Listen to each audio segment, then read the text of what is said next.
4, 3, 2, 1. Alright, chums up. Ready, guys? Let's do this. Ladies and gentlemen, it's Ikun with the Gamerz Haven. How are you all doing? We are going to play Pathfinder tonight. What is up, Mama Slayer? How are you doing? Pathfinder is a board game, basically. You imagine things in your mind. It's like Dungeons and Dragons.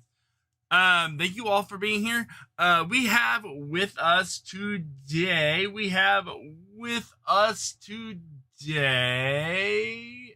Snowy Phoenix Games. Hello. And we have Zero the Hammer Slayer. Hello. We have CheapPopMan. Hello. And last but definitely not least is Professor Sir. Happy Christmas, everyone. Yay! Now, last time we got body swapped. So that's going to be fun.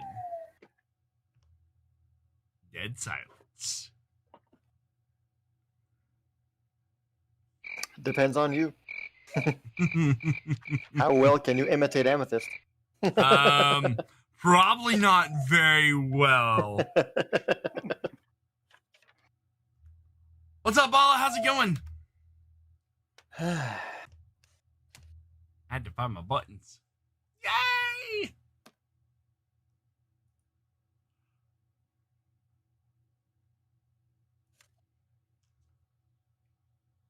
Well, Okay, it's well, all you gotta do is scold people for losing sticks and threaten to boil people's feet in oil, and bam, you have it down pat. And what was that one thing you said to them when you were storming in the room about? I don't remember. It's been a while since that happened. I don't know. I think we got plenty of time to reflect on it, at least. What, boiling their feet in oil? Well, considering we're in a room with mirrors. Yeah. And then Kireji, all I have to do is fail at doors. But I'm in a body that's incapable of failing at doors now. Well, I'm sorry that you're in pain, Mama Slayer, Yeah, and I hope the surgery goes well for you. Yeah. I'm doing all right. You know, just working a lot, wait, no, he's playing when I Never mind. can.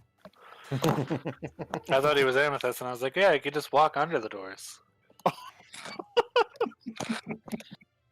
I can make fun of her now because it's not her right. Feel free, doesn't bother me. Sweet. Okay, well, here we are. It's been 2 weeks, 2 long, very long weeks. Very long weeks. Finally Hey. here. Okay, well, welcome everybody. Thank you for being here. It's always a pleasure to see you every 2 weeks. Can somebody do a roll so I can make sure that everything's working? Hold on, what is the open doors? Strength. Strength check. Opening a door. I failed. I've successfully opened the door. Man, you suck at being Yeah!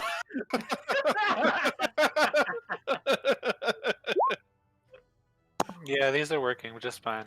Other than Kevin, who's That frozen. door is opened. Yeah, Kevin's frozen for me too. Okay, Yeah. good. Yeah. So my website's working now, by the way. Yay!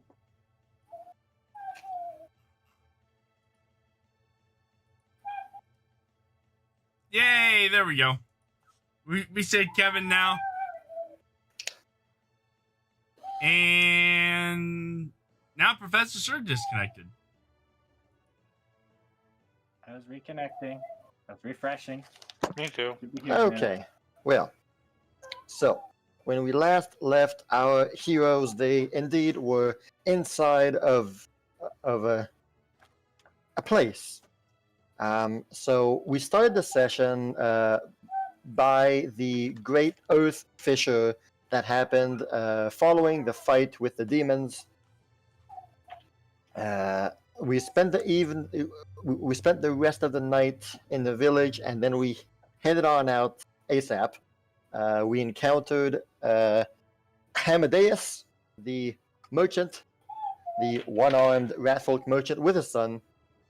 So we traded some things, and then we headed on out towards the Temple of the Four Spirits. At the temple, we encountered a person we had not met, we had not seen before in a long time. We're not seen in a long time.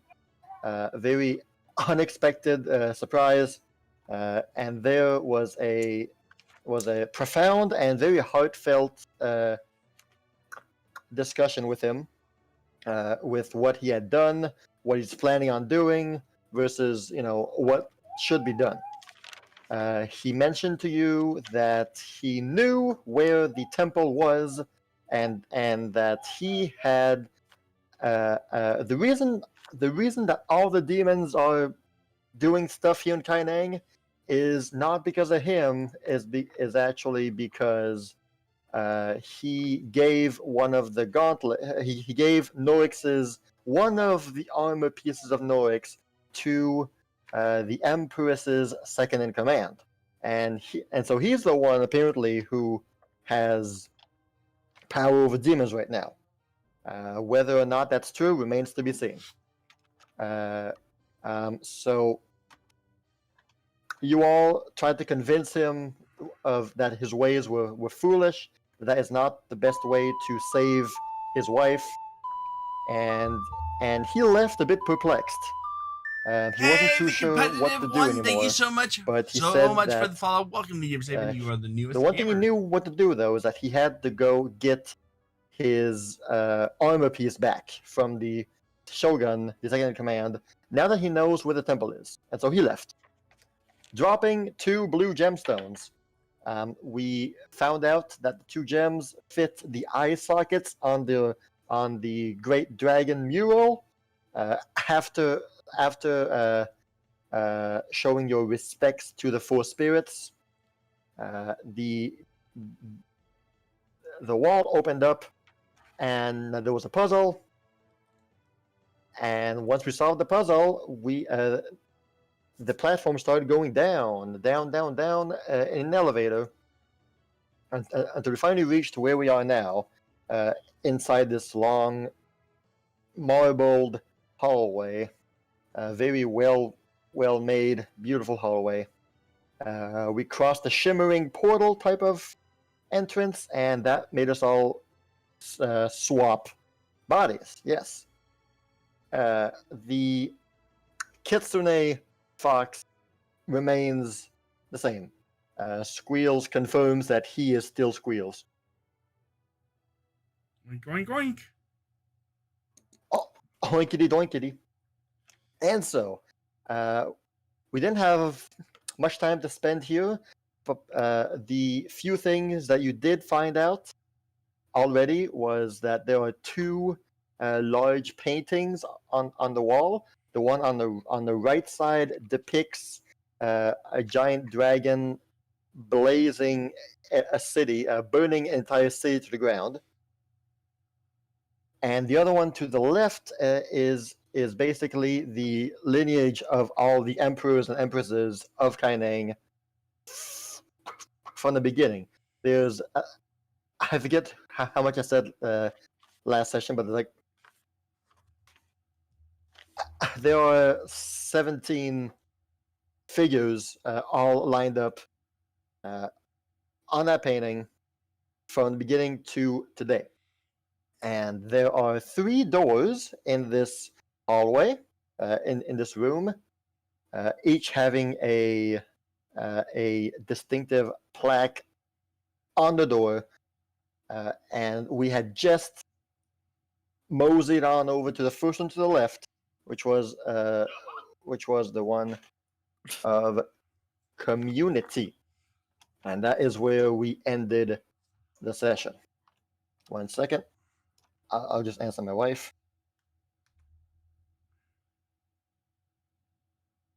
Awesome competitive. Yeah, we're playing Pathfinder tonight. Okay, yes.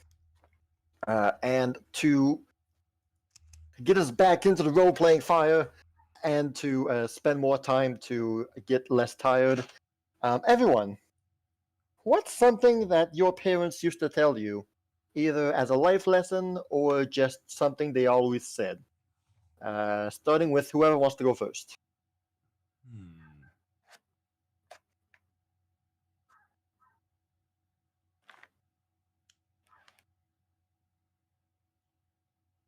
Moving on. Yep, I might need more time to think about this. Yeah. I will. I'm thinking, but I literally saw the post 2 minutes. Yeah. 30 seconds before I got in here. So. No problem. Well, think about I that, have one and we'll for- see later on. So Emma's was every customer knows what they want, but only you know what they deserve. That's from her father. And how did Emma interpret that saying?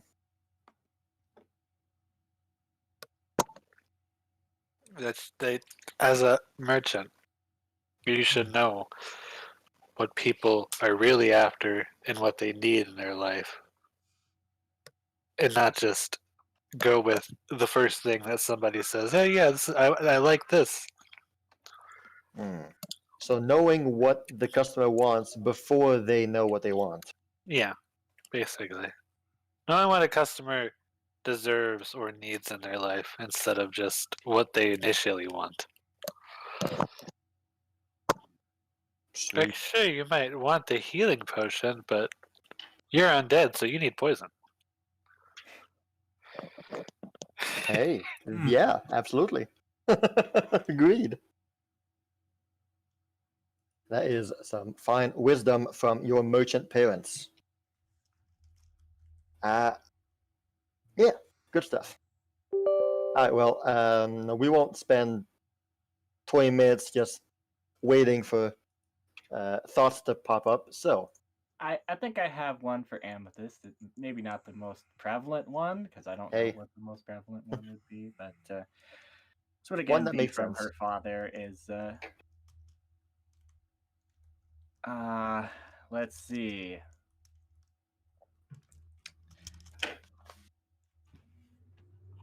Probably make more sense if I wrote it out instead of stumbling over my words.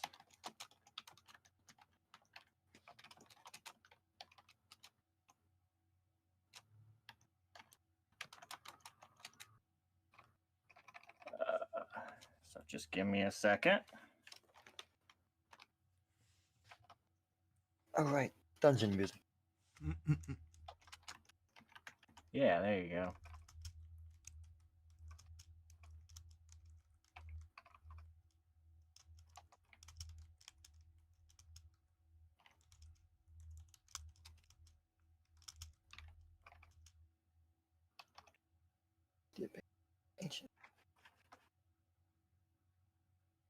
Problem is I need time to make it sound a little bit more poetic, because I'm sure it would from his lips. But essentially, the lesson that he would always tout is don't be afraid of failure and doing the wrong thing. Be afraid of doing nothing.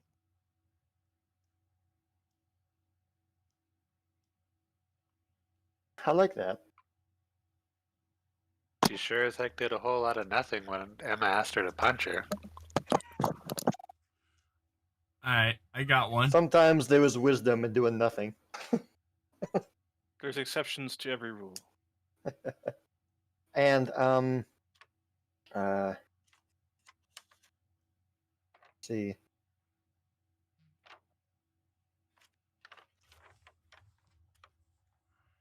Yeah, no, good. Good. I was trying to come up with something, but no. Good. What did cool. your parents always tell him? Time heals all wounds, but it is up to us how those wounds heal. Man, Fjord had some wise parents. Thanks, Fjord.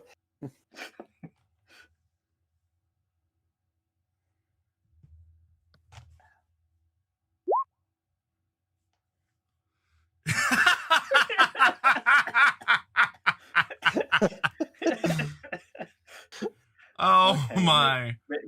Maybe we shouldn't ask Fjord.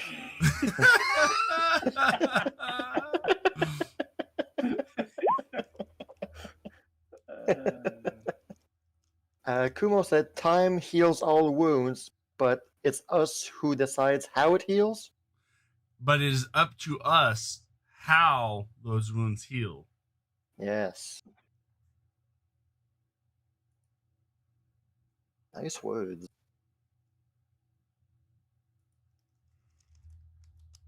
I know one for Kireji. Okay. Stay away from doors. Knock, knock. One does Li- not simply walk into Mordor. Life has many doors, Ed boy. Kireji boy. Yeah.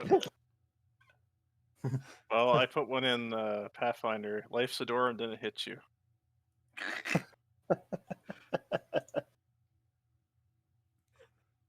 Ah. Well done.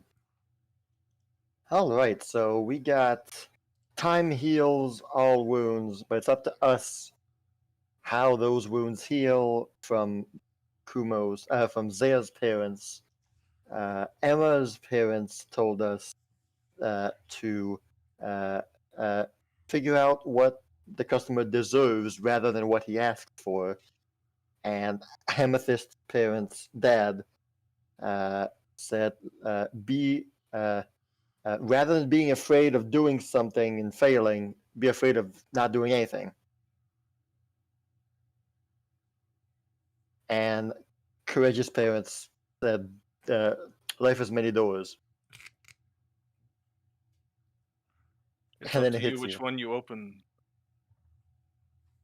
Life's a door and then it hits you. Yep. All right, good stuff. Well, let's not waste any more time not playing, guys.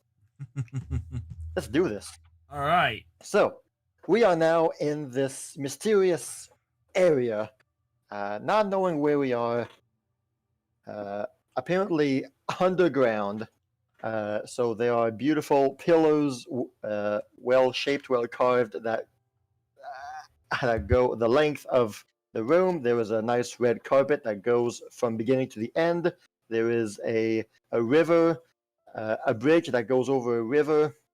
And at the far end of the room, there was a large door, a large stone wall, more, that has three large symbols that are etched inside. Those symbols are none of what you have seen before. For you guys, they mean nothing, although Amethyst simply knows that those three symbols relate to dragons. Not what, just they relate to dragons. The three symbols on the far wall in front of you. There. So you all started to go to the first door on the left, which had the plaque of community on it. The community being represented, the spirit of community being the bird, the native Kaineng bird, and the plaque reads once more: life. Flock together. Kind of. I mean, Okay, not really, but you know. close enough. Life is only fully lived with others. Surround yourself with those you choose to love and trust. It is primordial. And here we are. Something that I forgot to do last session, just because there was already so much things going on, but the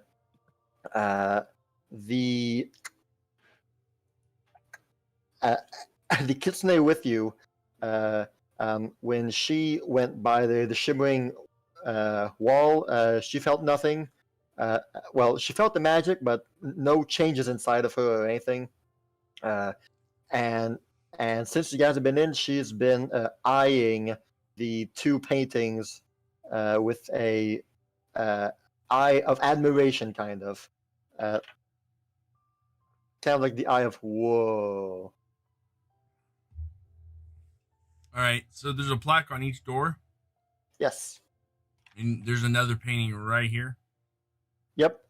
That painting is the is all of the emperors of Kaineng. Oh yes, that's right. What's this plaque say over here? That Well, as I recall, the last thing we did when we were here is somebody was opening this door. Well, it wasn't Kireji'Garou. Kurema. I forget who was pushing the door open, but somebody was pushing the door open. I mean, if you want to start the session like 5 seconds earlier and we'll go see the other doors, yeah. that's fine with me. Okay. Kumo, you asked for which door? I'm sorry. The one that's right here. Right there. That is. Ah, yes. That is the door of tranquility, and the plaque reads this.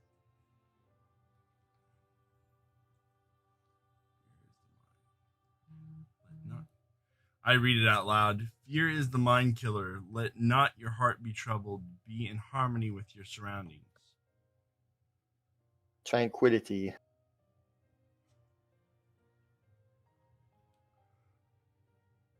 Huh. Is there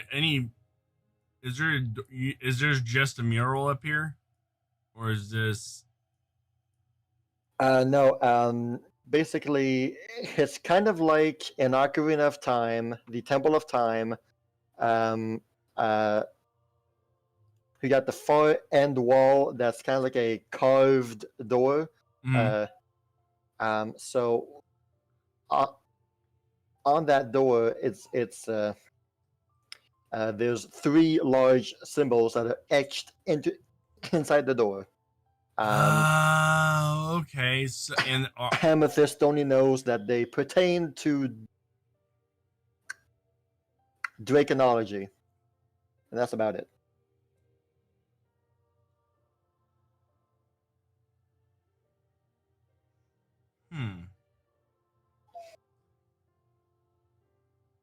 Then so I go to this door then. The hall is empty. It's void of life. Safe for you guys. So your footsteps echo through the hall, creating a beautiful acoustic. It doesn't look dusty or anything down here. No, it's pristine. It's clean as clean can be. Zaya is gonna mention towards Emma and say, hey, Kireji, could you step over here for a minute? Okay. So which one of these guys did that lady off? Do you think? So which one did? Sorry, I don't understand what you were asking. Well, this is all the Emperor's, right? Zani said she killed an Emperor. He'd be on here, right? Yes. I believe she said his name was Dedeno. Do they have names on the pictures? Yes. So starting from the most recent one today, the one right before her is the Shogun Tokesho, who took the place of Dedeno once he was killed. So Dedeno is the third, starting from today. What does Dedeno look like? Does he look man. menacing? Or... No, he doesn't. Okay, he just looks normal, like compared to all the rest of them? Yes. Okay. And there are dates underneath the the pictures from which year to which year they reigned, and the Dano is 1301 to 1303. He wasn't in power for very long, was he? He was only 2 years old.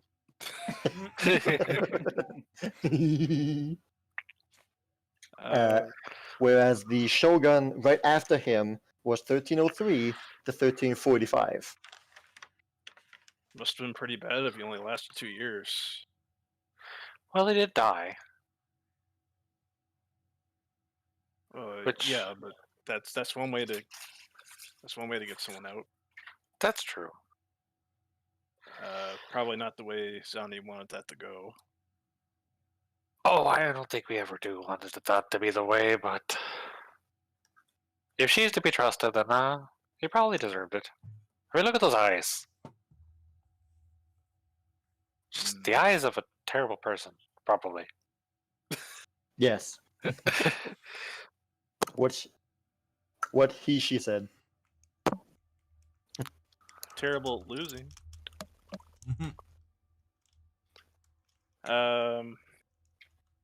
Yeah. Kumo asked for the third door. The third door is the door of. I had it. Integrity. Stability. The door of stability, and it says this. Root your life in solid foundations and believe in them. When you are threatened, faith shall be your shield.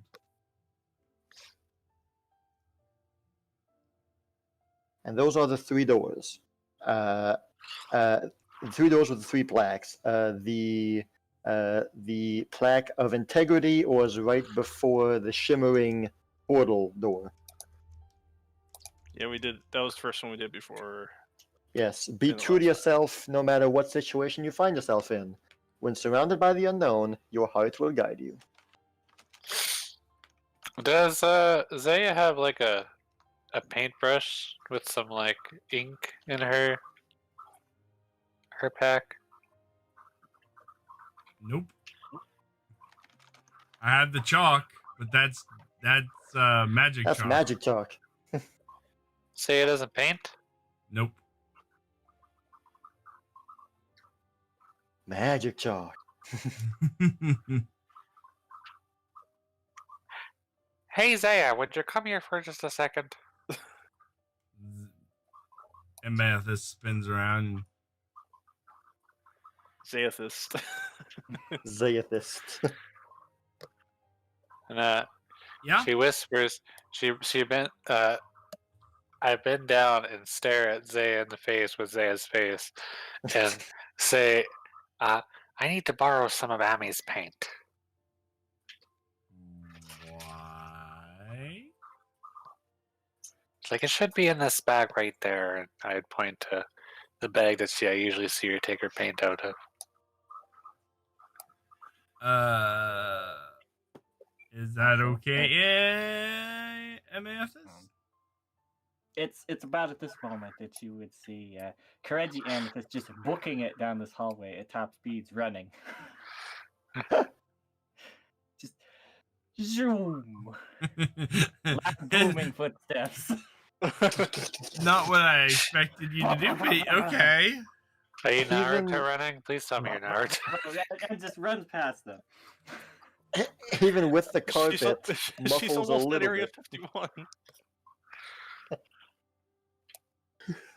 She's fine. I use her paint all the time. Oh my goodness, this is fantastic! And then immediately spins around on heels and runs the other way. Zoom. Well, she's taking this rather well.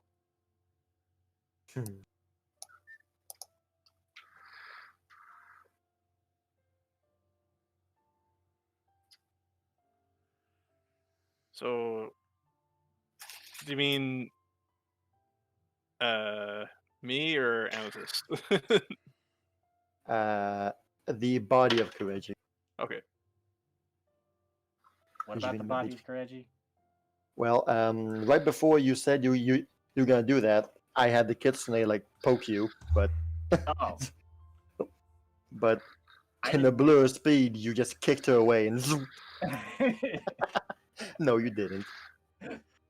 The kitsune just shrugs and goes to sleep. Okay. It's like, okay. Whatever, man. So do you think we should go through one of these doors as a group?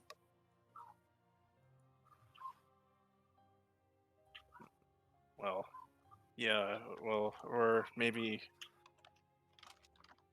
there's 4 doors and there's 4 of us. There's So 3 Well, doors. there's 3 I thought. doors. There's 3 oh, doors. it's 3 doors. Okay. 3 doors Well, down. And that, yeah. Then, well, it'll probably best if we went as a group then. I think the life is only fully lived with others. We should go in as a group. All right, let's do this. See what happens. I'll let you Emmy open the door. The kitsune goes first and opens the door herself. Move it, amateurs. Okay. I thought they were going to ask me to do it. The door is practically just a carved stone slab that, when pushed, will simply open without a fuss. And so, the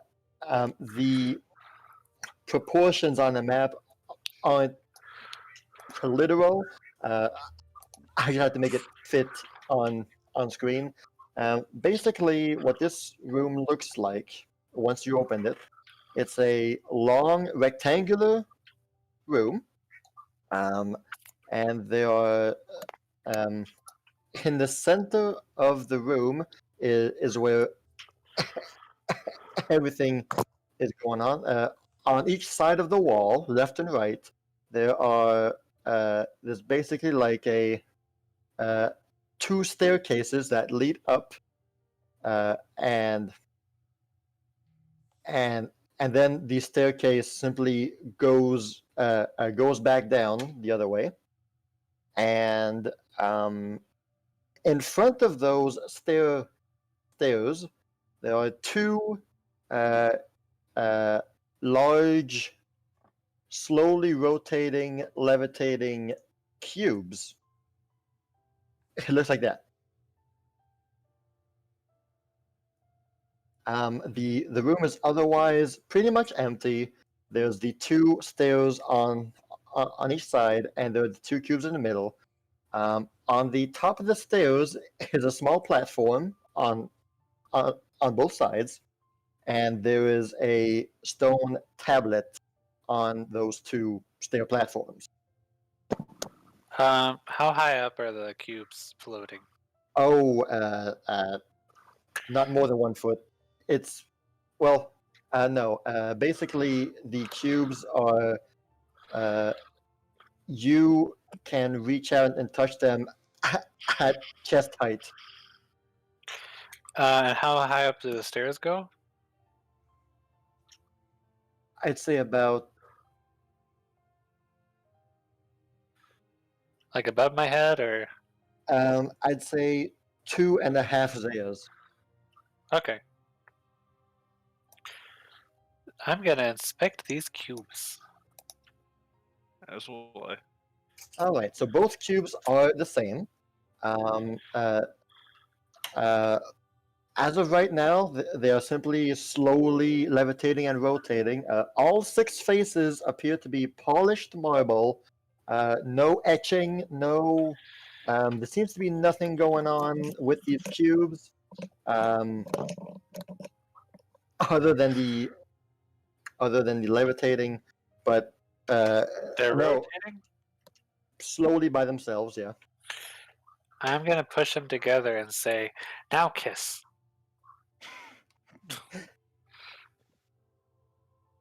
Well, you can grab hold of the cubes, and they stop rotating. I try to push 2 of their faces together.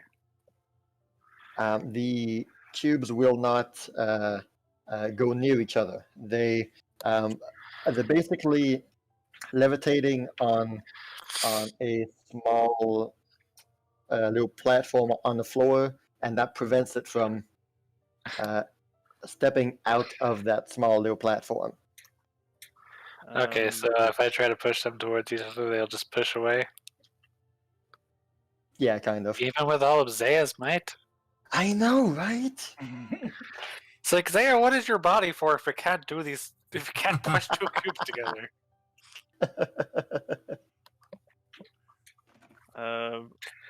Zaya will I'm go up gonna- I guess I could investigate the stairs to see if I notice any engravings or anything.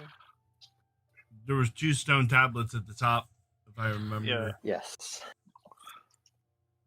I guess I'll investigate those. Well, one of So them. the stairs are perfectly fine. They're perfectly well carved, well etched. There doesn't seem to be any problems with them. No defaults. It's no flaws. It's very very beautiful, polished. And at the top, the tablet is resting on a small podium-like thing. And right now, both tablets are the same, and right now there is simply one phrase sentence written on the tablet, on both tablets, and it says, when one places his hand on the tablet and one on the cube, the trial begins. The trial begins. Oh. So if I place my hand on the tablet and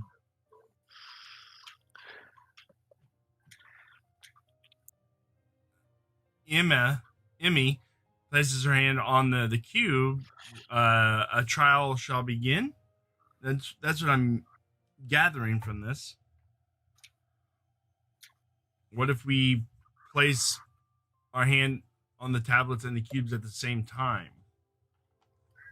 Just so you know, while she's doing stuff up there, I'm pressing Zaya's face against the cube to see what it feels like. See how Cold. smooth it is. It's cold. I mean, it's smooth, but it's cold. That's really smooth. So,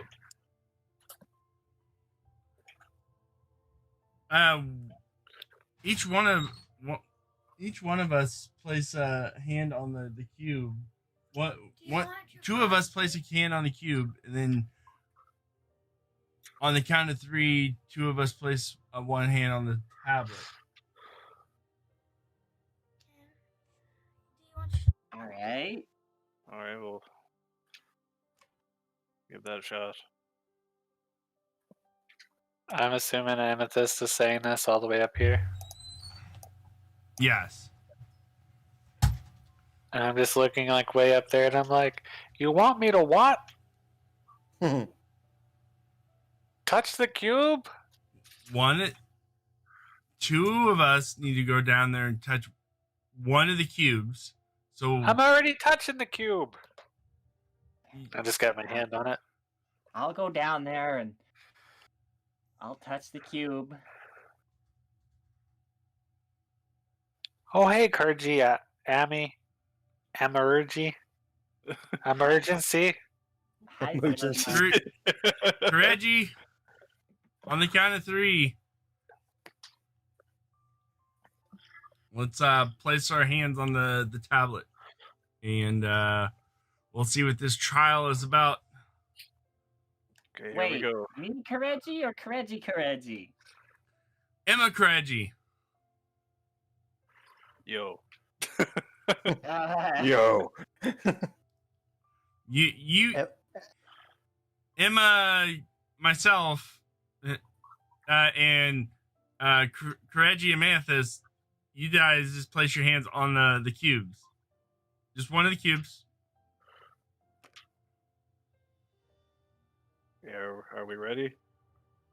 I'm already touching the cube. All right. All right. Well, that sounds Okay, good let enough. me touch the cube. And this, Abby, rub your face on the cube. It feels great. I'd really rather I- not with what's in my face right now. 1, Okay, it would be amazing. 2, 3. At the 3. same time, place the hand on the tablet. Okay. Craig does a fake out. Just kidding. Oh! Spike. So Anyway. what happens is that the tablet, the sentence on a tablet that says one there, trial begins, that erases, and suddenly on the tablet appears multiple different, a lot of different things. And at the same time, on both cubes, each of the faces, each of the 6 faces of the cube kind of like reveals a hidden a hidden panel on each and slides open, and on each of the 6 faces there's a lot of different things going on.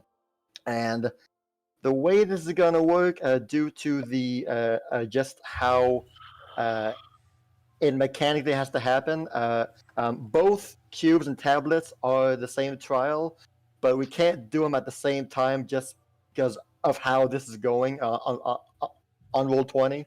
So one team of 2 is going to do the trial first, and then the other team does it after. That's just how it's going to have to happen.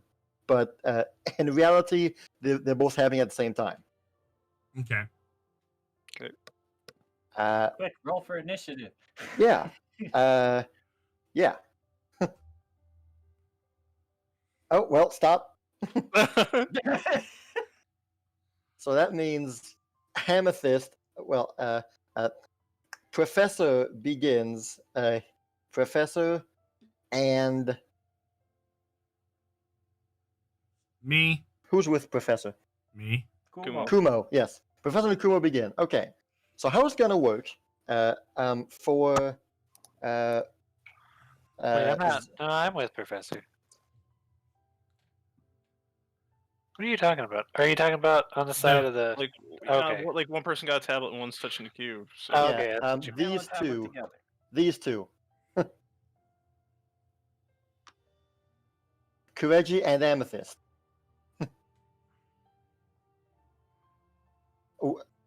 Which I believe are Kumo and Professor. Mm-hmm. Yes. Okay, you two. So for the trial, I'm gonna ask CheapPopMan and Zero to mute the other two and not look at Roll20. Okay, so mute them both. Yeah, or Yeah, they have been muted. basically like just leave the voice chat for a minute or two. I got them Uh, muted, Okay. I'm muted. I can only hear you. Okay, good. and I'm not looking at Roll20. Yeah. Me neither. This is just how it's gonna have to be. I'm sorry. Sorry. For you two, so how it's gonna work is that on the cube there's going to be on each face of the cube there's a different thing that Professor sees. On the tablet are also different, I guess, pages you can say that relate to the cube.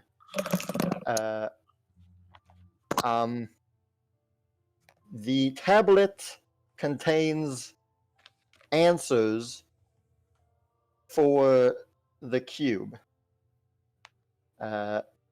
The person at the cube has 6 faces, 6 different, I guess, trials you could say, that to solve them needs the help of the other. Okay. And how it's going to work is that I will send the document to Professor, and so he knows, well, he has the guide, he has the answers, but only you have what's on the cube. Wait, I'm the one at the cube. Yep. Right, sorry, so reverse. Kumo, you were gonna have a document.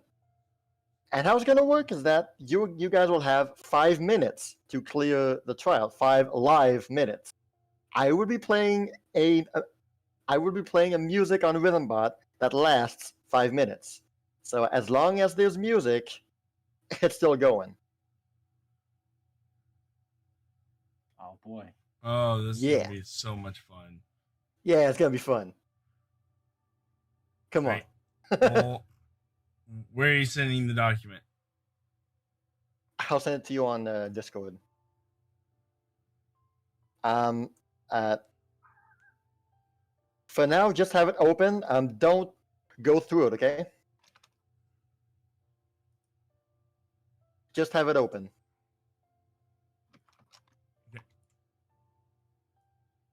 Okay, and okay.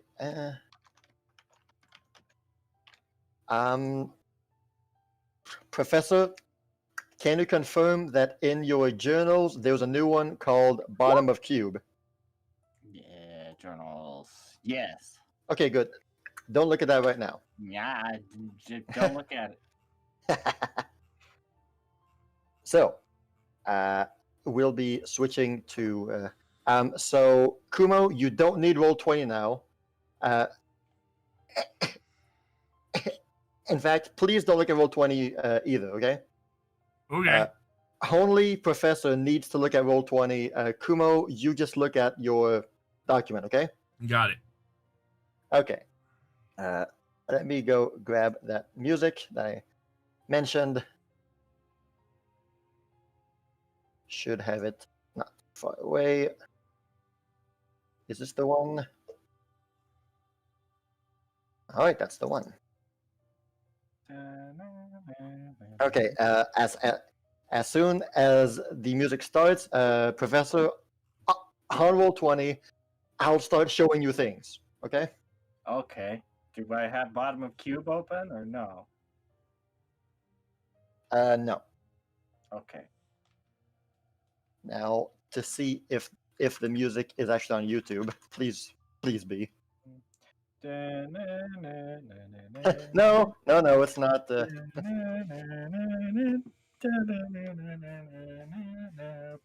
Okay, good. Shit.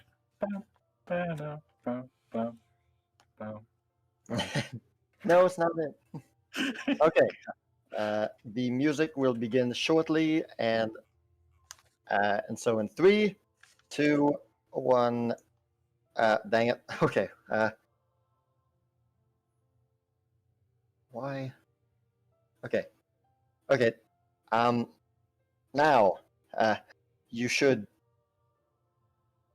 Black screen. Good. Okay. And go. I see gray What's gray? in the top left corner. Oh, okay. Good. Okay. I know why. Just that's a why. Solid gray cube. Yeah, okay, that's fine. Okay, forget the fog of war then. Let's reveal everything because they are on a different layer. Okay, now, look at the top left.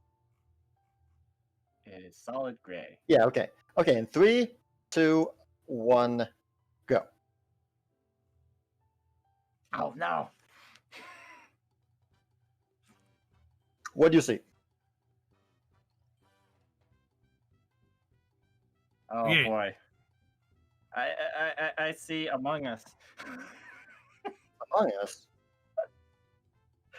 Oh boy. Okay, so we have five different wires. We have 2 red Lasers. ones, a teal one, I'm assuming that's blue, a green one, and a black one. And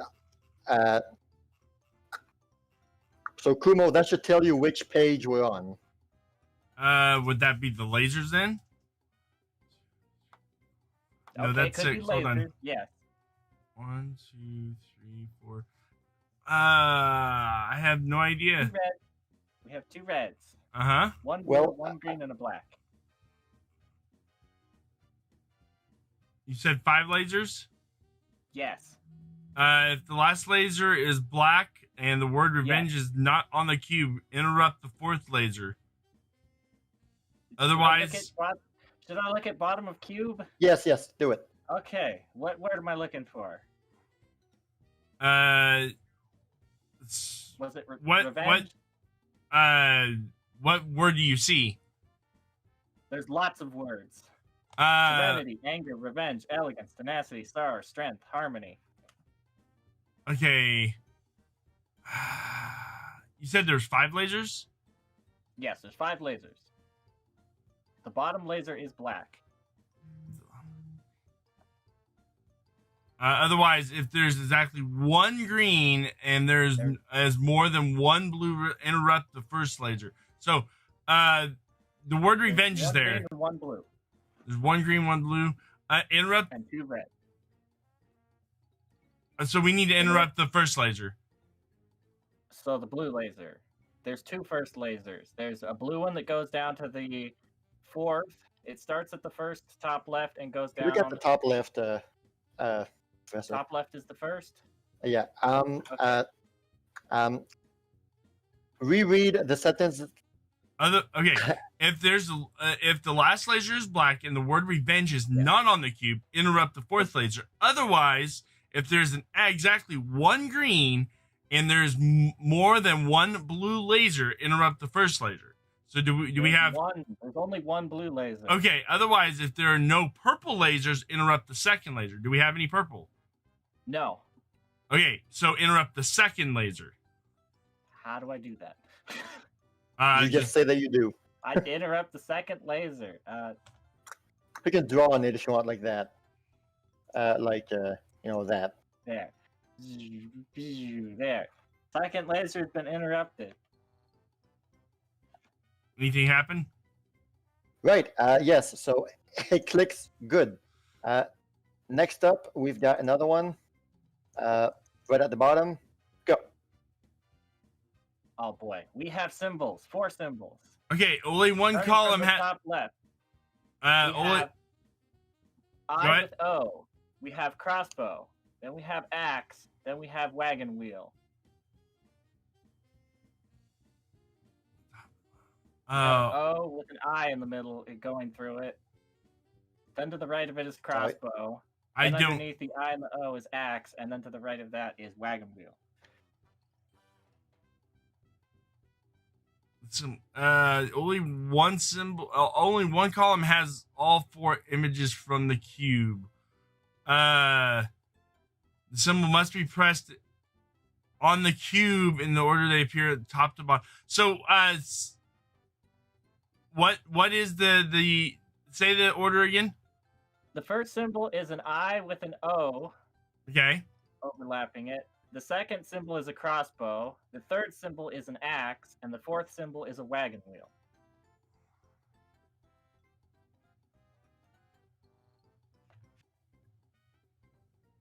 What?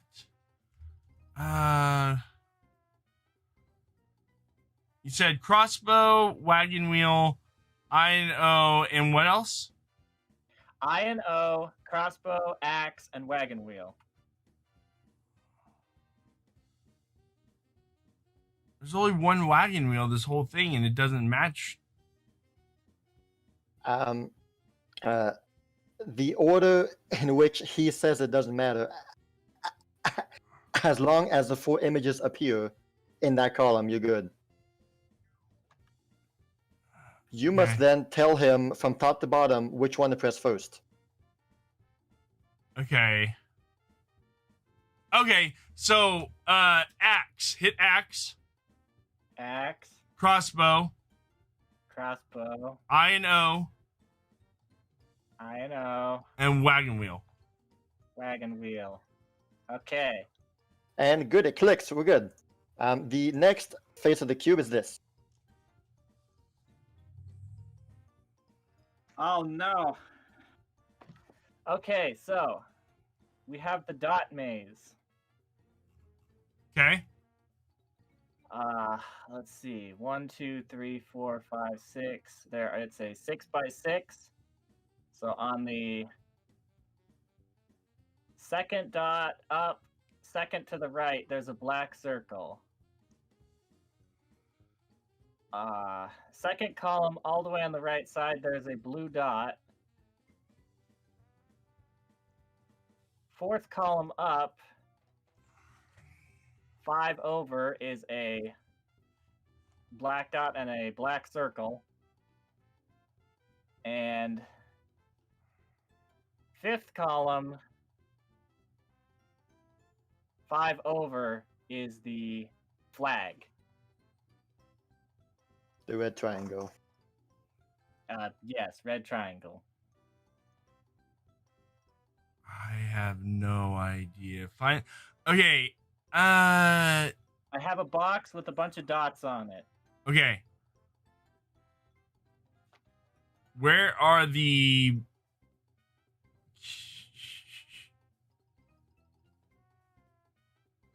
The circles. Where are the circles? Yes. Okay. So starting at the bottom left, okay, that's the starting point of reference. So Okay. it is second row, second dot on the right is a circle. Second row, second dot. Not that one. Second Not dot. that. All the way to the right is the blue dot on the second row.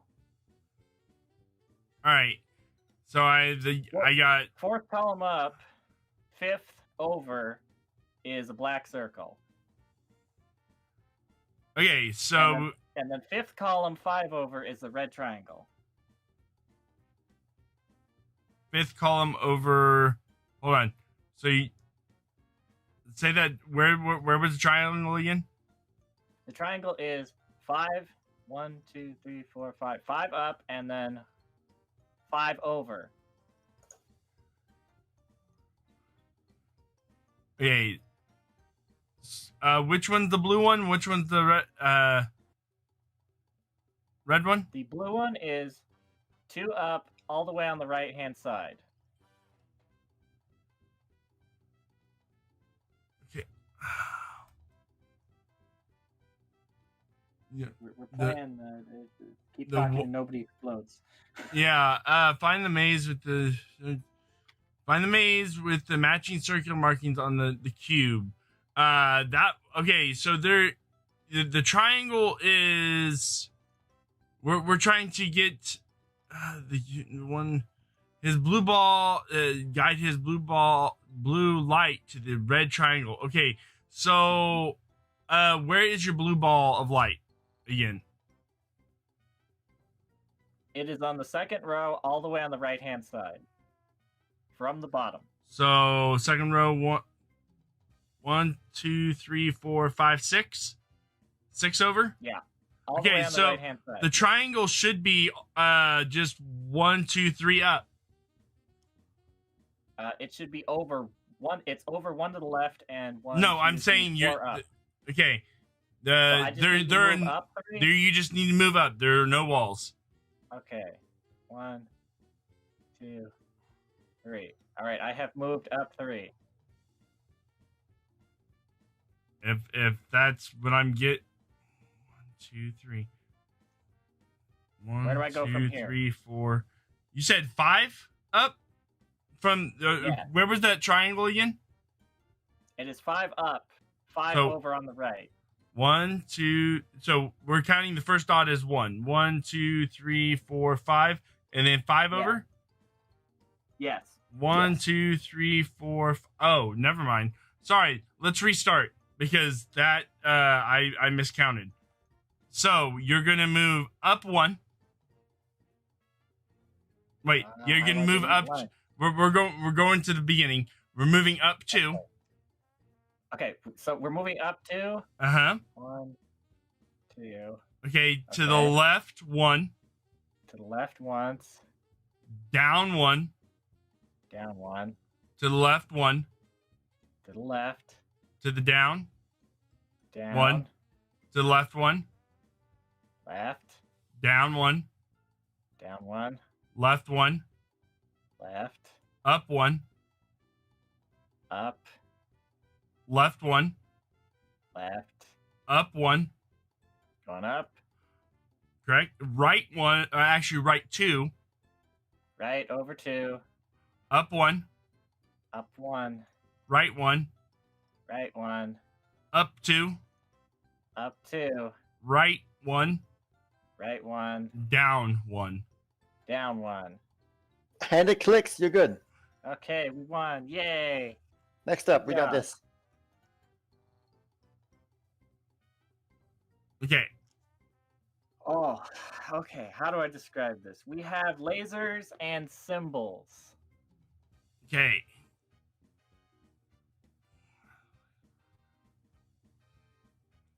The symbols are on the top and the bottom in boxes, and the lasers are going vertically up and down. Mm-hmm. We have a purple laser. We have no laser. We have a red laser with blue swirls going around it. We have a green laser, and we have a red laser with blue swirls going around it. There are 5 rows in total. Okay. Right, so There are- Kumo, you have four circles, each pertaining to a different kind of laser. Some lasers have multiple circles embedded into them. So, with what he describes, you have to figure out where that laser is located inside the big diagram. There are Uh, also 3 non-colored flames at the top, 2 red flames, and at the bottom, on the bottom right and the bottom left, there are star symbols. I don't know if that's helpful, but that's everything I'm seeing. So, start with the first laser to the Nope, left. we're done. What is it? uh, No, sorry. Keep going. Keep going. okay. The laser on the left is purple. Laser on the left is purple. It goes from star to colorless fire. I don't understand how to read this at all. So, look at the each- box to the left. Okay. There are 4 lines, and each describe either the laser or the symbol. Okay? So he said the laser is purple. So the first 2 don't pertain to that laser, right? Yeah. Yep. So The other one, what is it? it has the star symbol or firelight on it. Yeah. He said that there is a star, So but there's no fire. There's a star and a colorless fire. So On it? you look at the diagram up there, and see, okay, which circle does that laser belong to? it's C. It looks like. So that laser is is not blue, not red, has no fire, but it has a star. So there's only one circle that it belongs to. And that would be. Am I reading this right? Is that C? Yes. Okay, So- so you so you interrupt look- that laser. All right. Do I interrupt the first laser? Do we want to see what the other lasers are, or does that not matter? Each laser needs to be determined whether or not it's cut or not. Okay, so this, as far as this, it's supposed to interrupt this laser. Okay, purple is interrupted. The next row is empty. So move on to the other one. The third row is colorless fire and nothing. It is a red laser with blue swirls going around it. It has red coloring. Blue coil, I suppose, would be a better description of what's going around it. Is Yeah, blue and red. so that wouldn't be a combination of both, would it? Yes. Hold on. So it's blue and red. No fire, no star. Or colorless fire, no star. So would it be S then? Probably, perhaps. I'm not understanding this diagram. Yes, Kumo. Yes, it is. Okay. What does... Do we have the word vengeance on the cube? Vengeance. Is it on the cube? Vengeance. No, we do not. Don't interrupt the laser then. Okay. The next one is a red fire at the top, nothing at the bottom. It is a green laser.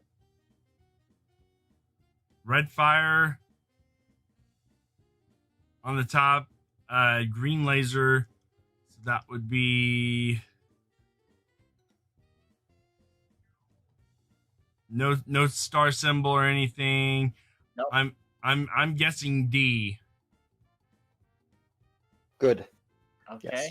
Do not interrupt the laser. All right. Fourth one is red fire, and at the top, star at the bottom. It is a red laser with a blue coil around it.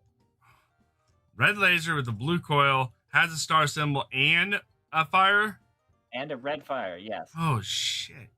I mean, okay. Let's So that see means that. it has everything. Yeah, I see that. That and Okay, last time. Here we go. And that. And a D? I'm getting a do not interrupt. You tell That- me. Yeah, that's where all the diagrams are leading to. It's all circling around D. All right, then. I won't Hello? interrupt it. Great. The cube face clicks in. Final one. All right. Oh boy. Okay, so I have a gray circle with 4 arrows with a smaller circle in the center.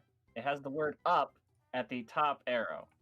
Beneath that, I have 12 balls. Half of them are gray and half of them are green. Okay. Lever can be flipped to one of the 4 directions. The correct position is determined by the green lights on the cube. So, Okay, so on the left side, I have 3 of them are green and 3 of them are gray. On the right side, I have 4 of them that are gray and 2 of them that are green. Do I need to give you the order? probably. Yes. So I'm going to start on the left side. I'm going to start from the top left and work my way to like I'm reading a book. So it's in rows of 3 and then 3. So it goes from the top left. It is green, gray, green. Gray, green, gray. Okay. Stop. So, say that again. Green, gray, green. Hold on. Gray, green, gray. Green. Green, gray, green. Gray, Gray. green, gray.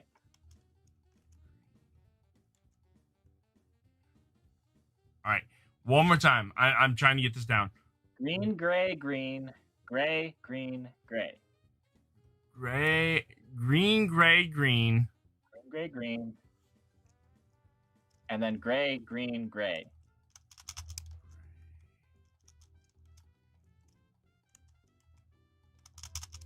Gray. Okay. And that's from going like a Like you're zigzag, reading a right? book, top left to bottom right. 'Kay. So Are we starting from the, like you're reading Japanese manga then? From the other way? no, top left to right. Right to left. Or yeah, left to right. Sorry. Left Left to right. to right. Well, Left to right. And I'm on the left side. yeah. Well, we were splitting it, right? Yes. So you just Left gave side me. is, You is gave me. green, gray, green, Mm-hmm. gray, green, gray. Okay. So now the right side, The right side. Okay. Are we gonna read it backwards?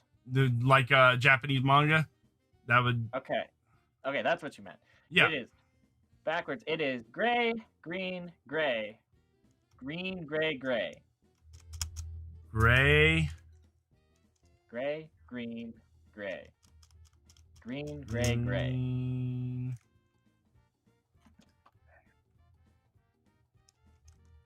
So I have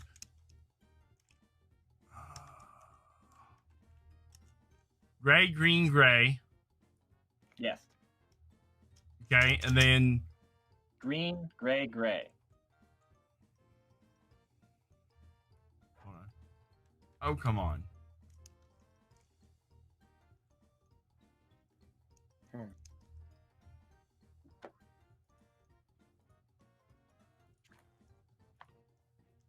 Okay. So let me, if I'm reading this correctly, from right top to bottom, gray, green, gray, green, gray, gray. Correct? Yes. Okay.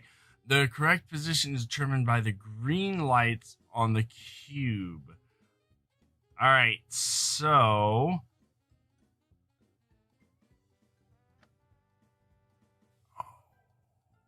Look at the text in bold right beside the table.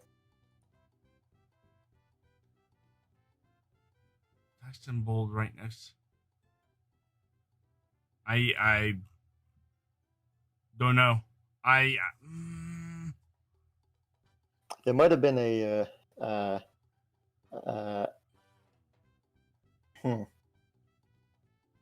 lever can be you flipped to one of the four directions.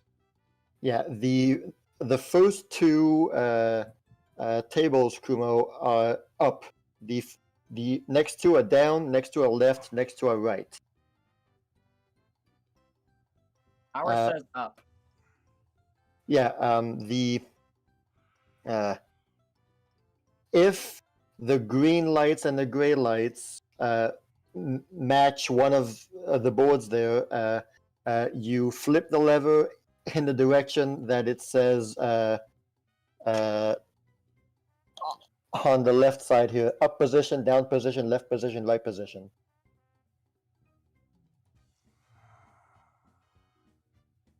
I may have wrote this down poorly.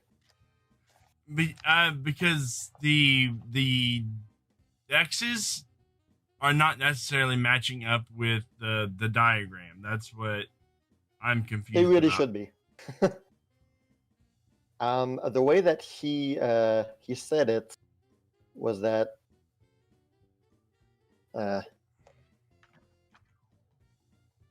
so the X's are the green lights. Uh-huh.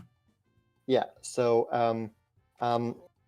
what you see, Kumo, is a table of 2 rows and 6 columns, right? Yep. Yeah. So what he did is that he split the 6 columns in two. He started by talking about the first 3 columns, and then he talked about the other 3 columns. And he went from top left to bottom right of those 3 columns. That. All right, I think I get it now. We're looking at this in Green, 2 gray. columns. I'm looking at this in 4 columns. Okay. We're looking at this in 3 columns. From top to bottom, we're going to start at the left. Okay? So, top to bottom, far left. Okay? It's green and gray. Green and gray, yep. Middle column is gray and green. Gray and green? Gray is on the top, green is at the bottom. Okay. Third column is green and then gray. Uh-huh. Green is on top, gray is on bottom. Fourth column is gray, gray. Fifth column is green on top, gray on the bottom. Hold on. And sixth column is gray on the top, green on the bottom. Green on the So okay, first column green gray, second column gray green, Yes. third column green gray, Yes. fourth column's gray gray, Yes. fifth column's green gray, Yes. and then sixth column's a gray green. Yes. Okay, that might make it a little bit easier. Green, that one. No. Okay. Green. Then we have gray green. Then we have green gray, gray gray. Down position. Okay. I'm going to put the lever down. Okay, and we're done. Stop. Okay. The others, you can unmute the others. Okay. Okay. First of all, very sorry. This was the first time that I'm making something like this, and it was obviously it obviously needs to be more precision because Kumo was just lost most of the time, and that was my fault. No, it was a learning experience. I started understanding it a bit more afterwards. Is it Okay. Is it okay for me to look at Roll20 now, or should I wait? 1 second. Yep, come on in. Okay. Okay. So what I learned is that 5 minutes is horribly not enough, but I mean, disgustingly not enough. So I mean, this one's on me. I had no idea if 5 was going to be enough or not, and it obviously wasn't. So most of the time was not your characters, messing things up. It was the actual players trying to understand. So I'm sorry. We'll let that one go by for you guys. So your cube will basically stop levitating, fall to the ground, and like click in place. The 6 faces of the cube will slide back closed. Phew. Okay. I mean, that's okay, Kevin. Yeah, no, you're fine. It was it was ambitious. Now for you. I enjoyed it. It was Good. Reserve your judgments for how bad we did until the other 2 players do it. Yeah. Well, okay. So you two, since Zaya and since Kumo and then Professor already did this, don't bother muting yourselves. we won't provide commentary. Well, I mean, don't talk to them basically, but you don't have to mute yourself. So you two now to Zero and CheapPopMan. Okay. CheapPopMan is the one at the cube, right? I'm with the don't. I'm sorry. Yes, you are on the stairs. Okay. Okay. So what I think I'll do this time is that I'll let you look at the document first to see what's going on. That probably would have helped Kuma a whole lot if you looked at the document first before. So, my bad, Kuma. No, you're fine. You are totally fine. Cool. So, CheapPopMan, there are 6 pages, or 5 pages, each pertain to a different event. Normally, what is described there is what the cube person sees. So you two have to communicate to each other to figure out how to solve what's going on. The cube person tells the other one what he sees, and the one at the tablet tells him how to solve it. Okay? Okay, so Lena, based on thanks the for description there, coming in on that do I raid. just say what's in the Sydney, description thanks for and the that's pretty raid. much it, or Yeah, well, you Depth of have vacation. questions Thank you so to much for the figure out raid. what's How are you going on, doing? and Sydney, and they he Bowser, gives thank you what he for- so much for sees. the raid. Based How you on what doing? he sees, normally Dedication, you thank should you so much for the follow. you should find out where to look at, and that goes through for each of these 5 pages. They're all different events. What were you playing today? Okay. Um, look at the 5 to see if there's any that you have no idea what it means, and I'll try and help you as best I can. I'm just going to read through it first. Yep, that's probably what Kumo should have done. Oh well. But you told me not to read through it. I know I did. I thought that it. Trying to Oh. learn things on the fly. It's fun. It's fun. Hey. Yeah.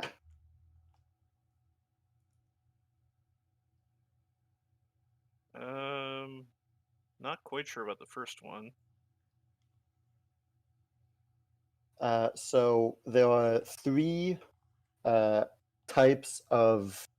Well, there are 3 categories, and based on what Ray tells you, you know which one to look at, and then you just go through each sentence.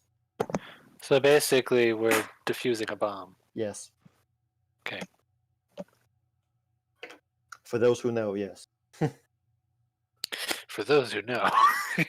For those in the know. Thanks for coming on that raid, Eric. How are you So, guys like, doing? Playing some Pathfinder tonight. It was telling me, say, for example, it was telling me to, if a certain laser is a certain color and there are no others of that color, then would that be something I could ask him, like if that's what he sees, or? Yes, well, you guys can say whatever you want to each other. You can say everything. He's the one who sees what's going on. You just tell him, if this, do that. If this, do that. You know? So he tells you if what you say is true or not. If it's not true, you keep reading. Okay? Okay. So What's up, Christina? So am I supposed to see something? Not not yet. No, not yet. Okay. I'm making sure that CheapPopMan like understands what he's looking at, because or else it will not go great. Well, I'm admittedly a bit iffy on it so far. Well, that's fine. Hopefully, it'll make more sense once you start. Yeah, it probably will. Just go. If you're confused, just go. You figure it out. Yeah, let's do that. So Ray will tell you what he sees, and based on what he sees, normally that should prompt you into telling him what to do. Probably should That's how remove it all the goes. marks. All right. That's how it goes, okay? All right. I'm just gonna wing it, and we'll see what happens. Okay. CheapPopMan, do not look at roll 20. Okay. And Emma, you should see just gray right now. I see gray and a bunch of drawing. Okay. So those drawings are no longer pertinent. There we go. Okay.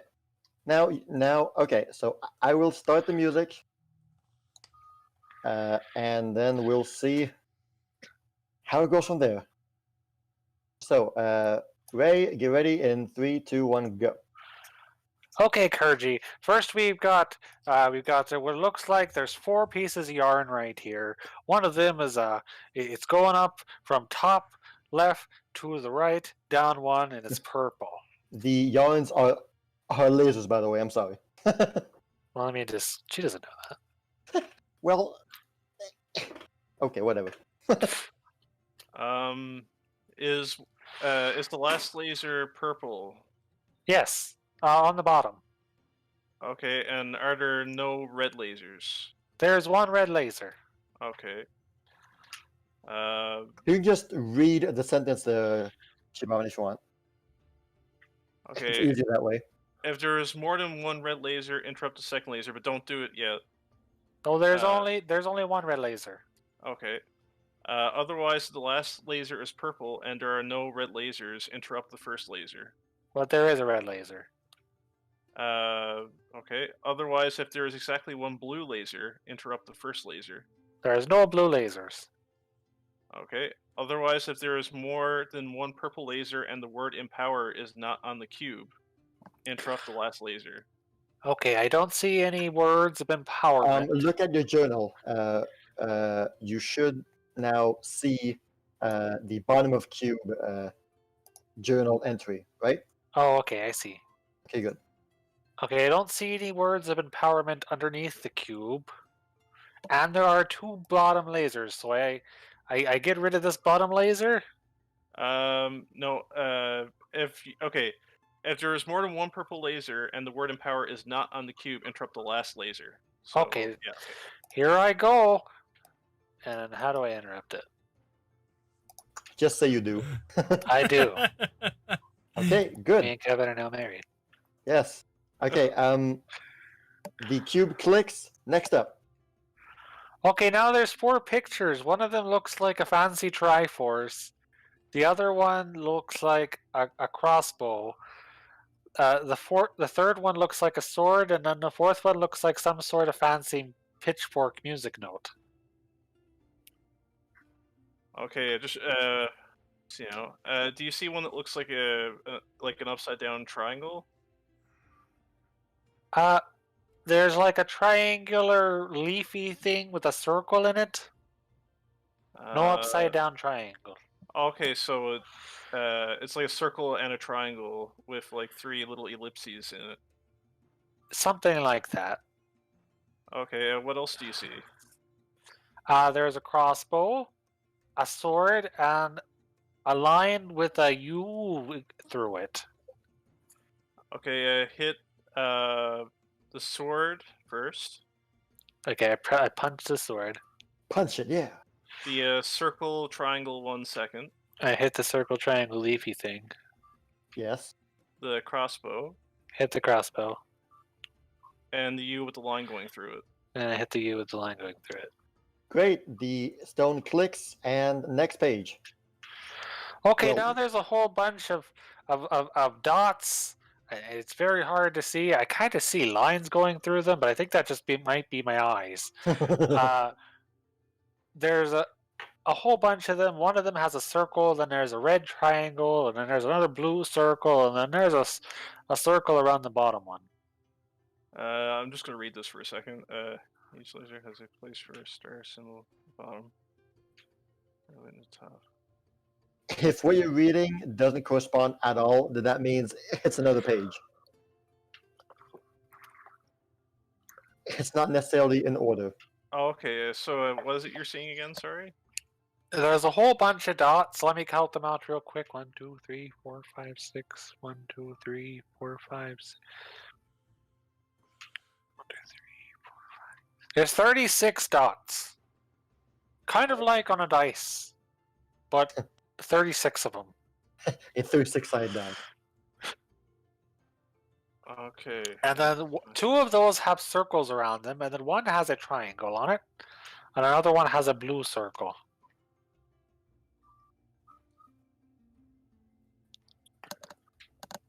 I'm trying. I don't see any triangles on mine. But... Nope, you're not supposed to. He sees the triangles, you don't. This guy's...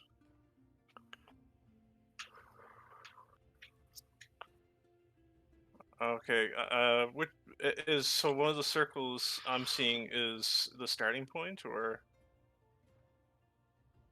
Okay, the starting point. No. The starting point is his blue light. You don't see it. He does.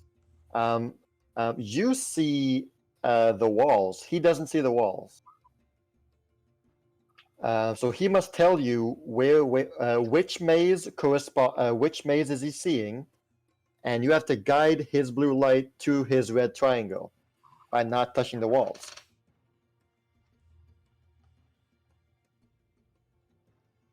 Okay. The first step is figuring out which of all of these mazes is the one that he is seeing. I feel like So- we've got some sort of connect the dots situation going on right here. Let's just go ahead and set up a nice system. So from left to right, we're going to call that a row. And from top to bottom, we're going to call that a column. Now, on row 4, column 5, there's a blue light. Row 4, column 5. What do I do with this blue light? Row Ask 4. about the circles instead. The black Ah. circles. And what about these black circles? They don't fill in. The blue light fills in.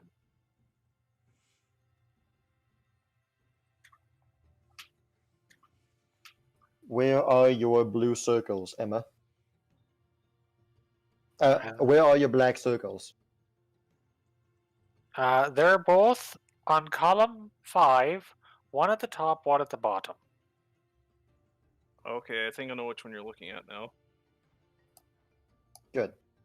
Now, his starting point is the blue light, and he has to reach his red triangle.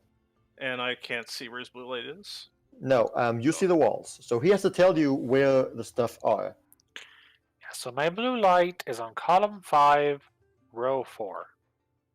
Column 5, row 4. Okay, so I have to guide him through To his red triangle. Okay. So you're column 5, so the last one over, and My red triangle or is 5. I have a red triangle that's on column 5, row 2. So it's 2 away from this blue light. They're both on the same column. Okay, so column say so your blue light is currently at column 5? Yes. Column 5, row 4. Right. Okay. And your triangle is at column 5, but it's row 2. So right. Or column. Sorry? column 5, row 2. Row 2. Okay. So we're sure the rows are left to right and the columns are up to down. Okay, go right once. Okay. Go down twice.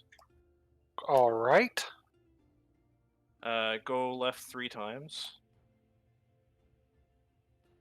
Now, is that left 3 times, or is that so I should be in column 3? You should be in column 3, yes. Okay. Go up 1, All right. then left 1, All right. then down 1, Okay. then left 1, All right. then up 2, All right. then right 1, It's starting to look like a sheep. Okay. then up 1, How then did you right. know? Up and then right. Yeah, 2. Okay. We're getting close. So it. Okay. Go up once. All right. Left twice. Oh, okay. You're going Uh, away. Up once. All right. Go right to the end. All right. Go down twice. Okay. Then left once, then up once. Perfect. Dang. The cube clicks and you move to a other place. Here it is. I'm just going to take a quick snapshot.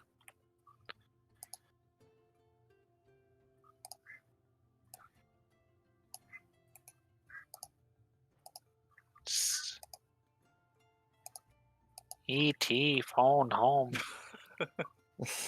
Come on, let's go. Okay. Okay, now I see a bunch of fire and some stars at the bottom. And look, the lasers are back, but this time they're connected together. That's weird. Okay, and then this one I was gonna try to read because Right. each laser has a place. So I've got 5 1 lasers. second, Emma. 1 second. Okay. The time is no longer a thing. By the way, we've gone away with the time Letter decide needs to be interrupted or not. for this one anyway.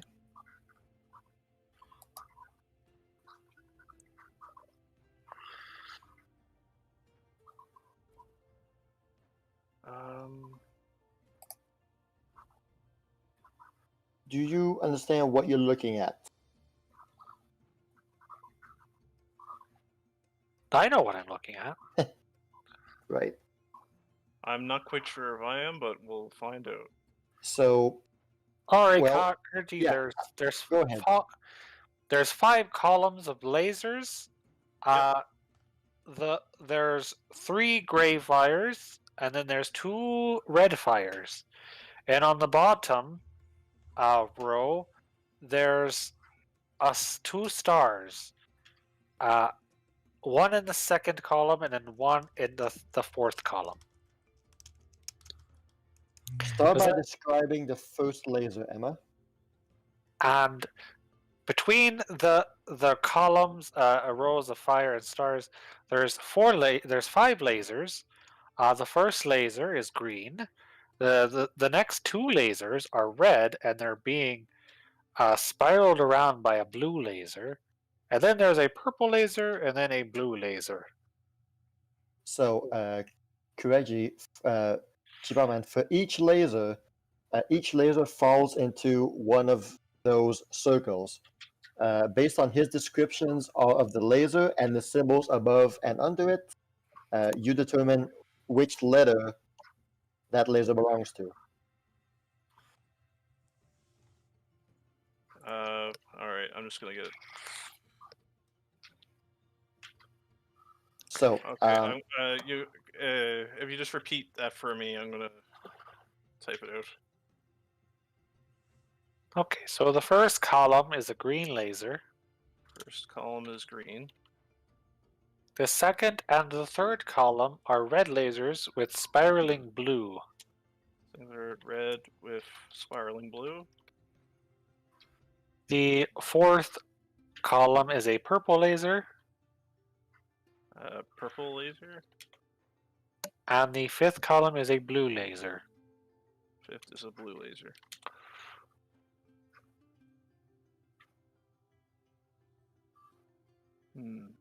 Okay. Is there anything in that tablet up there that says something about a first laser being green? Because basically what I'm seeing is kind of like a jumble of circles. right. You see circles. So, go column by column, including the symbols on top and bottom. So the first laser is what, Emma? It's a green laser with a gray fire above it and nothing below it. Okay, Just a so box. so Kireji, he says that it's not blue or red, it has no star, and it has no fire. So, in which circle would it belong into? So gray fire would mean no fire. Exactly, yes. Okay, that's what I thought, but I wasn't sure. Because there's no gray stars. Yeah. Yeah, I can't say I'm overly understanding this one. Okay. So basically, do you have anything that says no fire, no stars, and green laser, or no other laser? Kind of like with the first laser puzzle. Basically, No. what I'm seeing is one box is telling me whether it's a certain color or has a certain symbol or light on it. and another one is telling me which letter, like what the letters mean. Right. So there are 4 circles. Each of those circles mean a different thing about the laser or the symbol. If if the laser is true for one of those 4 circles or some of those circles, then the letter you want to look for is inside those circles. Okay?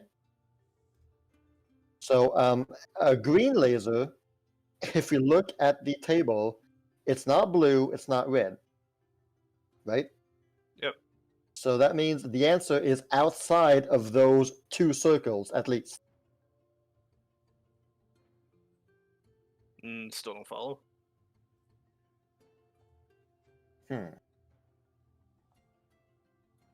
All right. If the laser was blue, the blue circle is the line dot line dot line dot. Yep. Right. So if the laser is blue, then your potential answer is inside that line dot circle. Okay. Okay, of the letters that are in the circle. Yeah. Okay. Now, you look at the next instruction. Does it have red? If the laser is only blue, that means it's not red. That means you exclude all of the letters that are inside that bold, thick circle. Okay. So that leaves. So right now, there should be 4 potential answers. Yeah. All right. Next, if it has a star symbol, it does not. So that means you exclude the answers from the dot dot dot dot dot circle. Okay, so that leaves 2. And then you look at the fire. If there's no fire, you take away those that are from the square circle, the box circle, leaving you with 1 answer. Okay. That would be your answer if the laser is blue with nothing else. Right now the laser is green. Green with nothing else. So do I give the instruction that the letter is giving, or? Yes. Okay. So green with nothing would mean that the letter is what? S. Which S are you looking at? The one that says, the one that's in the middle of the box. It says interrupt the laser if the word vengeance is on the cube. So the laser that we're looking at, the laser Emma told you is green, right? Yep. Right. So green is not blue or red. So that means it's outside of those 2 circles. It has no star, means it's outside of the 3rd circle, and it has no fire either, so it's outside of the 4th circle.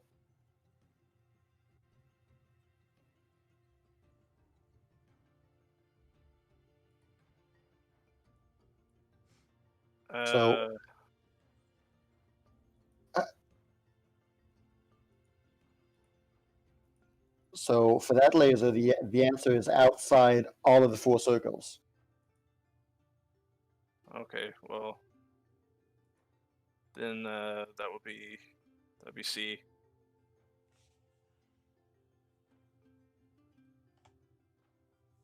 What does she do with the laser? Interrupt it. You want me to stop this laser? Yep, stop the laser. I punch the laser. That works. Okay. Can't say I'm a big fan of this one. It's the hardest one, I'm sorry. Okay, this next laser is red with blue lasers going around it in a spiral. There's no fire, but there is a star. Okay, so red with blue spiral. Yes. Yeah, so red and blue with a star. With star, but no fire. No fire. Right.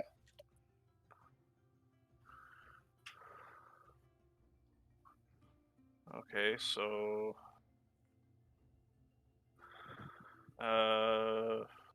so would I look at all the letters that are in the bold, like the bold circle?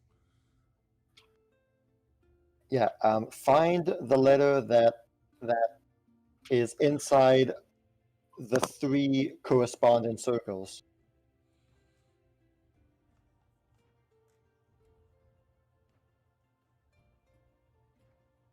So red, blue.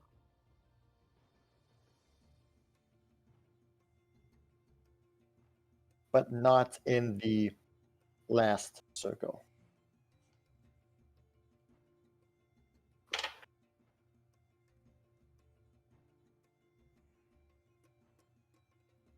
Okay, so let's see. I'll just go through it. Blue as a star symbol, and no firelight. So that would be P, which interrupt the laser if it is adjacent to a green laser. Okay, it's right next to a green laser, so I punch it. Good. Well done. Okay, it's gone. Our next laser is another red and blue one, but this time it doesn't have a star or fire. No star or fire. No star or fire. No Teen Titans here.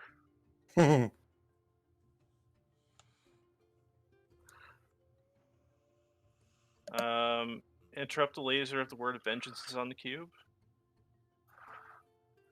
I'm gonna go take a look at the bottom of the cube. You said vengeance? Yep. Okay, I don't see any vengeance. So I guess we leave this laser alone. Okay. There's a purple laser next with a fire and a star. Purple with fire and star.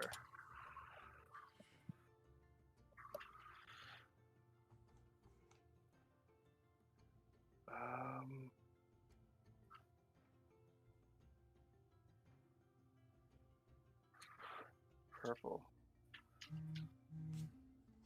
I don't see an instruction here for purple. Could just mean the two of them, the red and blue together. I'm sorry, no. No? I realize that that's bad wording on my part. That just means it's not blue or red. Okay. Alright, so it wouldn't be in any of those.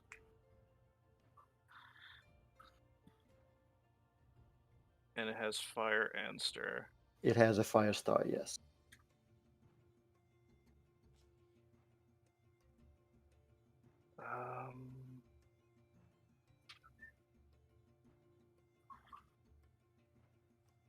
Alright.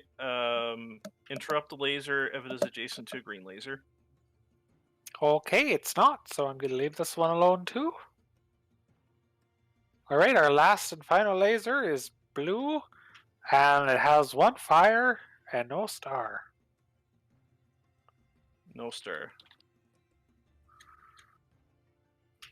Okay, so blue.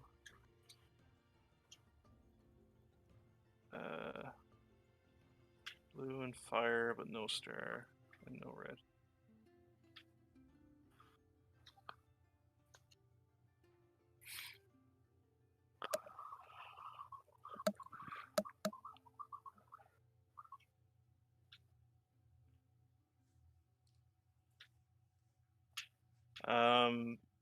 Interrupt the laser if the word tenacity is on the cube. I punched the laser. The laser is gone. And good. I was thinking about punching that one, just because nothing happened yet, so I assumed I should have just punched it anyway. But you never know. Maybe it was going to be like, hey, interrupt this other laser. All right, last one, which is the last page. So read it first, Kireji, and then we'll see. Lever can be flipped one of 4 directions. Position is determined by the green lights. Excellent cube. I don't know how I know what this is, but I'm looking at a fight stick.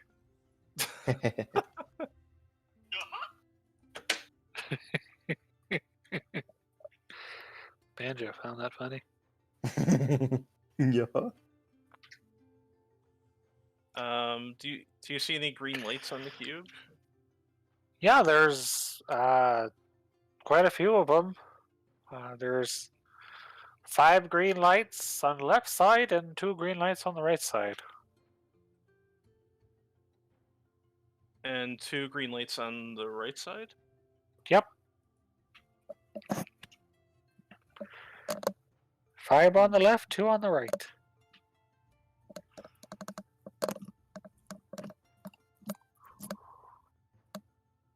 Green lights. So I'm seeing 5. Are you you're in the document too, right, Kevin? Yes, I am too. Yes. Um, So the green lights are ordered. So there are 2 rows and 6 columns of green lights, or lights. Right? Yep.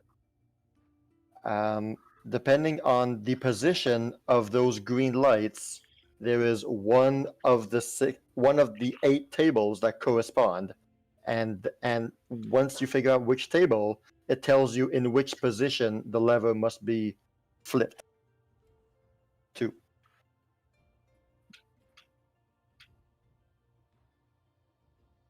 okay, so do you see it that there's a green light on the top and the bottom on the first column?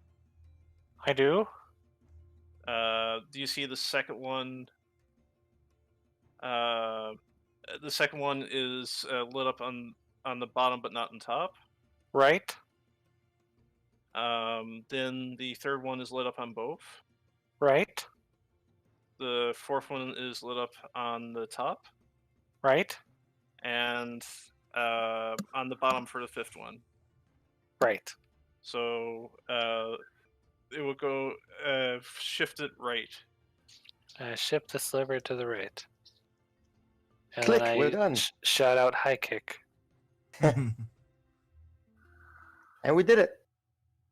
The cube now rests See, on I its saw pedestal. I saw the 2 like that were in the right position. I was wondering, like, is there 2 sets of green lights, or? So that's where I was confused on that one. All right. Welcome back, everyone. Final Fantasy victory theme. Yes.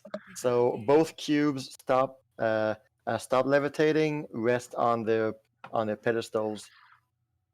And before we go any further, let's take a 5-minute break. Oh, yeah, that's fine. All right, but everybody keep talking or nobody explodes. Boom. That's funny you say that. So both that- parties took about the same amount of time. I Yeah. noticed that each group had different problems with different puzzles. Once I finally understood what the circle one was all about. Yeah, that's what that took was me. good, but Yeah. I gotta say I wasn't a big fan of that one. Trying to figure that out first. Yeah, that was the hardest one. I think both of us got through the first part fairly easily. And the end part was a little bit. We got tripped up at the end part because I didn't understand the columns right off the bat. I think we both misunderstood how to properly word it so the other one understood what was going on. So For the fight stick? Yeah. yeah, Yeah, the green lights. But we got through the laser one with the fire and star pretty quickly. and the maze one didn't trip us up too bad. Yeah, we got through the maze one pretty quick too. So I Cool. think the maze one tripped me up a bit, and the lever just slightly because I saw there was 2 sets of boxes for right position, or like each position, and I didn't know. Like, is that what the lights look like on the left, and then the other one is what they look like on the right? you know, That's what I wasn't quite sure Oh, on. okay, right. Yeah, I'm sorry Yeah. about that. no, Yeah. it's you're totally fine. You know, first time doing this, it was fun. Yeah. There's some things that didn't work too much, but you know, it Hey. also So so CheapPopMan, for the lasers and the fires and the stars one, basically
don't have a laser on your second column.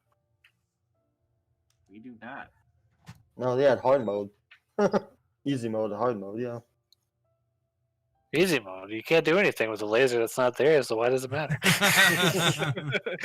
You guys got to do one less laser. But trying to describe our maze was a bit more challenging. Yours is just all in a row.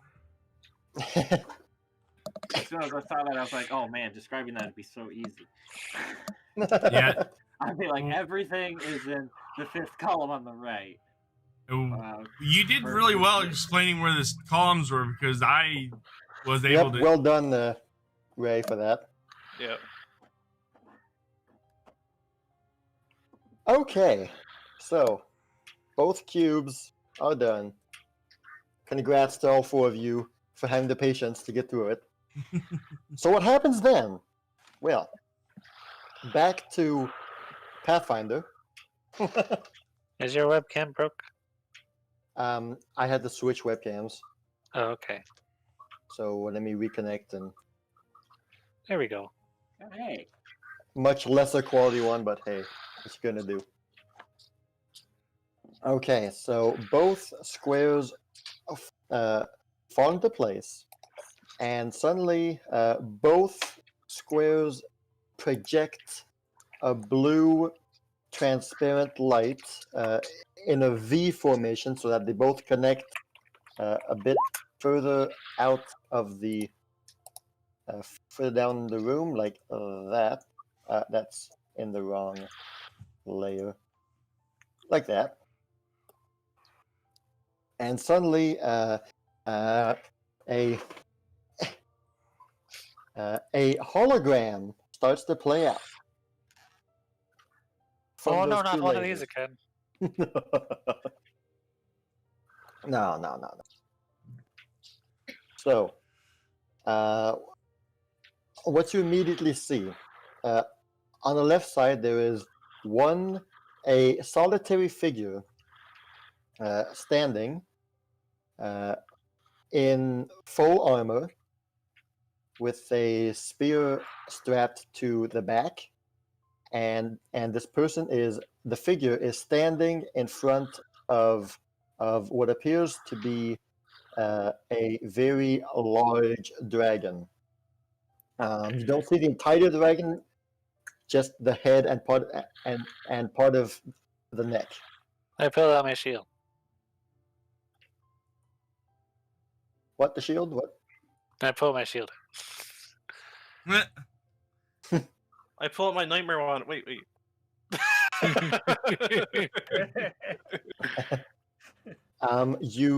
The dragon speaks to this figure, and the dragon says, "You bring great malice and evil to my untouched land, little warrior." The figure replies, "I cannot think of a better place than here, Kunavang. Here it will be sealed and warded, here in Kaineng, far from evil." Does that figure look like? Yes. Okay. After a few seconds of silence, few seconds seeming like a long time, the dragon responds, closes his eyes, bows his head a little bit, and will respond, "Very well. You have shown me your heart. I will carve a place for you in the southernmost point, little Nora." And the hologram then fades out, and the two lasers die.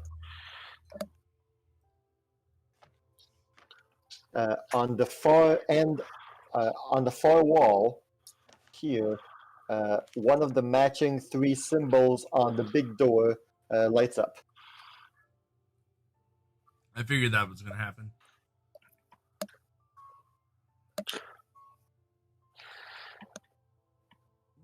Well, that was a hoot.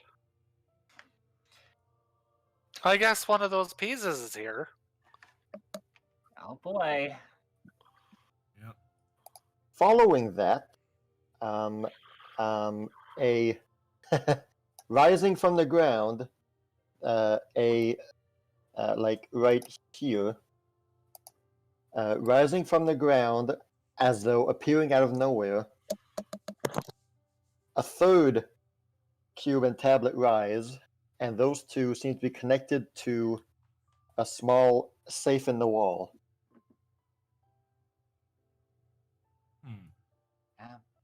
Excuse me, Emma, or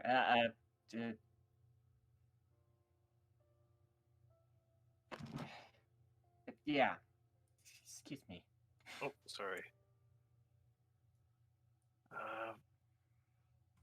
Oh, another one. Amethyst is gonna look at the symbol and inspect it. Kireji used to be an expert in Arcana, after all. The one that's on the wall? Yes, the glowing symbol that appears. Yes. All right. It is a symbol that it is what most ancient. This symbol has not appeared in any modern books, texts, writings of any sort. Only in books that talk about the ancient old times, like way before the Sapphire War, will have that symbol depicted. And roll me I guess society, since there's no history check. Just Kireji Fist. No. Professor, roll me a. Yeah, that's what I meant. But Oh no. It's a very old symbol, a very ancient symbol. What's a symbol? You know, I don't really know how to read Draconic that well. I'm sure if this was spoken aloud. Wait, I have an idea. She reaches down for her pouch. Oh, whoa, whoa, oh. Oh no, that was okay.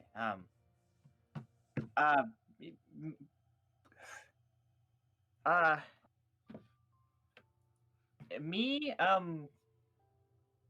Zaya. yes. I need to write a letter. Okay.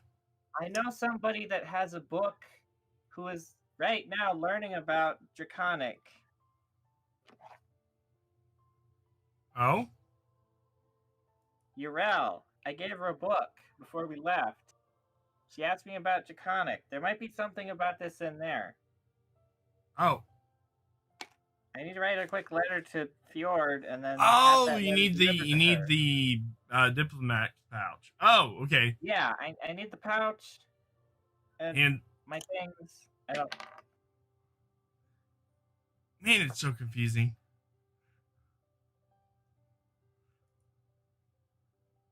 Oh, Sarah, save me. Those are tiny. Kireji, why are your hands so big? You'll have to ask my father about that. Oh boy. And I thought you got it from your mother. No, I did not. Anyway, Kireji is gonna write a letter and write the symbol on the piece of paper and ship that over to Fjord with some basic. Hey, can you look for this symbol for us in that book? See if you can find anything. Cool. To Okay. Urel. Sounds good. I guess we'll just wait to see what he says, or will we?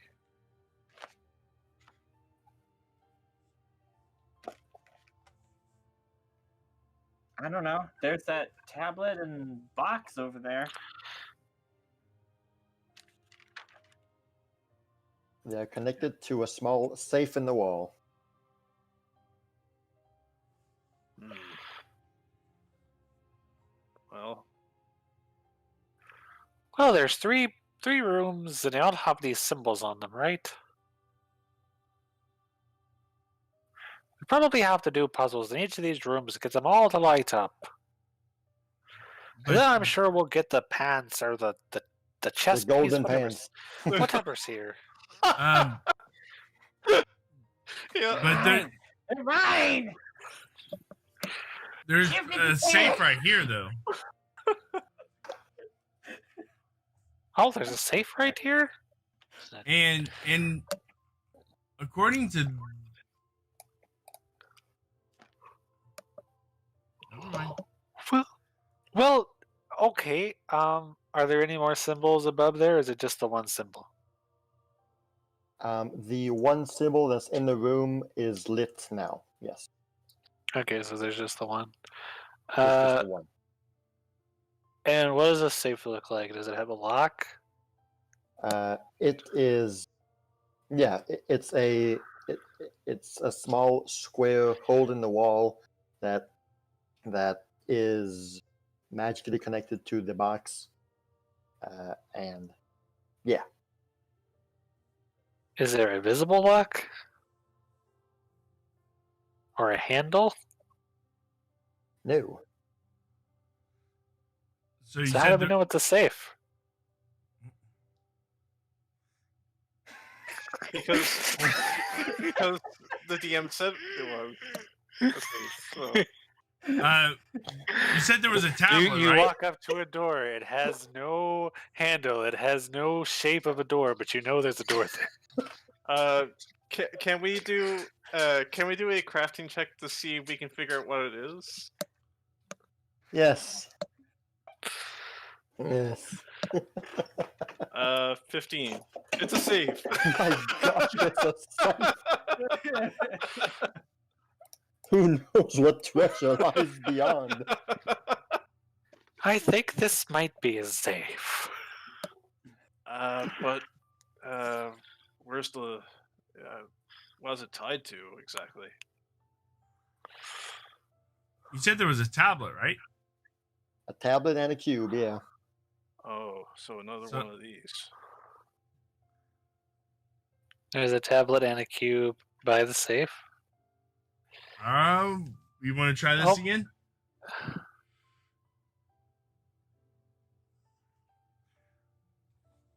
What? Ami, you want to do this with me? Kireji, Ami? Yeah, can we just punch it this time? I'm I'll I'm punch gonna- it open and it'll work, right? Okay, I punched the tablet. You seem really happy about that.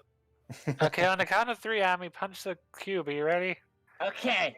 1, 2, 3, and we both punch at the same time. I punch the tablet, she punches the cube. All right, cool. This one, however, it's an op- They're all the same thing. Wow. Impressive. That they did. Interesting. We not only rolled the same attack, but we both rolled the same damage. I know, that's impressive. So that means, Ray, you are on the tablet. Okay, Wait. Are you or no? I'm on the tablet. I'm Okay, punching good. the tablet. Yeah, punch Okay. the tab. So there's a document, and Professor, don't look at the document, obviously. I don't even know what document to. So you're on the cube, Professor, right? Yep, is the cube the same thing? Cube's the same thing, yes. Bottom of cube is the same thing. Okay. Yes. So let's clear away the drawings. This one will be timed, however. This one will be timed. Not 5 minutes, because that was insane, but I mean, dang. Let's see if the particular track I want is on YouTube. Probably. the Super Mario RPG one where it's like sounds like ticking in the back. I got it. Okay, I got it. Ooh, I don't want a ticking clock sound for however long it's gonna be. That's stress-inducing. So, as long as the music is playing, you guys have time. If the music stops, then it's over. Okay, good. Okay. Yep. The two people. Ray's first time Ray's looking at the document. We'll be fine. We'll be good. We'll get it. I know what I'm doing. Okay. Right. So now that we all know how it works, it should go better. Okay. And so we will start in 3, 2.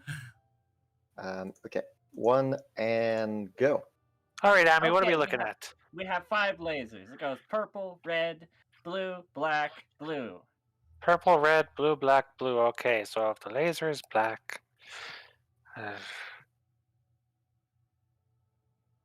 What's the last laser again? Blue. Blue? Okay. All right. Is there. Can you repeat that again? We have purple, red, blue, black, blue.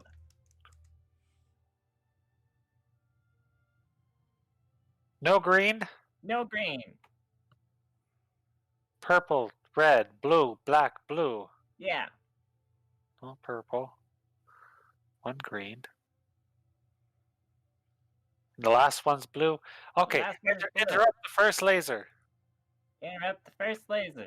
Punch! Okay. Punch. Good. It clicks. Next. Okay. What are we Okay. looking at? What do we have? We have I with an O, crossbow, axe, and we have a wagon wheel. I with an O, crossbow, axe, wagon wheel. I with an O. Crossbow, axe, wagon wheel. It's like a big I and a big O going through it, and then we have a crossbow, Crossbow. an axe, and a wagon wheel.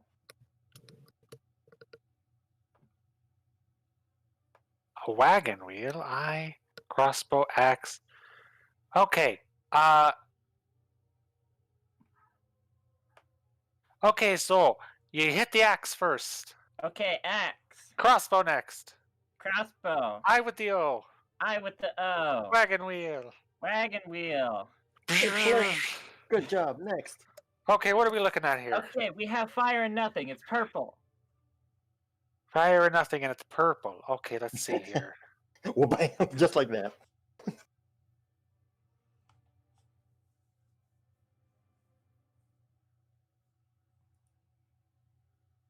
Fire, no star, purple laser. No star? No star. Fire, no star, purple laser. By the way, the purple does not count as blue and red. Okay, It's- leave it alone. Leave it alone. Okay, fire, star, red laser. Red laser. Okay. I guess the fire and the star. Fire and star, red laser. Okay, leave it alone. What's next? Okay, no fire, star, green laser. No fire with the star, green laser. And it's green. Green laser. No fire. It has a star. Okay, punch that laser. Okay, punch. What's next? Okay, we have fire, no star, red laser with the blue one coiling around it. Fire. With the... Fire, no Red- star, red laser, blue coil. Okay, red laser, blue coil. And no star. No star, yes fire. Is there the word vengeance under the cube? We have revenge, but no vengeance. Okay, leave that alone. What's next? We have a blue laser with a star, no fire. Blue laser, Blue With a laser, star. no fire. no fire. Is it next to a green laser? No, Well, shoot, leave it alone then. Do we have any more lasers? we're out of lasers. Nice. Yeah. Next. Oh, okay. Apparently it just Okay, goes. we're in the column. Okay, left side. Up 3. We have our first circle. Black Up. circle. Okay, hold on. Far right Hold on side. a second. Where are your circles? Yeah, that's what I'm saying. So first column 3. So it's columns and rows, right? First column, third row. We have the dot. Oh, you have a circle, okay? Yeah, we have the circle. Do Okay. you have a circle in the third Six- column? Sixth same row? column. Sixth Second column. row is where the other circle is. Sixth column, second row.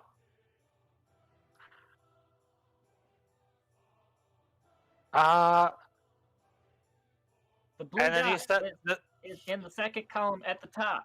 wait, hold on. I'm still trying to figure out your circles here. Are we Okay. still doing columns? Yes, columns and rows. Columns are up to down, rows are left to right, right? Yes. Okay, so sixth column, second row, there's a circle. Yep. And the other circle is On the first column, on the third one. From the bottom. These are from first the bottom. column. One of you is going top to down, Oh. top bottom, Please and the other go one's going top to bottom down top. at me. Oh, okay. So top is 1. I was like, what? Is top 1 or is bottom 1? The top is 1. Top is 1. Okay. So we are at the fourth column. First column, fourth row. First column, fourth row. Yes, first column. Okay. No, first column. Yes, first column, fourth row. Okay, I see where you are. Okay. Where's this blue light? Okay, the blue light is at the top of the second column. Top of the second column. Okay, and and the then triangle is right below it. okay, go left. Going left. Okay, now go down Go 4. down. What, 4? 2, Yes. 3, 4. Down 4. Okay, when I said go down 4, I meant go down 3. To where you're on Okay, going up. Down at You're- 3. you're on the 4th row. Okay, Yes. go to the right 2. Going to the right 2. Up 1. Up 1. To the right 1. To the right 1. Down 1. Down 1. Right 1. Right 1. Down 1. Down 1. Left 1. Left 1. Down 1. Down 1. Right 2. Right 2. Up 1, 2, 3, 4. 1, 2, 3, 4. Left 2. Left 2. Up 1. Up 1. Left 1. Left 1. Down 1. Down and left. Down Click. and left. You win. Okay. Next, final one. Okay. It's sideways. But You it have 4 says minutes. up. It's sideways? It's sideways, but it says up. Okay, let me look at it sideways. Okay, we have gray and green. Gray, gray, gray, gray. Then we have gray, green, green, green, gray, green. Hold on a second. What do you mean sideways? The whole picture is flipped sideways. Okay, so where's up? Up is to the left. Okay, let me flip my head. Okay, I got this. Okay. My head We is have- flipped. I don't know why it's flipped, but it's gray and then green. We're doing the columns from top to bottom, right? Yeah, okay. So Okay, I'm starting on the left. Gray, green. gray up, green bottom. Yes. Okay, go ahead. The next 2 are solid grays. The next 2 Okay. columns are just all gray. Okay, gotcha. Then we have gray and green. Okay, Green, green. okay, Gray, green. okay. And then there's 3 columns of gray. 3 columns of gray. What? Keep going. That's it. That's all we have. So We have gray, green, gray, gray, gray, gray. Oh, Gray, Ray, green, green, green. each gray, table green. is one set of options possible. oh, okay. You gotta turn it to the left. So left of up. So down. It's down. It's left, but whatever. We're done. Time. Yay!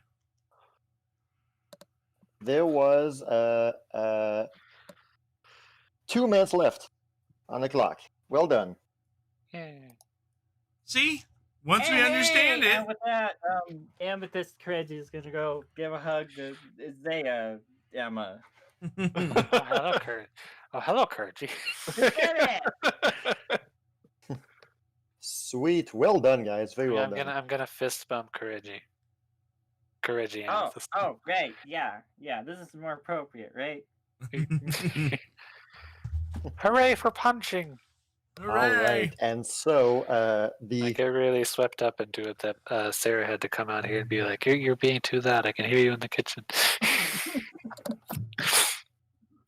the safe not safe opens, and inside there is a pile of gold, a scroll, and a key.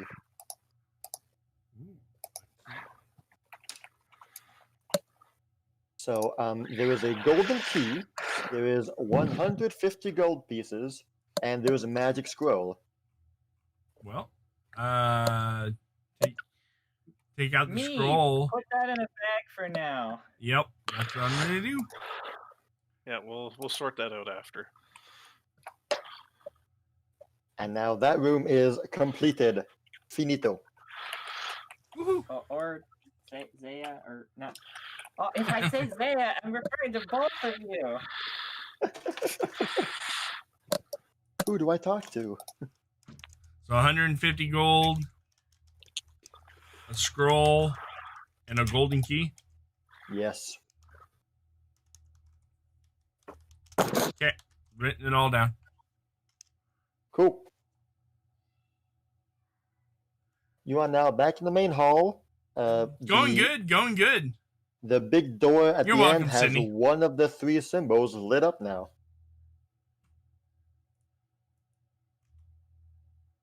Oh, Serva saved me. If I have to punch more boxes, I'm gonna be upset. All right, which door should we go through next? Don't worry, the next door has pyramids. I said we go through this one. Okay, hold on. I want to try this. This is a once-in-a-lifetime opportunity, at least I hope. I'm going to open the door for you. Whichever, to all of you. I will be the big, strong, buff man that opened the door. I immediately run through. All right, here we go. My opportunity has arrived. So what is she doing? Just going to open the door. What do I roll for Kireji to open the door? Strength. Okay. Doing. Yay! Door opens. Amazing. Aha! After you, madam! And Kireji gives a bow to the ladies and, his other hand gestures them inward. All right, entering this room. This one is a square room. There are 2 cubes and some stairs. No, not anymore. How do I start this? Okay, so the room itself, the walls, the 3 walls you can see are all covered in basically one very long mural painting that goes from one end to the other. That, and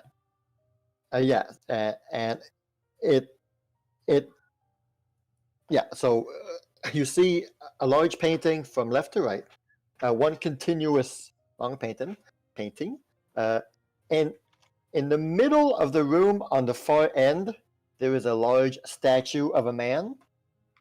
And on all of the sides of the room, except the one, except the door one, there is basically lining the walls.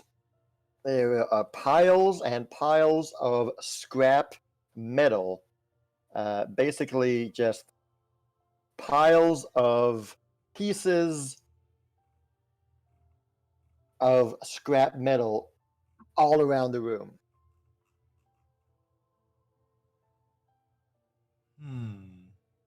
Before we start, I just have to ask Professor a question. Okay. What kind of bingo cards are you playing? Where your column starts at the bottom. Never played bingo. I'm looking Well, at it from columns usually start at the bottom and then you build them as you go up. I'm thinking actual column, like physical column. you're supposed to be thinking of table columns, like the tables we were looking at. Also, like columns in the game Columns, is when it goes bottom and then you build them up. It's literally every columns I was thinking of in my head. You just I start with was- the bottom, where they are. It's like I was thinking of newspaper columns. it's like I've never heard of a column table where you start a column at the bottom. I'm like, what the heck is Professor going on about? None of these are I'm matching. sorry. I don't As soon as understand. you said column, my brain Right. immediately visualized instead of visualized a column, like a physical column that's like a one that holds up the building. Like That's opposite funny. of the start at the That's bottom. really funny. I think Kevin and I both realized at the same time when he was doing Wait. he was doing it backwards. Yeah, it's like, wait, something's wrong here. That's Alright. funny. So does I this statue have a plaque on it? Yes, it does. Don't make the same I- mistake I did. Did they know? I go read the plaque. All right. Okay. So entering the room, the statue is it's a plaque, and it's dedicated to it says Emperor Hidoshi, the one who ruled during the Sapphire War. Now, as soon as you all enter, the door behind you No. will close immediately. And jeez. the statue's eyes will activate, will turn on, will like beam on. The statue does not move at all. However, the room itself begins to shake and tremble, and rising from the pile of scrap metal everywhere are some small, I guess we'll call them scrap metal elementals, for lack of better term. These small constructs made of scrap metal and everything that's found around them rise from the piles, and they begin to approach you. Now we'll shift to a more better map of this place here, like that, and turn on the grid. So, this is how it. So the squares here are all the scrap metal piles, and there are now some little scrap buggers that are rising from the piles and are approaching you. It begins by the room shaking and trembling. Roll a reflex save, everybody.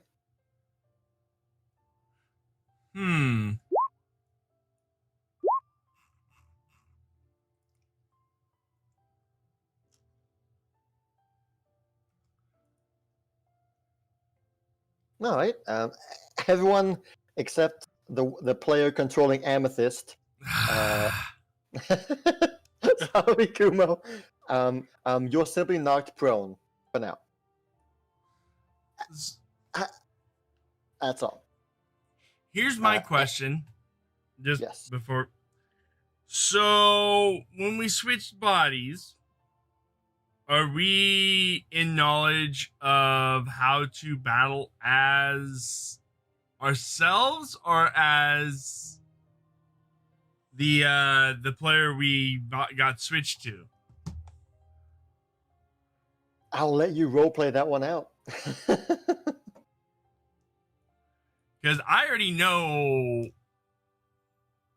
how I think it's gonna play out. So Then do that. I mean, you play Amethyst the way you. I mean, you are Zaya's soul in Amethyst's body. How do you think Zaya knows how Amethyst fights? We won't bother This will be with. fun. We won't bother with initiative. We'll just go from top to bottom. So Kireji, Emma, Amethyst, Zaya. I'll just put you guys there at least.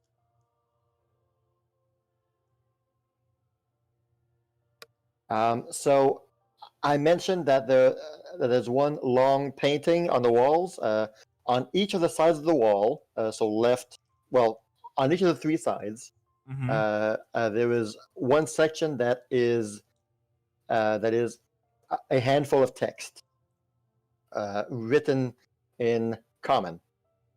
That says Amethyst and then Zaya. And once you forego, the scrap metals will begin. So, the statue has its eyes turned on, activated, but he's not moving. And so, begin. Kireji. First, can I ask what the scrap thingies seem to be doing? They are approaching you, and they seem to have limbs that are sharp metal, and they are approaching you, probably with the intent to whack you with it, with them. what does the wall say? That's the question. You'll just have to go and see.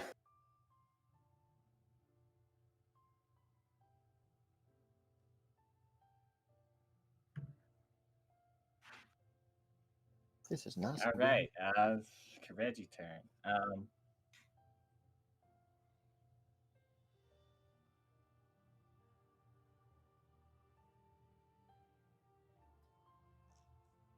Mm.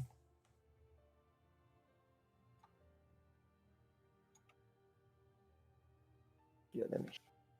All right. Gotta move over here. Ho ho! You approached me.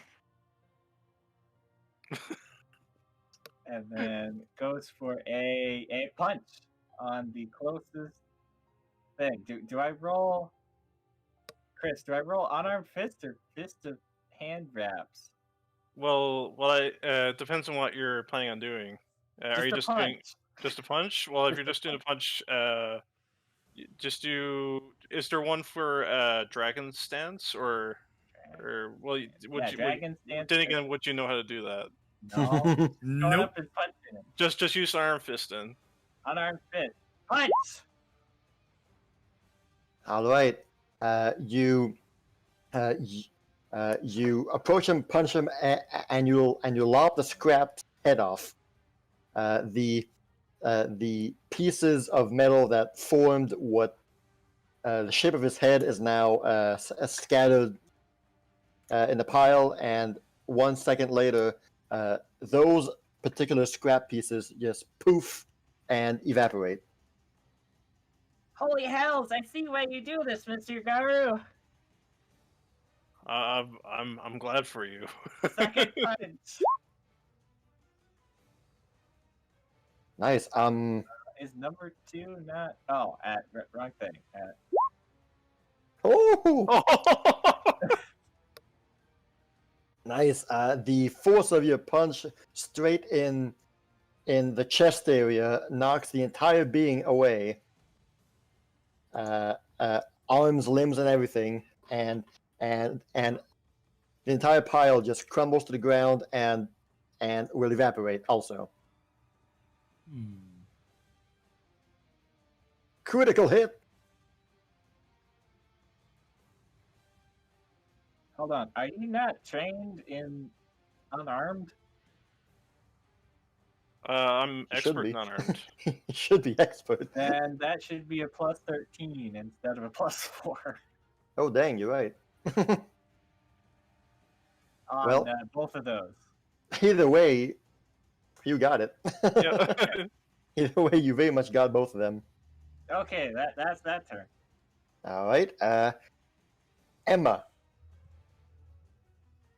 I kind of look at Zaya and how I don't even know how to do the magic stuff. What do I do? Just pray to Cadenale, it'll all work out. If you say so. I'll go over. And Or punch actually, it. actually no. Let's see. Let's go to spells.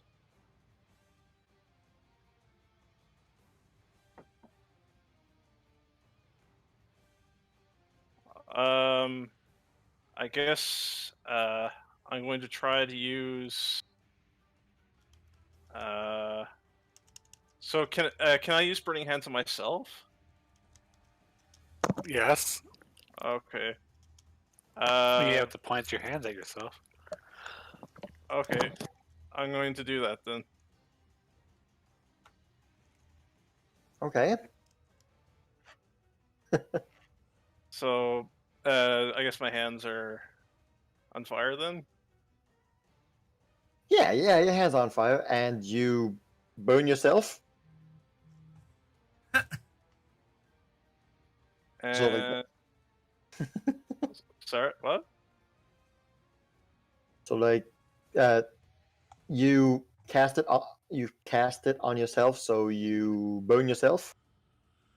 Well, I was trying... Maybe I'm misunderstanding, but... Are you trying to heal yourself? No, I was trying to... Because I remember you used a spell to give me flamey hands one time, so I was going to do it for myself. Oh yeah, there is a spell in that list that should be at the very bottom. Flaming weapons. Okay, that's the last one. I do like the idea of Reggie. Okay, burning hands!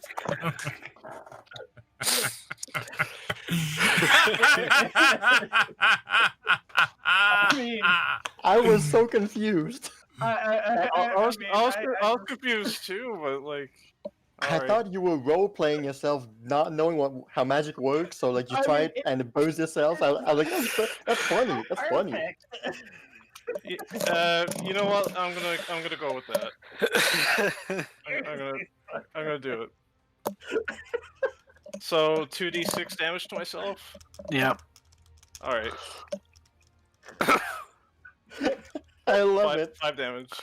I love it. So you three just see Emma just very confused about her hands. You know, she waves them in a way, and then there's just fire spews from her hands in her face.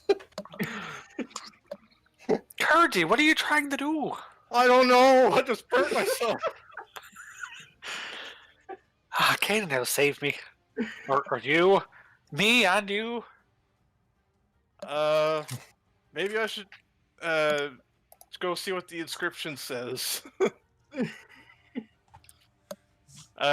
Where would I go for the inscription, or do I see it? Yeah, well, those blue markers on the map there are where the text is. So like, you would have to approach it and spend one action to read it. Okay, well I only got one action left, so I guess I'm going to go over here, and that's it. All right, Amethyst. All right. You're on the ground. So she looks like to Kireji, I don't know what I'm doing in your body. She whips out a sword, short sword, and all of a sudden it becomes a morning star. Melania approves. And Milani will not be deceived by these petty illusions. Her sword turns into a morning star. Great. she goes to the mural or this and reads the text. Right, so Out that's your loud. 3 actions. Okay, so Well, that text. I approach. That was one action. I read. That's Yeah, another you action. stand up is your first action. Oh, I was prone. That's freaking Yeah. right. The only one who so- failed their reflex save. We're all learning something new.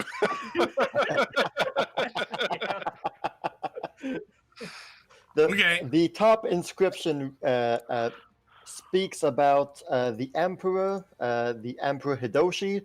He was one of the only ones in the history of Kaineng who learned how to not only coexist with the dragons, but actually learn to ride one.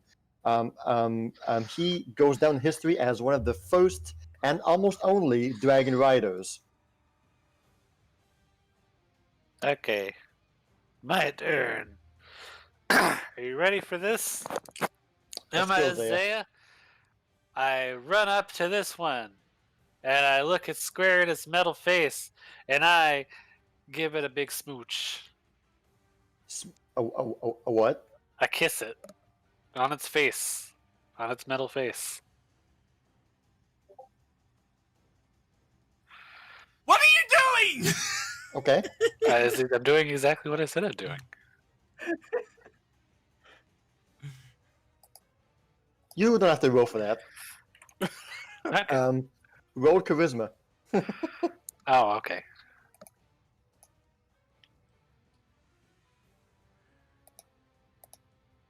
Just for fun. Amethyst stands there horrified. That's not terrible. The enemy, being made of metal, has no emotions and no thought whatsoever. So, your action has no effect on the scrap metal elemental. But does it have an effect on my heart? Roll a will save. Uh, Let's roll a 1. Okay. You resist the enemy's allure towards you, and so should you have failed, you would have been compelled to protect him from any damage and harm that would befall him. I'm kidding, by the way.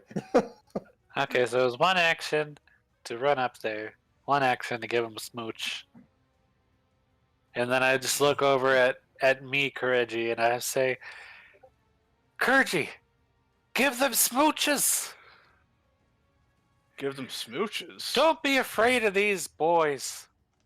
They're harmless. I think I'll pass on that. That's my turn. All right. The enemy's turn. So the one up there is stunned for 1 round because he has no idea how to compute what Emma just did. So for his second action, he shakes out of it and he takes his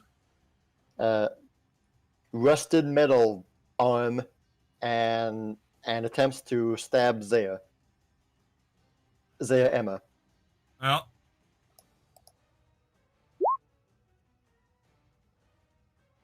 That doesn't hit.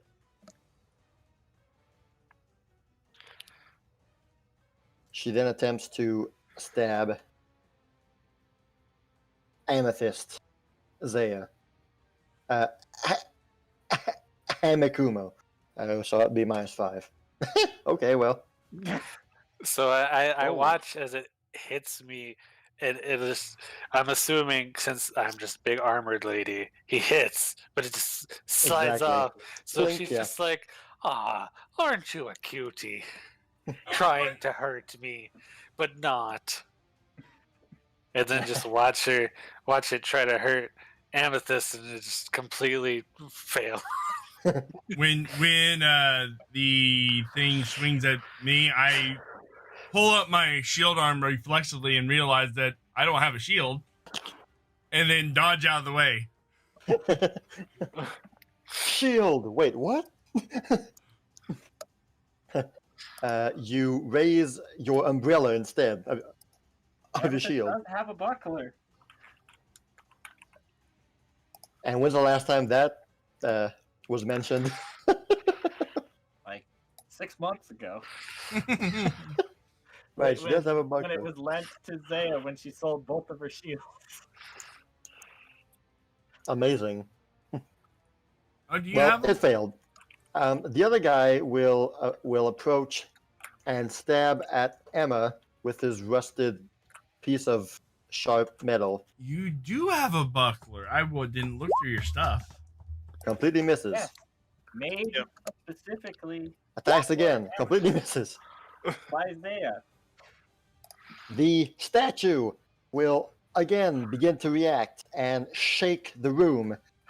However, this time, large tiles of the ceiling begin to crack and fall down on you all. Roll a reflex save to half the damage. Here's the one that fails. That Hey! Never mind. Zaya fails. The others get half damage. Kireji and Emma, you take no damage since you did a crit succeed. Go for this. Hey. So Zaya takes 16 and Amethyst takes 8.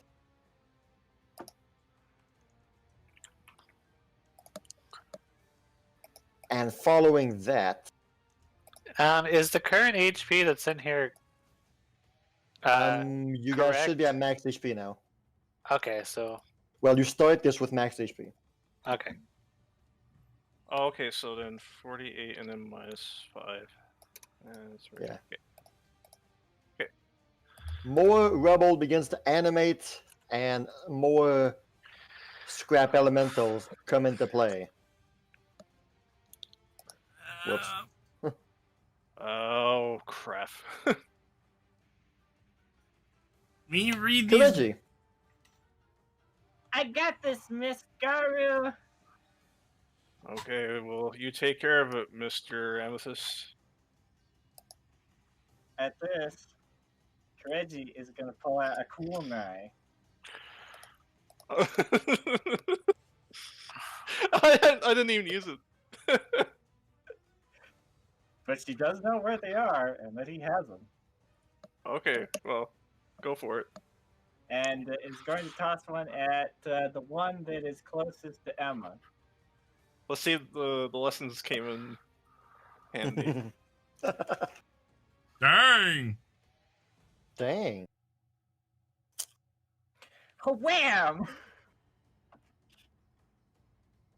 Well, you miraculously managed to land a kunai directly in the link between the arm and the chest and the shoulders. So his left arm just falls to the ground once the kunai just zips through the metal. And he just has, like, if a machine could have an expression, it just has an expression. I was like, oh, man. That was a good arm. Yeah!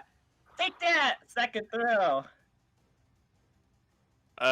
It's like, yeah. Oh, Not so much. The kunai thuds into the wall behind you, but not lost in the pile, just on the wall. Hells! You'll Third get it. throw! That's even worse. It lands well. You hit the scrap monster, but the knife just glides on the metal and does no damage as it falls down behind him. I see why you never use these things. They're good for once every once in a while. Amethyst.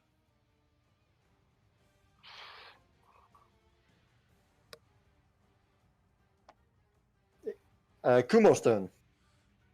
I'm gonna go read this thing on the wall. I'm trying to get all the information we can, see if we can stop this room from crushing us. All right. Moving your way across, the two scrap elementals will have an attack of opportunity against you. Wonderful. That misses. And Chances that are they're all misses. gonna miss. Okay. You move on by. Did the turn order get changed? Yeah, Shouldn't. we skipped Kireji's turn. Oh, dang. I don't Or know why. we skipped Emma's turn. That's all right. You get me next time, cause Sorry. it's all right. Okay, so your first action was to move, and next one is to read, I'm assuming? Yep. All right, so this side of the wall will talk about... Hold on a second. Okay.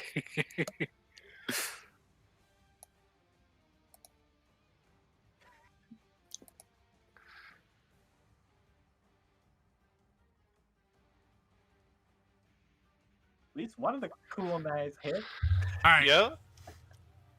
Okay, that side of the wall will talk about the day, basically when Kaineng was sieged. Near the end of the Sapphire War, the Imperial Palace of Kaineng was under attack, and this emperor stood valiantly at the front of the gate, the front of the walls, in front of waves of enemy soldiers, enemy humans, and he refused to basically give up the dragons. He refused to kill them. He declared that Kaineng stands with the dragons and will defend them until the dying breath. All right. And that third one is going to be my third action. My third action is going to be attack.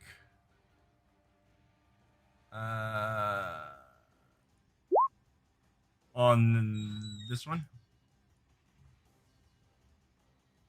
So that will be one. That'd be my. It'll be 1d8. Button for it. Well, it's not a short sword anymore. It's Oh. Well, you hit it, and the Morning Star is particularly effective against these scrap monsters, as the bludgeoning just tears through the layers of piecemeal metal, and this guy just crumbles to the ground and evaporates. all right. Next, Okay. We skipped Emma, so it should be Emma's turn. yeah, go Emma. Okay. I'm going to try to read my side. All right. Where The final section talks about his death, about the Emperor's death, where standing valiantly at the front of the gates, he was effectively the first casualty of the Kaineng section of the war, where a enemy catapult basically launched the projectile straight into his chest, sending him flying backwards and dead on the spot. That sparked the beginning of the Kaineng War. Well, that was an abrupt way to end it, or start it. That is how he died. A enemy catapult to the chest. That would do it. Well, no. I barely know how to use weaponry. Maybe this will go better than the magic. I'll take out the rapier, and I'll attempt to attack this one. Pretend it's a big kunai. Here goes Throw the nothing. rapier. Okay. So you lunge with your rapier, and it stabs him right in the heart. If he had a heart. Give me back my rapier. So the rapier's point managed to not slide in between the layers, but actually stab directly the sternum, basically, and push him back. Who did you attack? The one that's in front of Professor. Okay, cool. So he is now dead. Okay. And I have one action left. Yes. I'm going to move to this part of the room. Yeah, I'll stay here and there. I guess I'll just ready. Yeah, I can't ready action, so I'll have to wait there. Okay. Can I read the It's like- thingy from here? Like, yes, it worked. All right. So Can I Zero. read this? Can I read this Um, inscription from here? yes, you can. It has already been read, though. Yeah, but I mean, nobody reads it out loud, do they? I believe Kumo explicitly said that he was saying it out loud. Yes, I was. Oh, okay. I'd like to think as I was trying to read the tablet there, I was also trying to fight off with the rapier. He got totally annihilated by a catapult. So it's like, Zaya says, "I think I know what needs to be done," and I try to jump on and ride the scrap metal thing in front of me. Athletics.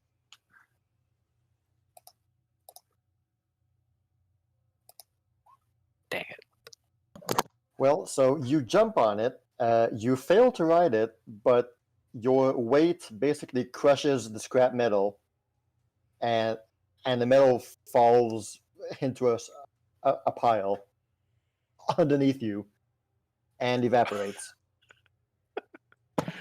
I think that worked.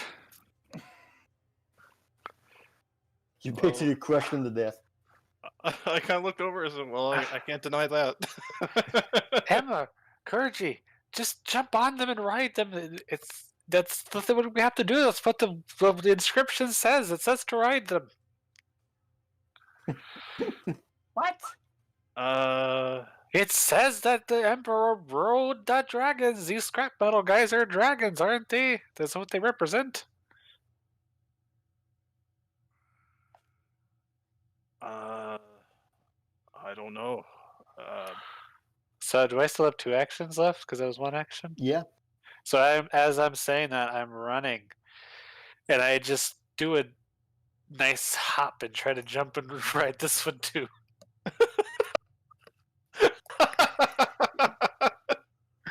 Is that another athletics check? Yes. That was a little bit.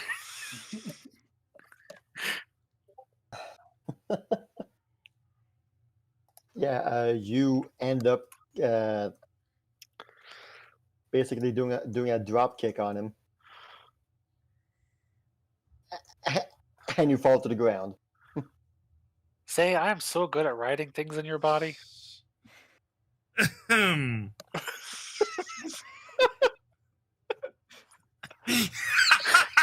didn't mean it to sound like anything. I love how it's not even You just hear a getting, booming voice that sounds like I'm not Kalani in the gonna background. listen to this No anymore. All right. That was all 4 of you, I believe. Yes, it Yep. was. Yep. All right.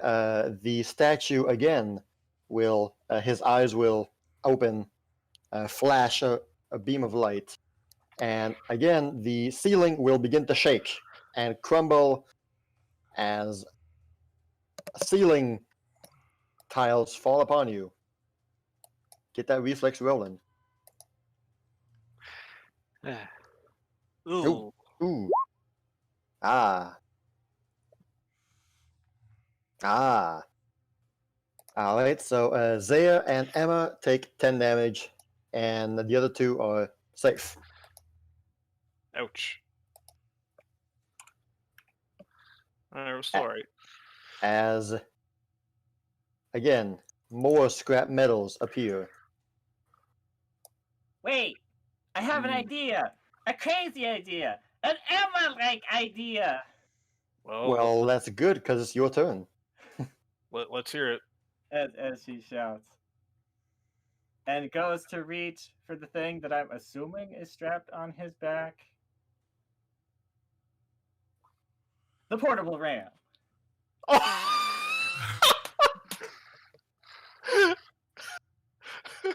Prepare to meet your maker, Emperor Statue Boy!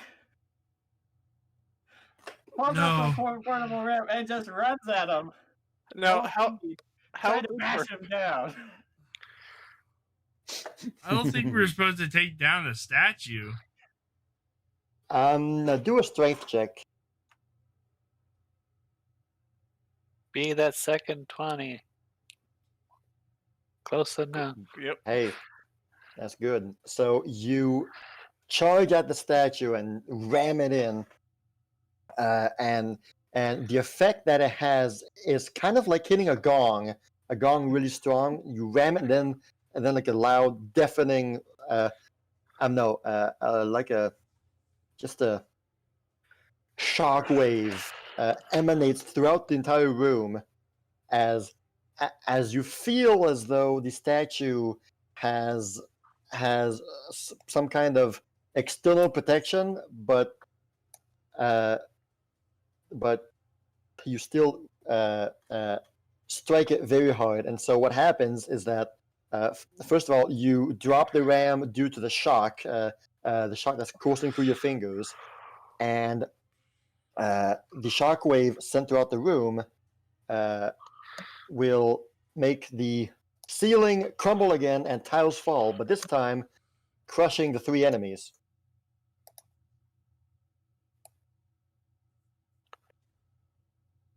Wow, the ceiling's really good at riding those guys too.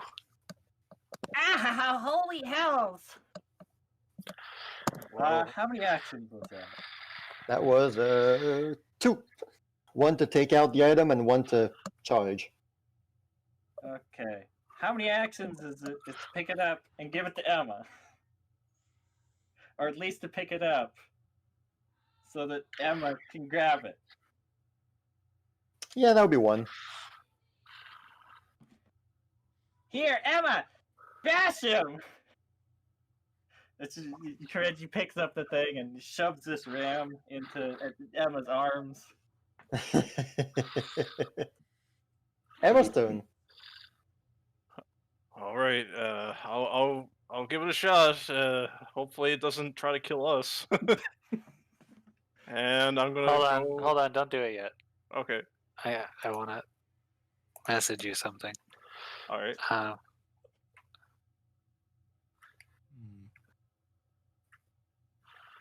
do I message? Okay, is it cheap?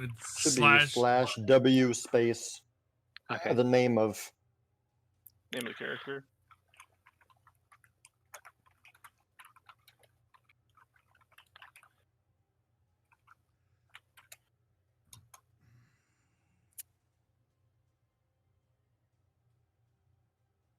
Okay. Just give me options. But how can I role play that? Because well, you'd have to go. I mean, Kireji's kind of in your way. Okay, I'm going to try to think about that time that Emma cast a certain spell on me to make me jump higher. And I'm going to see. I'm just going to try and concentrate on that and try and jump with the portable ram into the statue with the ram. Hey.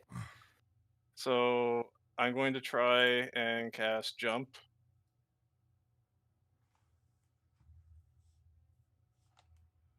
And then I'm going to try and ram the statue in Nice. midair. Sweet. So would that be a strength or? Do a attack roll. So your proficiency plus your strength modifier. Did we read the last one aloud? By the way, I'm sorry, I had to step away for a bit. No, I didn't. I didn't read that one out. Yeah, you were screaming it, remember? Oh yes, while You- using my rapier. Yeah, you were fighting with one guy and you were like, also apparently he was killed by a catapult. Would I use my unarmed fist roll or? Sure, yeah. All right, so like you leap in the sky with the ram and try to whack his face with it. Again, the gong shockwave appears. However, you stay suspended in the air for just a few seconds as a shockwave goes on. The statue's head, whether it's true or not, but it looks as though the statue's head turns to look at you, and a booming voice echoes in your head, saying, "I will not die to such pitiful methods." And as soon as he says that, the shockwave sends you back a few feet as you begin to fall to the ground. Okay. So, well, I guess that's not going to work. Ow. do we have a way to? You said he died by a catapult. Maybe. Hold on, I think I have an idea. Was it a spear or a catapult? I don't know. A catapulting spear. I A think that's what spearing it said. catapult. I think I have an idea. What if we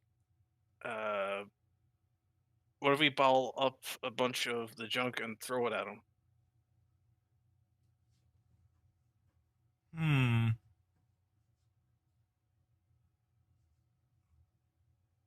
Because maybe we have to throw something at him in order to make this work.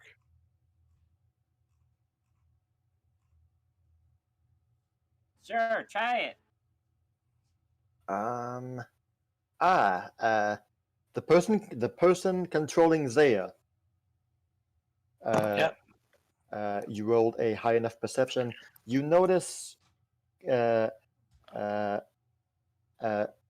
amidst the pile of scrap metal, you see in one section what appears to be the lever crank of a old catapult.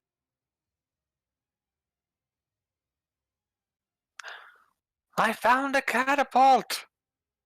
And I'm gonna, during my, it's my turn, I think.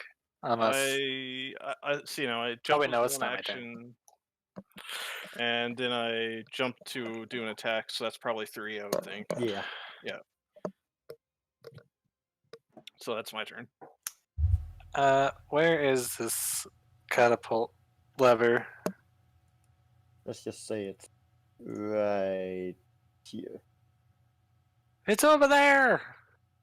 I point towards it.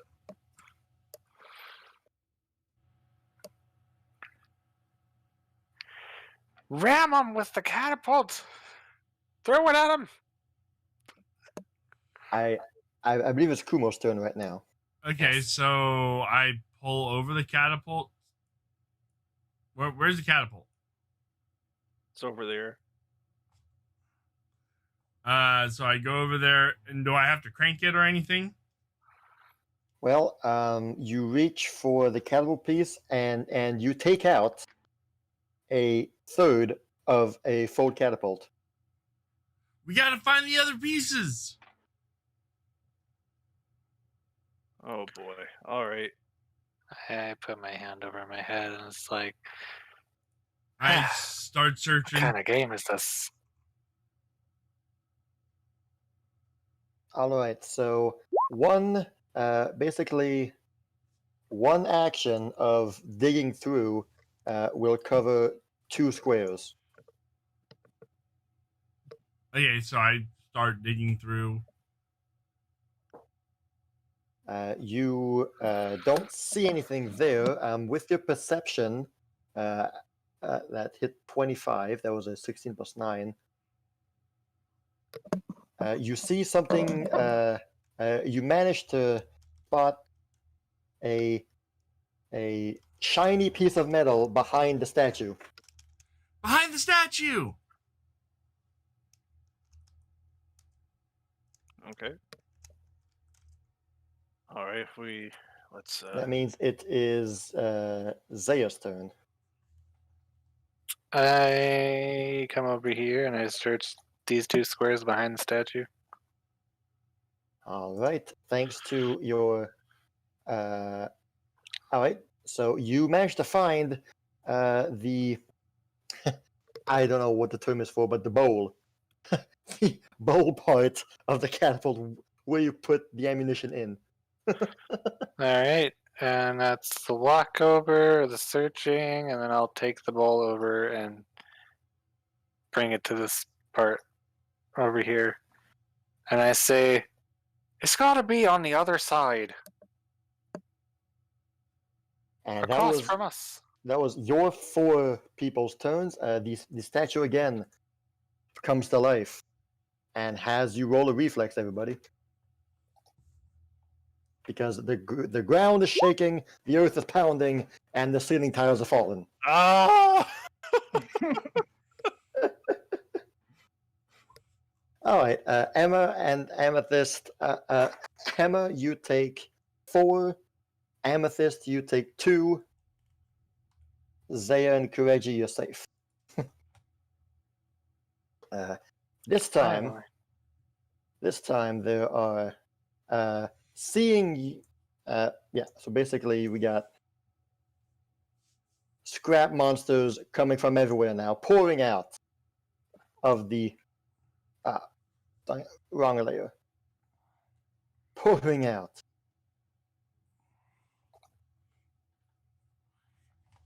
Hit it with the gong again!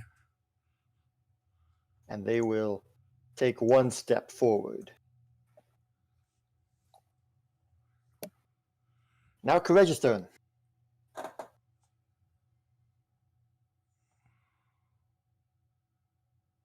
gonna try this my next turn. So that's Professor's turn. Emma, go look for the things. Runs in Okay. here. What do you want me to do with this ram? I was Go gonna to throw it. Goes to punch the one on the left of Kireji's portrait.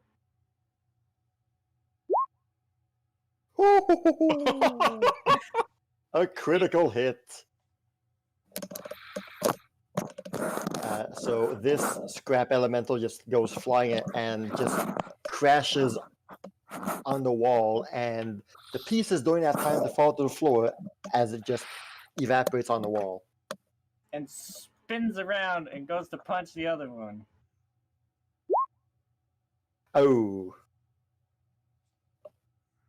Well, you were too excited about your first kill that you excitedly turn around and you whiff him completely.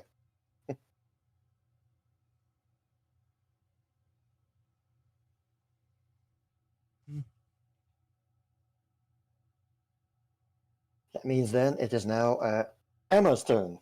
Kireji. Okay. Is it? Yeah. I'm going to take the ram that I have, and I'm going to throw it at the statue. Just kind of shrug at first, like, oh well, I'm going over to find. Here, you hold on to this, and I throw at the statue. All right, so you toss at the statue. Roll a reflex save. All right, throwing at the statue. Again, a small shockwave gong effect happens, but the ram gets sent flying straight back to you. Uh-oh. Oh. You take 6 damage from the ram crashing back into you. Does anything happen to the statue or the golems that are around? I This one see. here. Wait a minute. Yeah. This one here. This one is stunned. Okay. I see that. I see this stuff happening, and I'm just like, Kireji, be careful. My body's squishy. I'm figuring. I'm learning as I go. I'm going to attempt to move past this guy. Or actually, no. I'm going to go over here. How'd the good sending get in here? And There's 2 actions. and then I'm going to try and search these 2 squares here. The one in front of me and the one next to it. So You that'd find be- nothing. Find nothing. Okay. All right, that's my turn. Amethyst. So Kumo. I'm gonna swing at the thing right next to me. Sweet, you hit it. The Morning Star crashes in to his body. Roll a Morning Star damage. I think that'd be 1d5. It's 1d8 because it's 1d8 favorite. minus. It's on Amethyst. Yeah, so -1. And the base damage for Morningstar, I think, is 6. Because it's my favorite weapon. Okay, so basically, since Amethyst is a halfling, your Morningstar is now a small Morningstar, so the dice damage goes down by 1, and she has a -1 strength modifier, so 1d6, okay. 1d6 plus your favorite weapon bonus -1. That sucks. Hey, it's 3 damage. But your Morningstar is particularly effective against these scrap monsters, and with that 3 damage, you tear off one of his arms and legs, and so he falls to the ground, sparks flying out of his crushed limbs, but he's still not evaporating completely. All right. Well, I moved this way. Nice. He tries to swing at you with his one arm. No miss. In this way.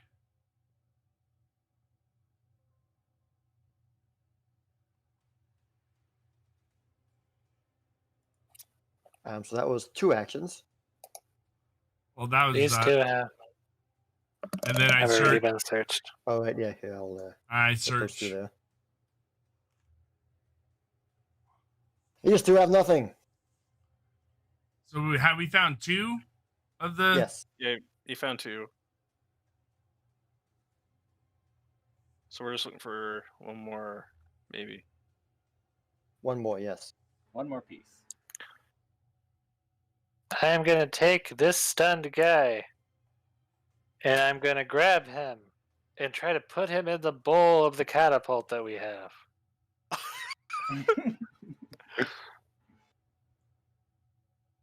You succeed. He's in the bowl. I He's- rush this way. You managed to mush him and squeeze him into a ball. and put them I in a did bowl. not ask for this. I zoom past here I and feel just, used. with my third action, I search these 2 squares. These two? Yep. Hey, you find nothing.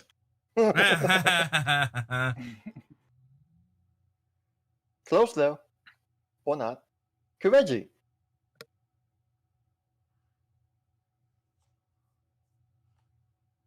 Oh, So okay. Amethyst. So Professor. This is confusing. Isn't it? Tommy, get between the 2 piles that me and Kireji have been searching through. Might Punch be the there. robot! Robot is punched and gets sent flying across the hall. Flying across the room. When I threw the portable ram, I figured out that it doesn't in fact destroy everything. It just destroys me. And so the force of your punch just sends the scraps and pieces flying forward and lands in a pile of rubble behind the statue and just poof poof poof.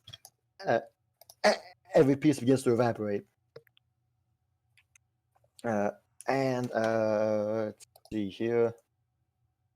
Oh, thanks to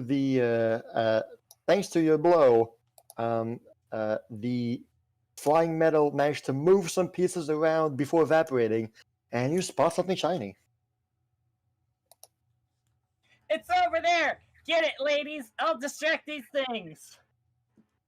And And Kireji Amethyst is gonna do a running, what is that? Put your arm out like pile driver thing to try and smash this this guy one's over not here there. that's by Amethyst. Yeah. He's Oh, not sorry, there. he is in a catapult. Oh, he's in the okay. So you can go over to the other guy. Then she's gonna run over to the other one and try and just shove him back into the garbage pile. I don't know what to roll. Go for an attack roll. Or wait, do you want to push him or? Like a running push shove thing, just like shove him All right. back in there. That is your athletics, and since you're already running, add yourself a +2 to that. Okay. Athletics. Ooh. Oh! Well, that didn't work so well. He just ran a trip. I mean, it's a critical failure, but it's a 17. Yes. So you forget that you're so tall, and you extend your hands to push, but your hands go above his head. However, the rest of your body keeps going and crashes into the creature. So you both fall into the pile. Yes. I kind of look over with like a kind of cringing a little bit. Just Take that! Ow!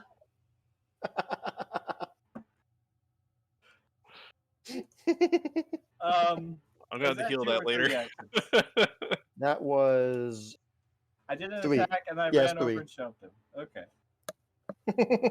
So where's it you saw the shiny thing again? Over. He's pointed in this direction. Okay. Like pointed over there, and then charged at the other one and just tumbled into the garbage. He's over there. Where's the other catapult piece? Right there. Where that purple swirl is regretting his life choices. Yeah. Right here? CheapPopMan, go ahead. All right. I'm gonna run over here and Yes. search. You find it. Yes. You find the silver chain. All right, let's put it together. Okay. See. So you got. Okay. So I'm gonna head back to the catapult. And that is And your 3 actions. I can't give the chain to anybody yet, so Okay, you'll have to who's, take it from me.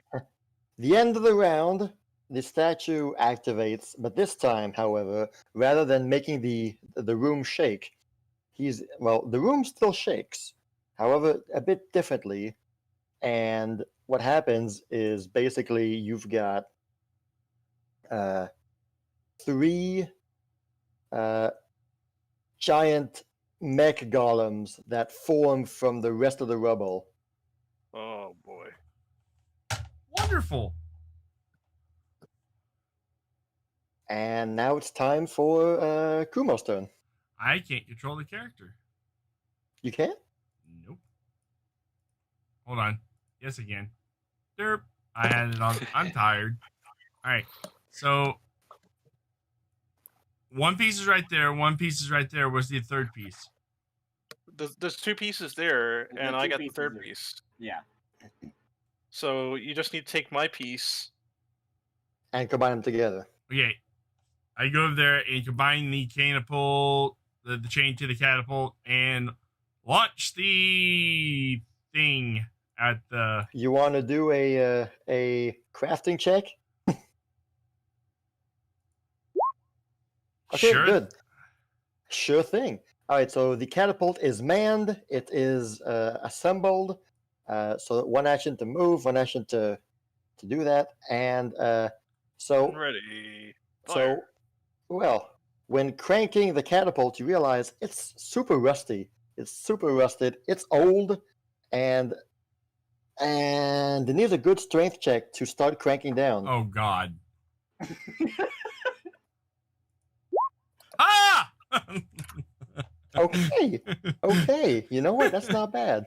You crank it halfway.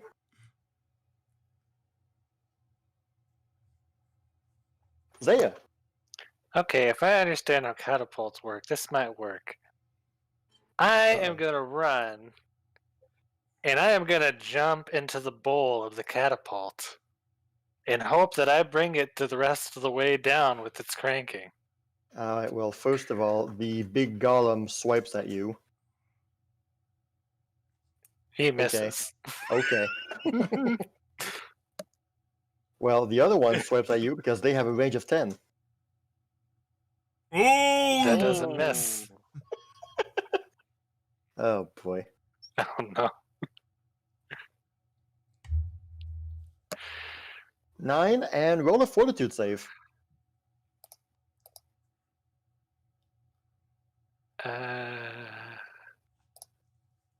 Okay. The rust does not poison you at all. We're good. Your body's fine, Zaya. Limping Okay. with a gash on a leg. You're fine, you're fine.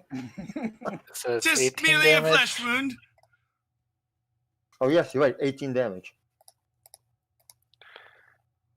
I'm still trucking. And I jump in that bowl with my heavy armor and hope to push it down.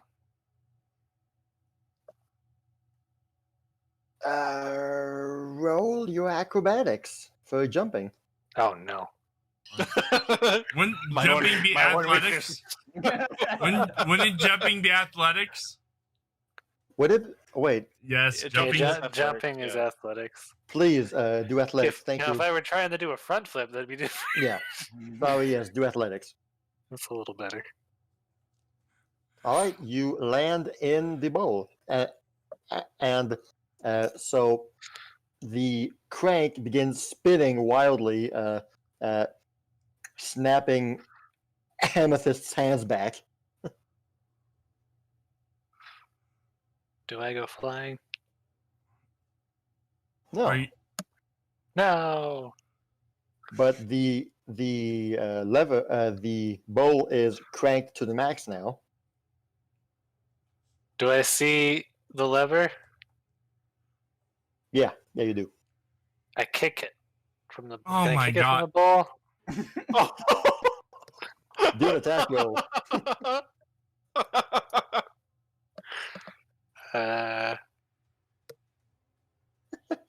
Armed foot. Unarmed foot. Yep. Okay. Zero, how do you want to do this? So you see Describe the scene Zaya, for me. Zaya I came in runs- like a wrecking ball. she gets swiped by one of the golems, and then he misses, and she gets hit really hard by the other one, and she stumbles and like does a little roll as she's running, and she just keeps trucking and she keeps running. She jumps in the bowl. It pushes Amethyst back. Amethyst falls to the ground. As she looks around and notices that Amethyst isn't at the lever, she sees the lever and she kicks it. And then the catapult flings Zaya. And And then you hear Zaya Amethyst turns cry. around, faces the statue, My and puffs her body! chest out and hits it hard with her heavy metal armor, and cracks the skull of the statue, and it's just you see the cracks go from the skull all the way down to the bottom of the statue until it eventually just bursts.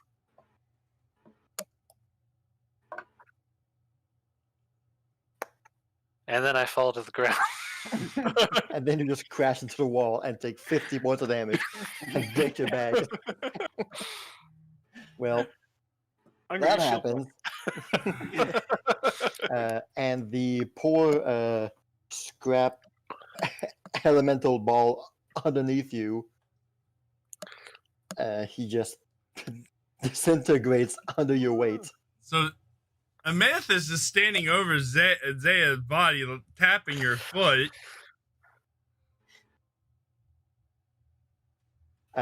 Once the I'm way over here now, I think. yeah, you're over there. I just Oh yeah, I forgot to mention where I jump over Emma. Because Even Emma's in the way, so I had to jump over. Yeah.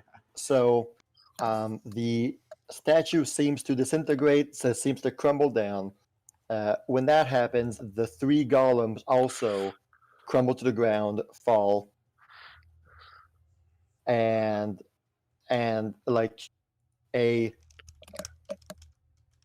positive shockwave emanates through the room, and like a wave of light dust just, and the room falls silent once more. And as the seconds pass, the room begins to shift and manipulate itself to look the way it looked before you guys entered. The ceiling is pristine. The scrap piles are undisturbed. There was nothing on the floor.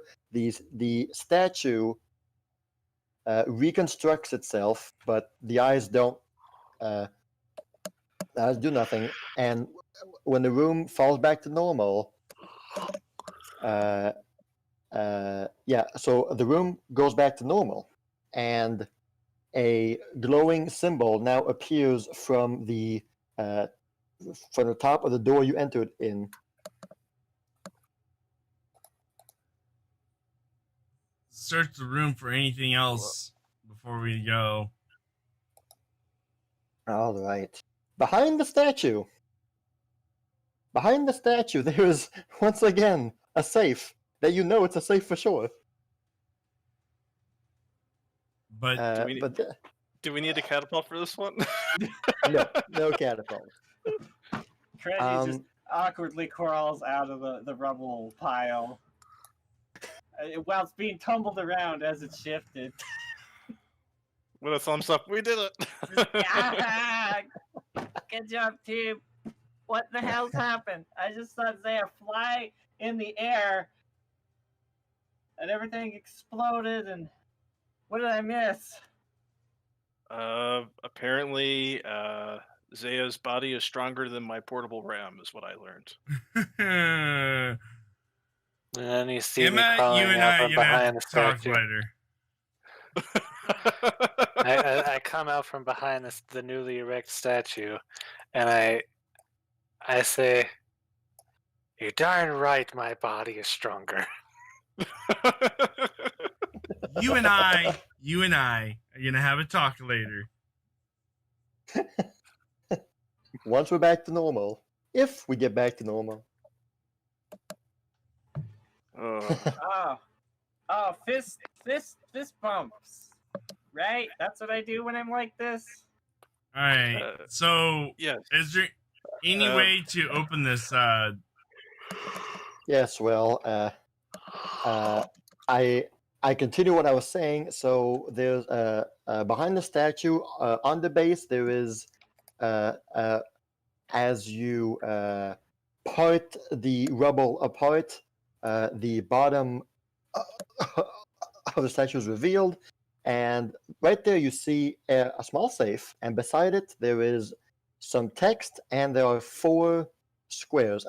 Basically, it's like a safe with 4 numbers that go from 0 to 9, Mhm. and the text shows as this. To enter, one must know the truth to life. The truth to life is for one to hate. Oh, it's for one to. What?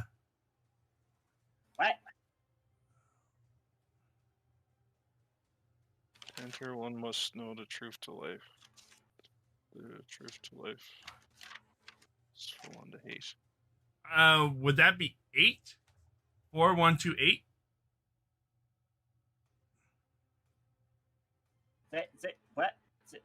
What? Do See- you move the numbers?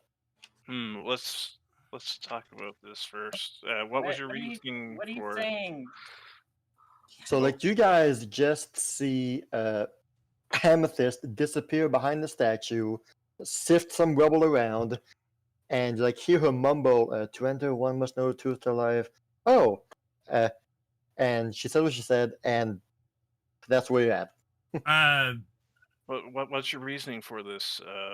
Because the end there says 4, 1, 2, hate.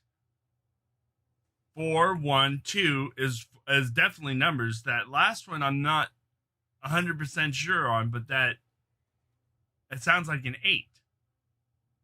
And you see a numpad with all the 9 letters numbers. Well, the squares are like rotating numbers. Oh, so it's a rotating dial thing. Yeah, Is there any other clues around here? that's the only thing you see. Well, Do it. if you seem confident, 4, 1, 2, 8. Sure. Rotate it to 4, then 1, then 2, then 8. The safe opens. hey, Well done, Kumo. And Good inside, job, yeah. For some reason it didn't click to me, and I was just thinking he was spelling out hate in the like calculator numbers. And I was like, okay, the 4 kind of makes an H. Okay, I can see that. It's like the 1. I don't know how that makes an A. Or 2 makes an A. Yeah, okay. 3 makes an E. That makes sense. Wait, 8. Why would you do 8 instead of 3? I was really confused. well done. Inside the safe, there is again a scroll, a magic scroll, 300 gold, and a silver key.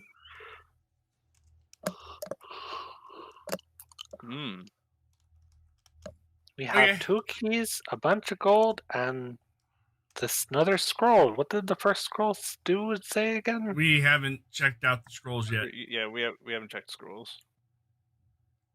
I think Too we pretty much said like we were going to sort it all out once, like afterward. Okay. Is it pretty like obvious that it's like a magic scroll? Yeah. Okay. Then I'll worry about it later. So I have a question. Was there a symbol in here? Yes, was right appeared- above the door. Yeah, right above the door. And it's Oh. lit up now. Yeah, Yes. the one above the safe is lit up. Yeah, and the door opens, of course. Sorry, I was busy looking for the knife thingies. Oh, You find both of your Oh. thrown kunais. thank you. All right, so we're going to the last door.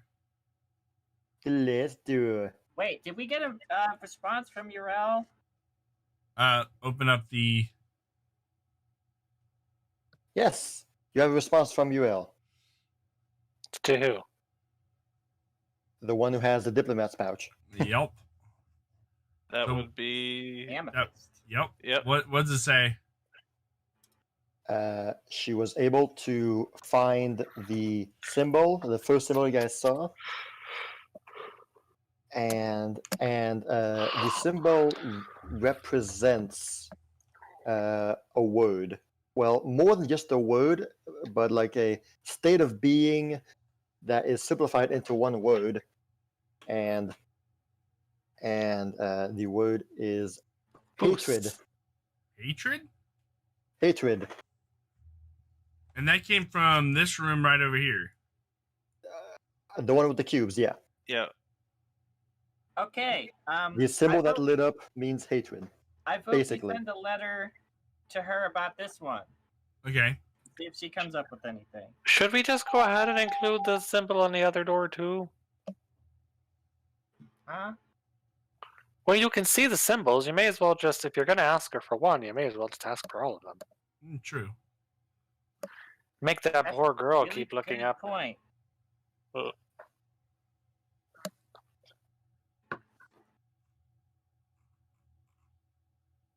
Go ahead and do that. All right. right. All right. As you guys leave the room, you notice that the kitsune will look at the statue and like bow her head a little bit before the statue. I'm going to do that too, actually. I'm wondering if the kitsune is one of the is if the kitsune is the empress. Just thinking off the top of my head. Emma has already copyrighted that plot guess. As Kireji and the kitsune are bowing to the statue, you hear Zayami mumbling behind them, "That statue should be bowing to me."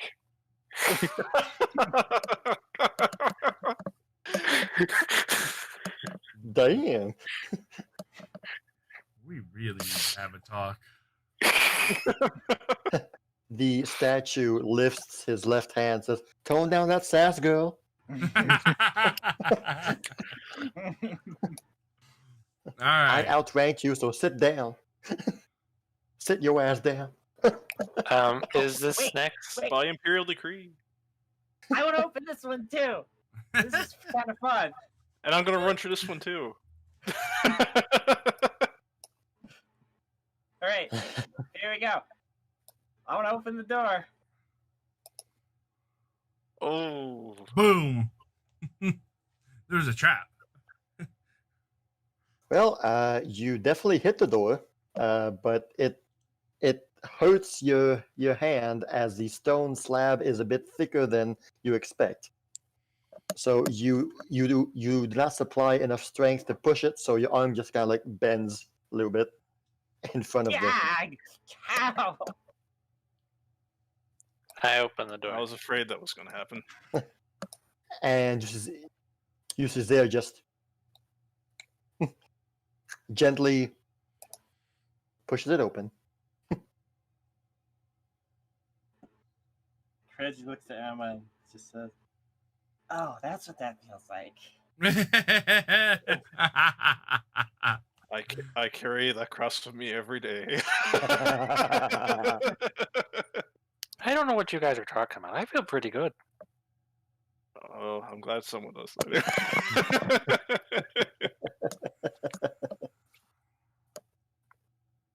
All right. The door opens, and you do not have time to see what is beyond the door before a great flash of bright light bursts from the room and surrounds you entirely, bathes you in this bright white light. blinding you from anything around you. You can't even see the others beside you. You are all immersed in this bright light. Yeah. Oh, I wasted my life. Just swallowed by the light. And so you are in this kind of like limbo. You don't even see the floor anymore. It's just white everywhere.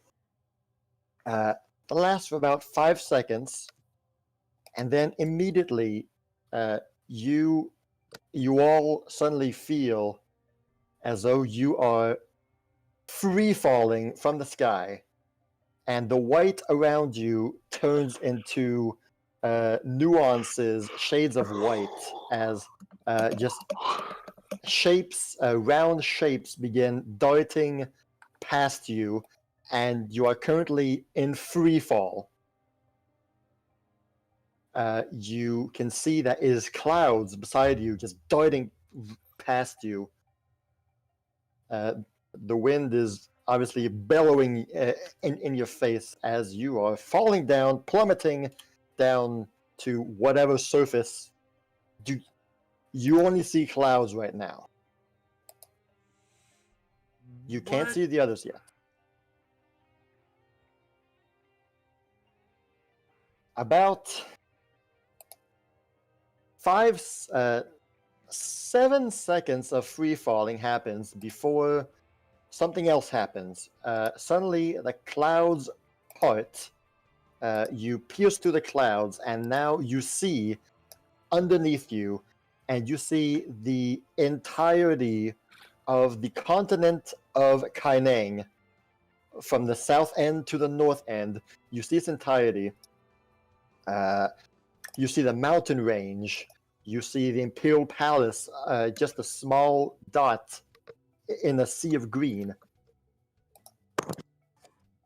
And as soon as you see that, you also feel another sensation, and that is the sound of giant leathery wings deploying and buffeting in the wind, and suddenly your feeling of free fall is lurched, stops. And now it's more of a feeling of simply gliding, flying, parachuting, basically.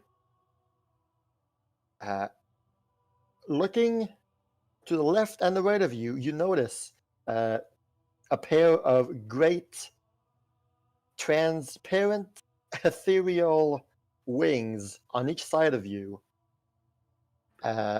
spread open wide to catch the wind. You realize that they are your wings. At the same time, you also notice three other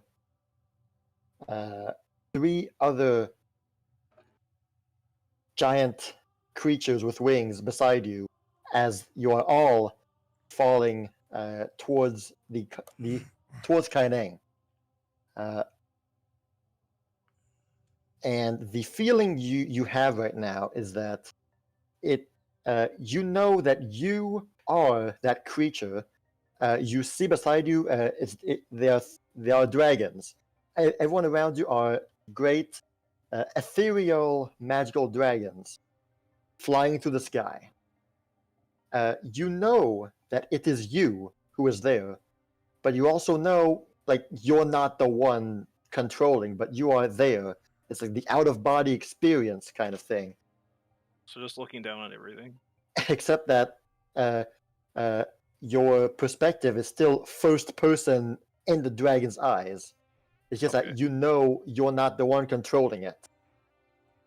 It's almost like a vision. Perhaps, kind of, yes. Although more than that,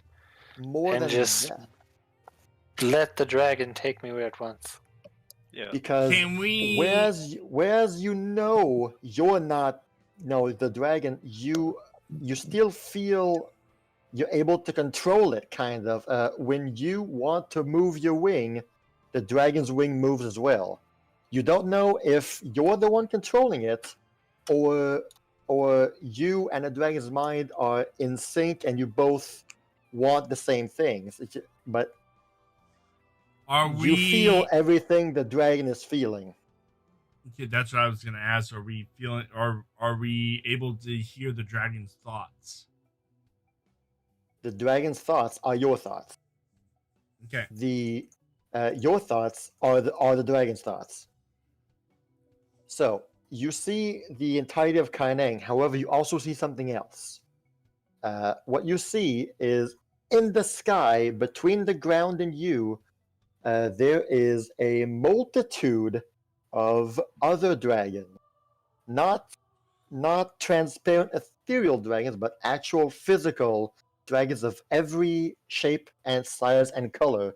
Some are small red, some are large green, some are blue. Just a rainbow of dragons, quite literally, fill the sky.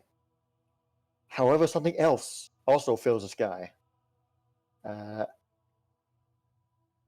Giant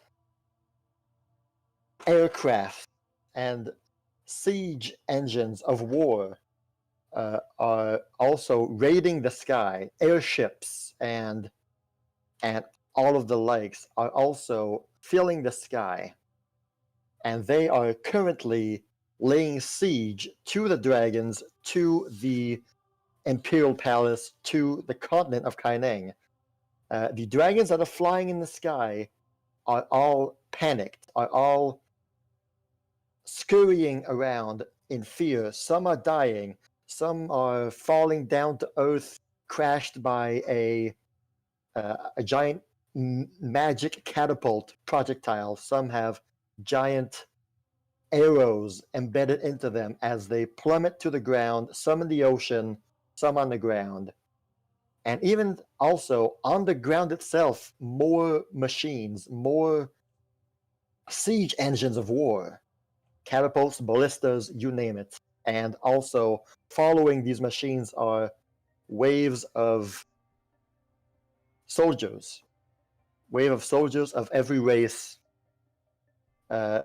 marching on the imperial city of Kaineng. This is the scene that is set before you. And you are still plummeting to the ground, not in free fall, but like I said, the wings are gliding you down.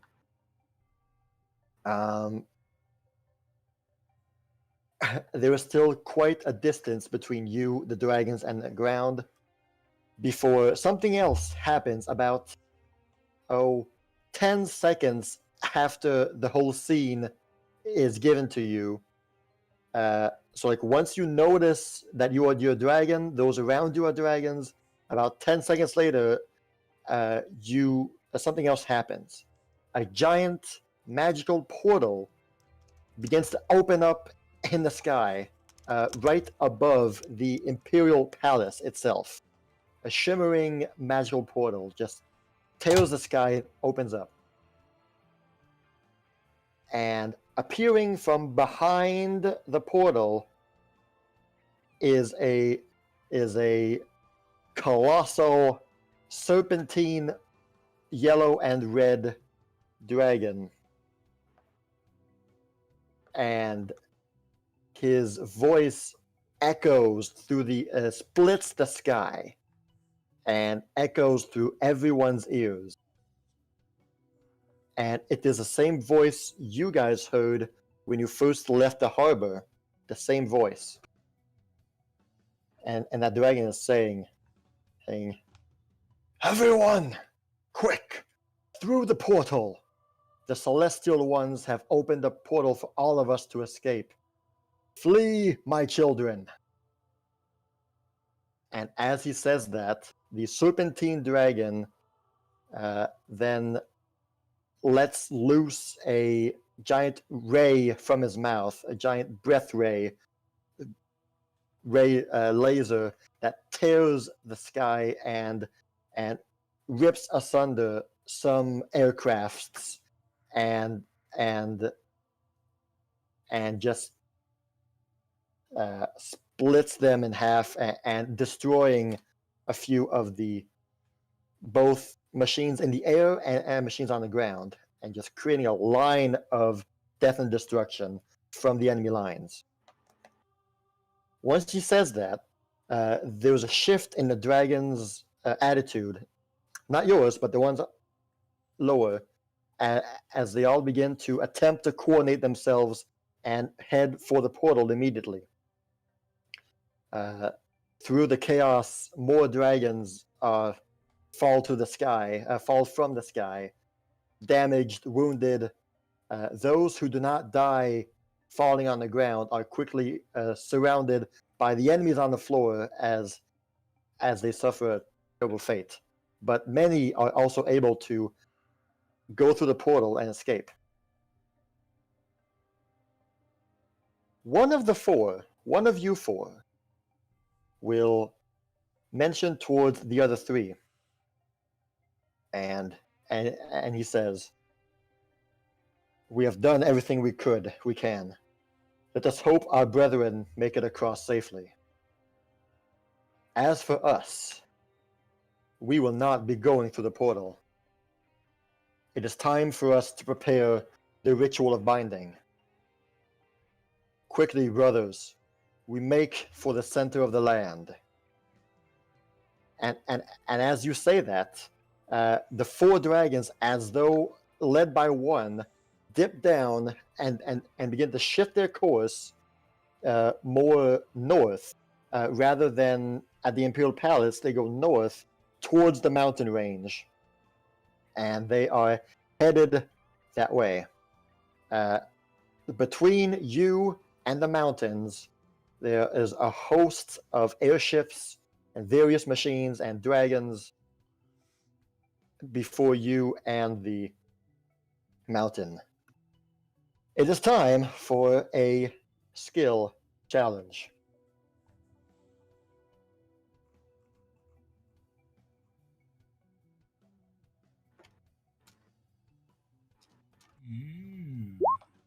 I hope you enjoyed that visual. Yes, very much so. Yeah. Yeah.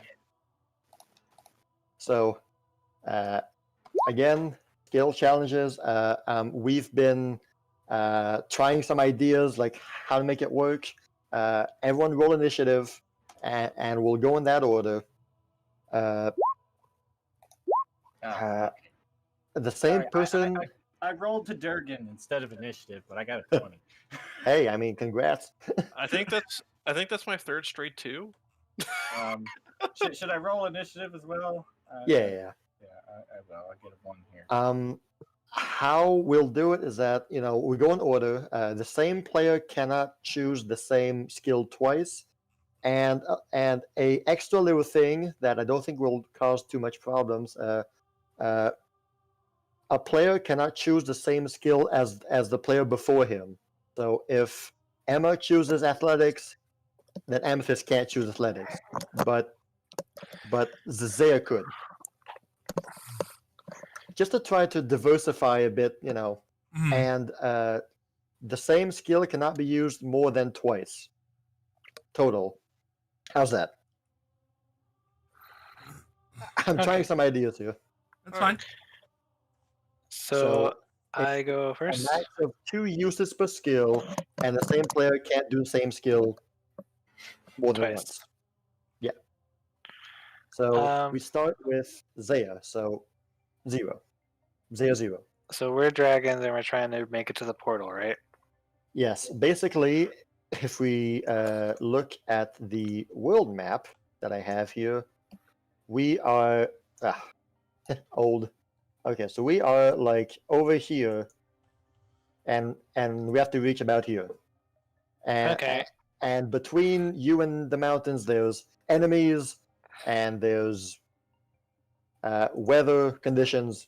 So And let there's your like a imagination giant. run wild. There's this giant dragon god that just ripped open this portal, right? Yes, he is by the palace. Can I use? You guys, you're the ones who opened the portal.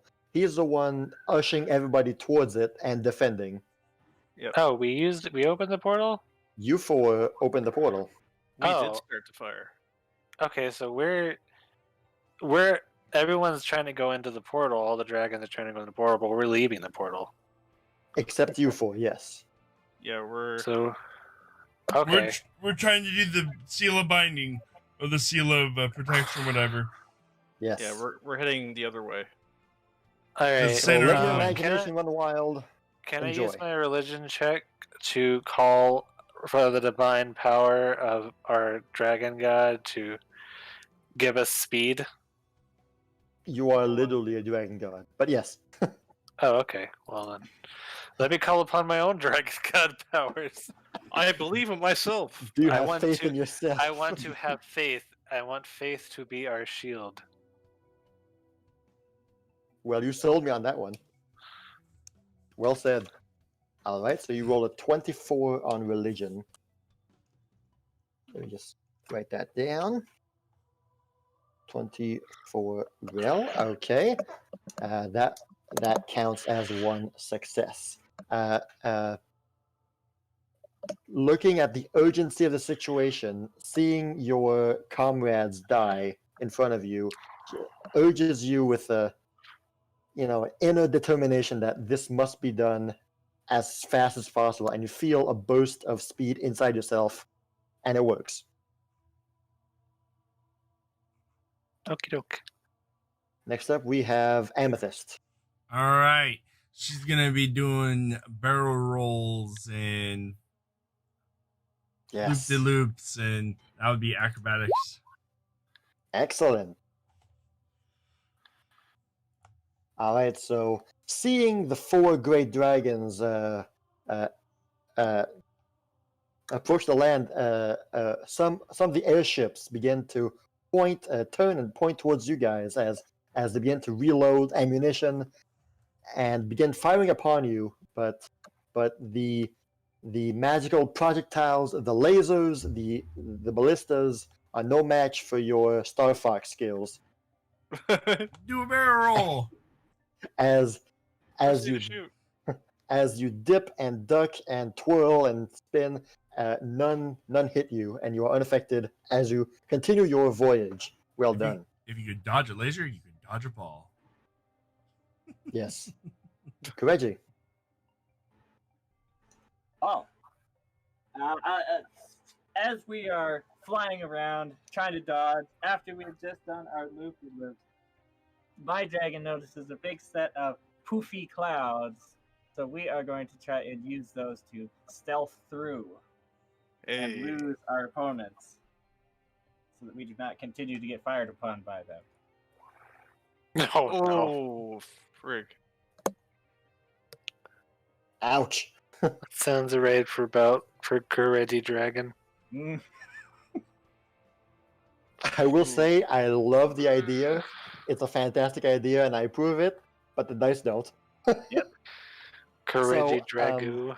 So your idea would have been great, except that the aircrafts are equipped with a lens of true sight, and the aircrafts do spot you through the clouds, and they are able to pinpoint your direction, and some projectiles hit you, though not enough to make you fall down, but we slow you down and hamper your progress. I'm going to go back at the ones who fired at the Kireji'Dragon, and I'm going to try to intimidate some of them off of the deck of their ships. Oh yeah. Gee, 24, 28, 28, 13. How does Emily Dragon do this?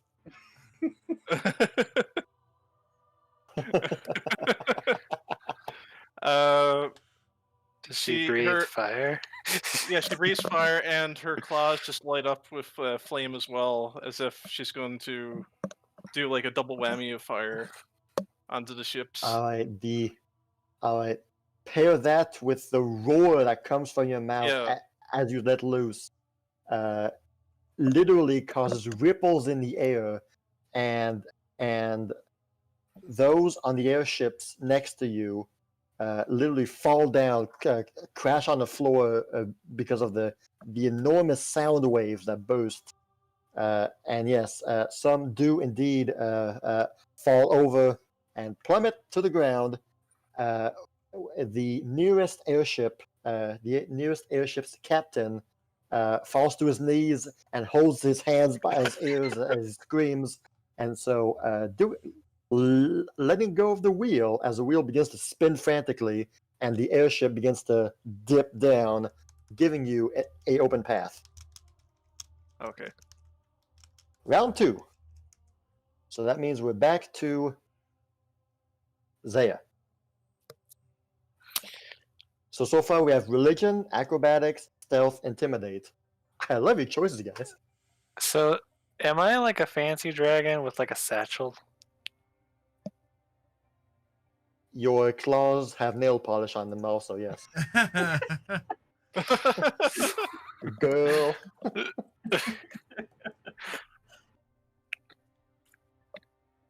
We wouldn't have bags on us.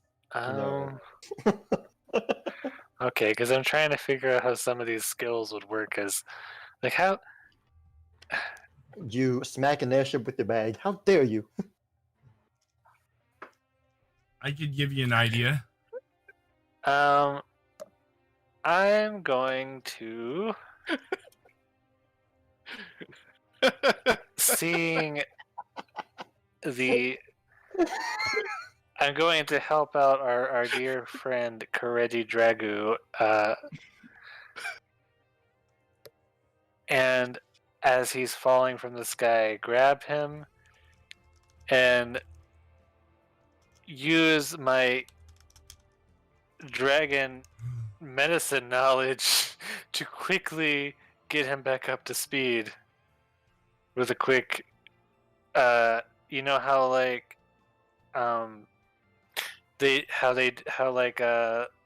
in Kung Fu Panda the grasshopper just hits Poe in a bunch of spots to fix his back. I'll believe you. I didn't see the movie. Oh, right. Basically, just hit him on a bunch of pressure points to make him feel better. I'm going to do that with medicine. To open up his chakras or something. Yeah. Hey. I mean, I've got with your fashionable nails. yeah, exactly. Gotta look good doing it. Hey. All right. Well, the corrected dragon feels invigorated following that. Thank you. That hit the spot. I Catch needed up. that. Don't get shot. Pretty much, Siren. All All right. right. They Amethyst. All right. So following on the acrobatics check, I'm gonna roll a performance check to make them admire the elegance and maybe halt off on firing and be in awe of the majestic of the dragons. You can't shoot something that's that beautiful. Another 28. Hey, that's You just whip out your nail polish and start applying it to your talons as well, and they're just awestruck. So, with the grace of your flying, the nearest airship that's angled towards you, ready to fire, the ship's captain yells at his men, say, "Fire, fire, fire! Shoot him down!" And the one manning the catapult, caught in the moment, is looking at you and aiming at you, and just for a moment he wonders, man, is it really worth killing such majestic creatures? what have we Like- been doing? Exactly. He's like, for a second he questions, am I on the right side of history? And that moment of hesitation is just enough for you to get out of reach and continue your soaring, whereas he snaps out of it and it's too late. You're already gone. Nice work. That means we are next initiative on the line is Kireji. Kireji'Garou seeing everything that's happening, attempts to look for a gap in the lines of the enemy, trying to deduce what their strategy is so that they can avoid running across any more encounters. I'm going to be doing that using warfare lore. Hey. You have great ideas, but poor execution. And upon this, Kireji'Garou says, "Leave me behind to die. My rolls are just bogging you all down." So clearly, what's going on is that Amethyst thinks she has this knowledge because she's Kireji, but she actually doesn't.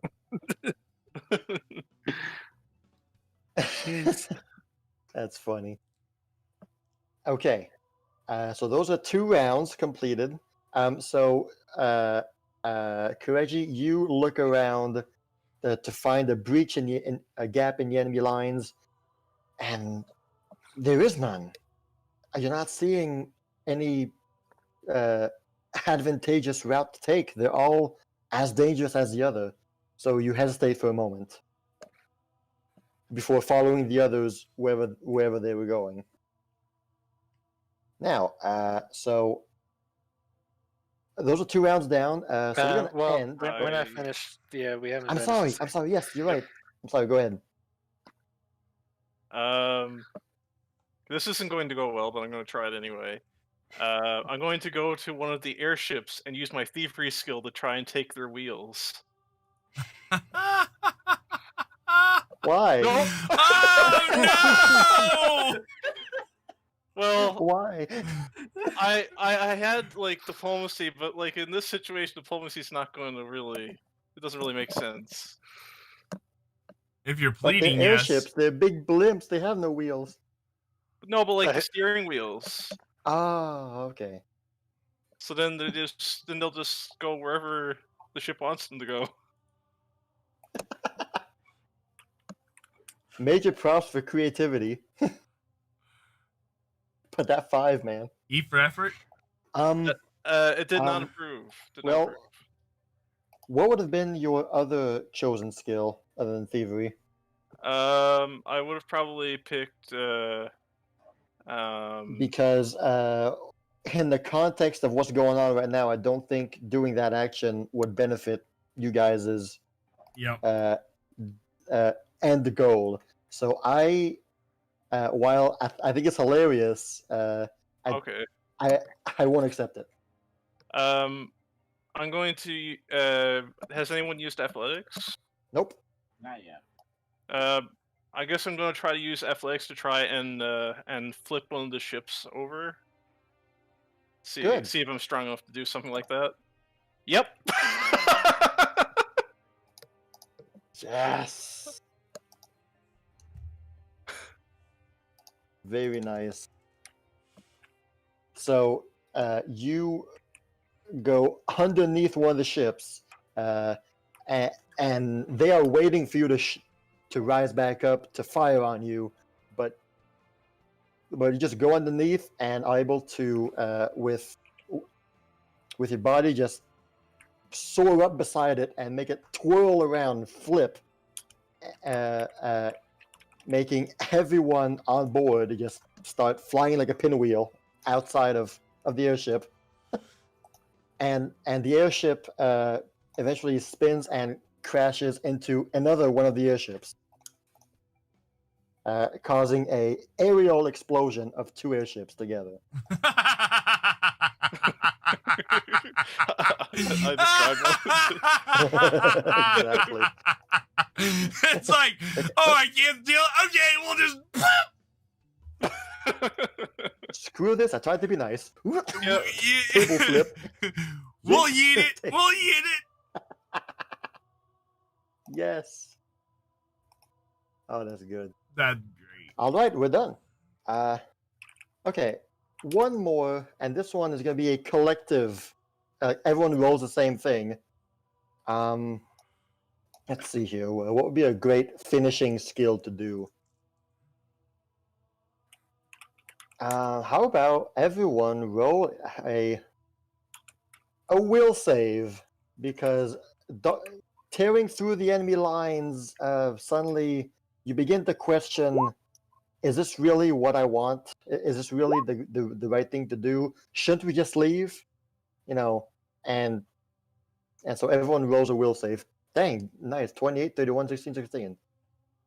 All right, that is a success. Thanks to 32, 31, that makes 63, and then 28 will be 91. Dang. If we had to go through another round of skills, I was actually going to use crafting.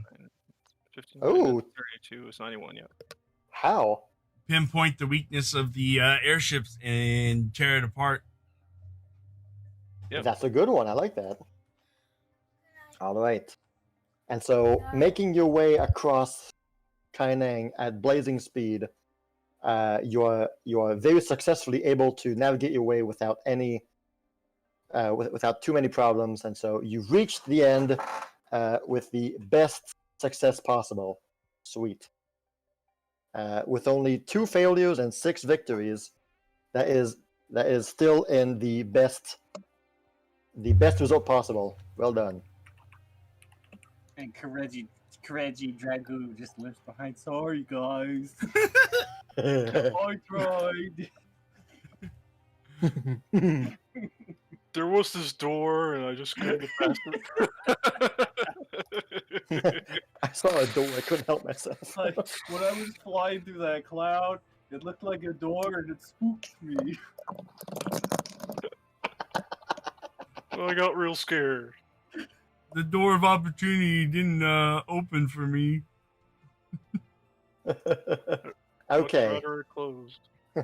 You all reach the mountain, and you all seem to know where you're going exactly. In the heart of the mountains, you guys land into a small, secluded little forest glade surrounded by the mountain peaks. This is hidden from everyone. So you arrive in a small, secluded glade, and there is a pond in the middle of the glade, and magical and basically a Stonehenge type surrounding the pond. Each of the stones has mystic runes etched on them, and as you guys arrive, those runes begin to glow. So you 4 gather around this pond, and your dragon shapes begin to shift into more humanoid-esque silhouettes of just pure energy. And as you 4 stand by this pond, the voice of the yellow and red dragon is heard near you, and he says, "Are you still certain you wish to do this?" And one of you 4, or all 4 of you together, it's hard to tell, you all say, "Our hearts are certain. We have come to love this land. We will not abandon this place." The great dragon bows his head, closes his eyes, and says, "Let it be so." Just before you continue, as we're observing all this, do we know exactly where they flew to, or is it just kind of going so fast that we don't really catch it? Yeah. You saw where it is. Okay. If I take back the map here, where they went is basically like here, Okay. kind of. Zaya notes that in her memory. So the great dragon says, "Let it be so," and he lets out a gentle exhale of pure energy into the pond, and the pond itself begins to shimmer with intense magical powers. One of you 4,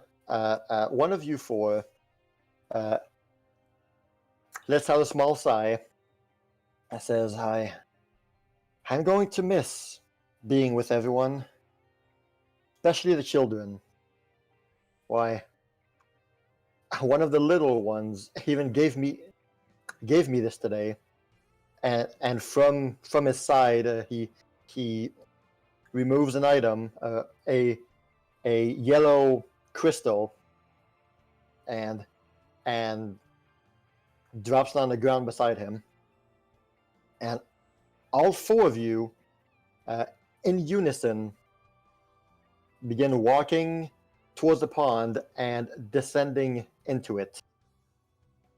And as they enter the pond, again, an immense flash of white light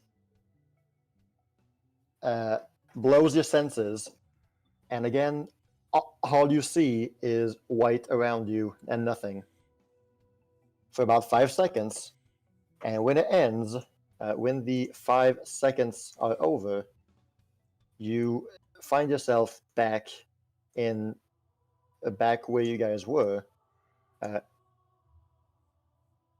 and the door is open, and it is nothing but a small square room with a yellow orb on the pedestal in the middle of the room. It's blue, but it's yellow. And in one of the corners of the room, there is a airship steering wheel that's broken.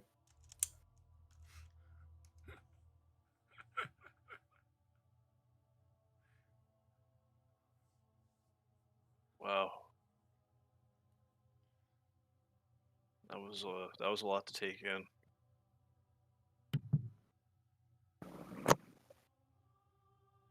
Did anyone else just see things?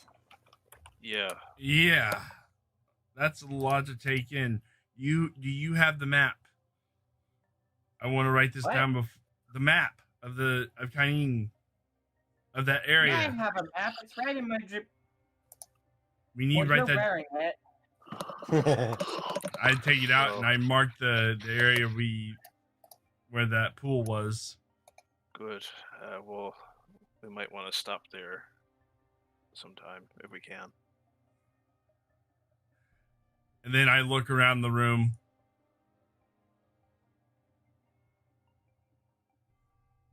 All right. Well, like I said, there's a yellow orb on a pedestal, and there is a broken airship steering wheel in the far corner. Do I recognize it as one of the pieces of airship that? Yeah, That you tried to grab, yes. yeah. I got a piece of it. I reach for the yellow orb. All right. And Oh wait, how tall is that pedestal, by the way? I was about the orb is resting at 5 feet high. Oh well, then I don't think Amethyst can actually reach it. I'll go for it.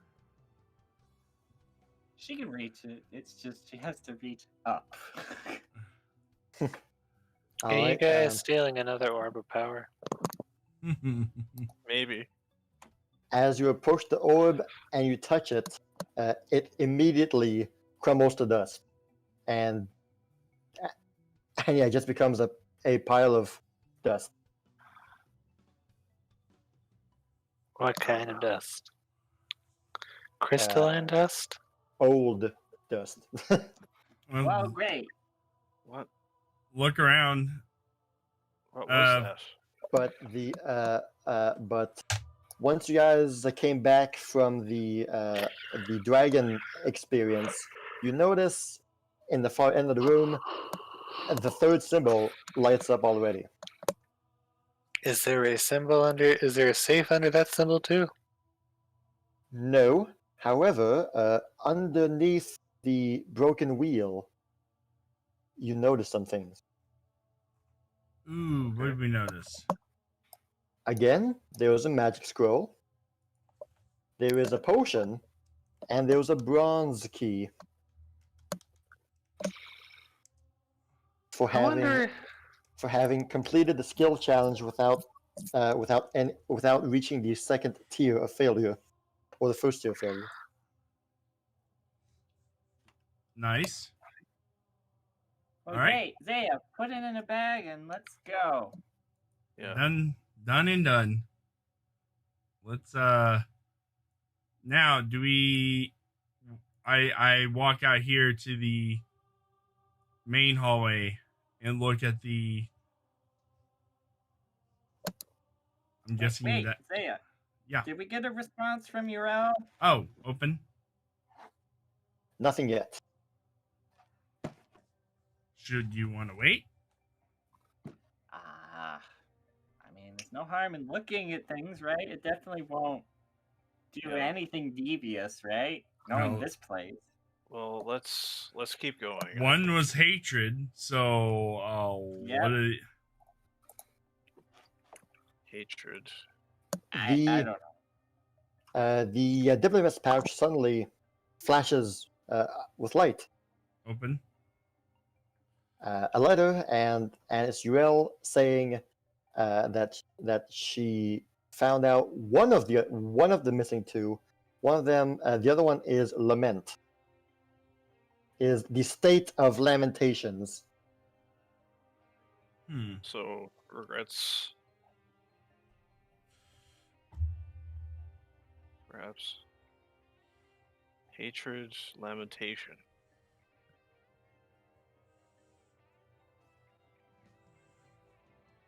Maybe these are things that are against the virtues.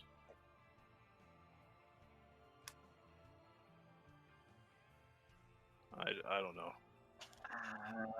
What were the virtues? The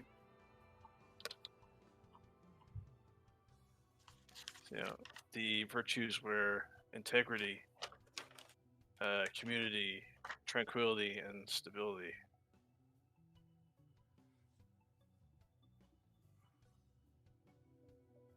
Hatred would likely upset community.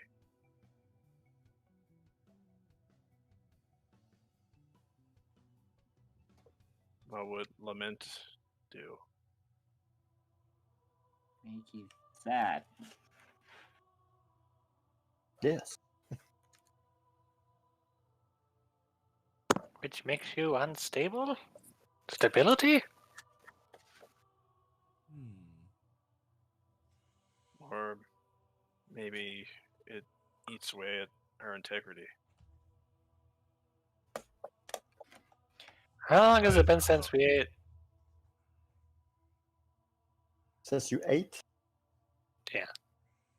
Well, you guys Sure. ate. You guys ate before leaving the village, and let's say that you guys had a snack before entering the temple.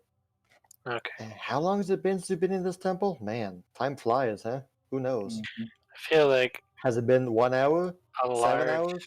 3 days? echo from under some like a metal sounding echo growl just coming from Zaya's stomach. Just interrupting the You're sitting there. confusion. It's like, Zaya, your body gets hungry easy. You know, it takes a lot to move around in that armor there. It doesn't feel like it does. It all feels pretty natural to me. My back is starting to ache a bit.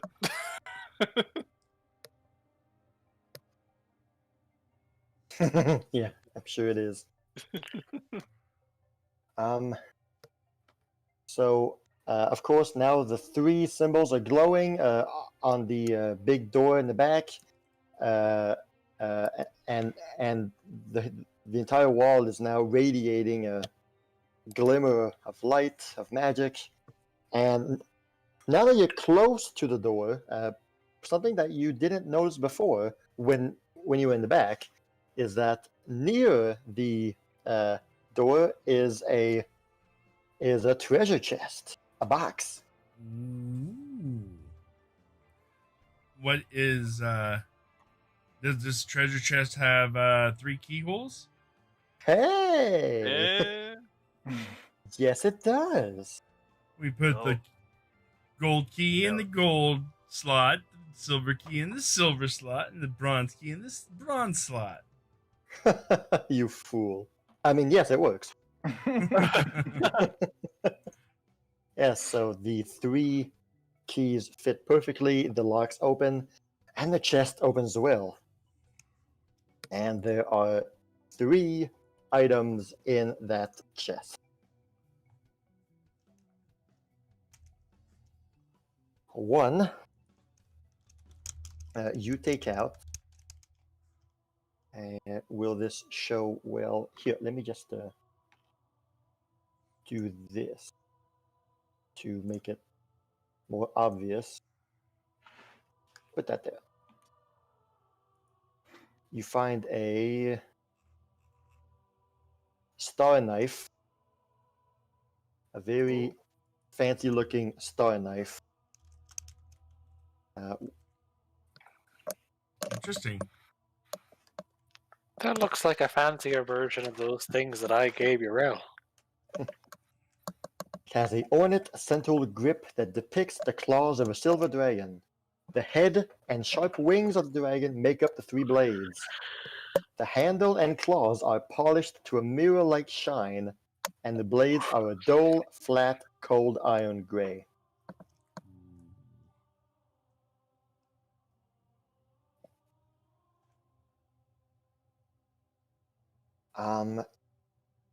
Either, let's see here, society, warfare, or arcana would be enough to identify it. Say no more. Yep. Amethyst. What? I was like, I don't know where this knowledge is coming from. Blah! What's his Well- knife? Well, we'll just say that it's Amethyst speaking. Okay. But that right there is none other than Scale Rend, one of the legendary weapons used in the Sapphire War itself. Wow. This Scale Rend was a deadly weapon used by humans against the dragons during the Sapphire War. It's a vicious weapon on its own, but has a even stronger effect versus our dragons. And I Are can, you trying to say it's better than the Orin Blade? I must one up you.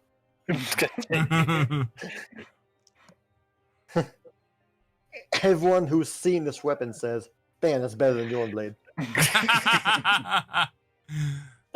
Okay, maybe not. Here you go. I And sent it to Professor. This isn't the Legend of Zelda there. What kind of weapon is it? It's just a star knife? It's a +1 returning, striking, cold iron star knife. Wow. Okay. Oh, wow. It's returning. Meaning it's a thrown weapon. A thrown weapon that returns. Okay, nice. That can be You useful. just better hope you catch it properly. That is a really nice weapon. CheapPopMan, sharp as ever. The other item you find in a box is a little mountain that crushes Kireji. Joke's on you, I'm not Kireji anymore. Dang, sorry, Zero, but your character's dead now. God dang it, Kireji. Now I've got to be the strong, hunky woman all my life. Give me back my body.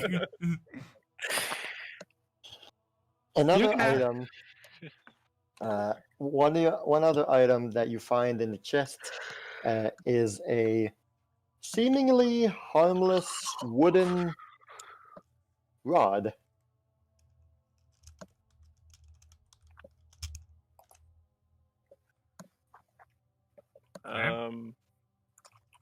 Mm-mm. If you I'm gonna press the rod and drop it.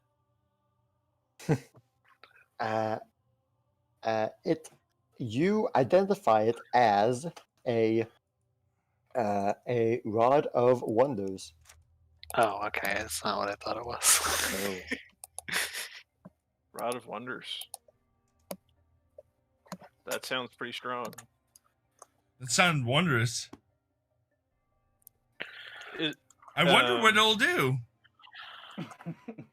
That's the wonder. It's not wonderful. That is the it's wonder. pondering. Is it like the Wabbajocky? The Wabbajaw? I don't know. Perhaps. I think only The Rod Professor of knows what Wonder. that is. Wonder. Oh no. And finally, there was one small little thing left in the chest. A seemingly worthless thing, however, you take it out, and it is simply a small bronze contraption.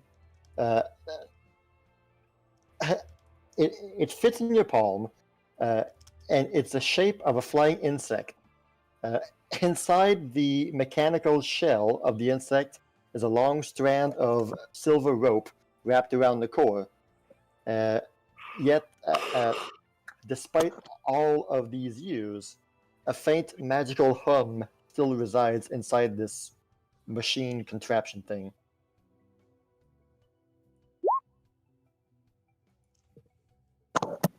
I'm gonna grab the insect thing.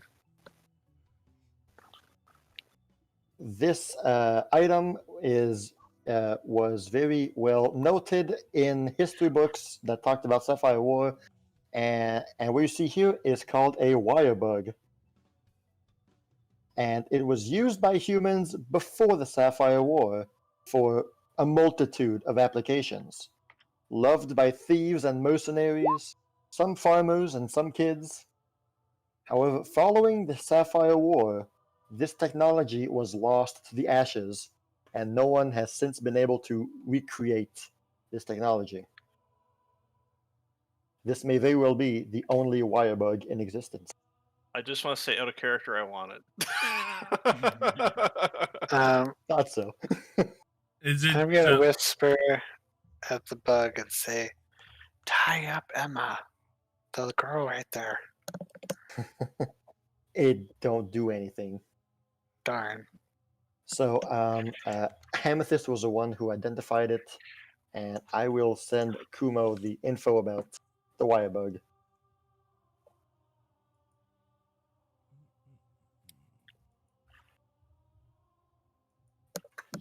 You can read it out if you want.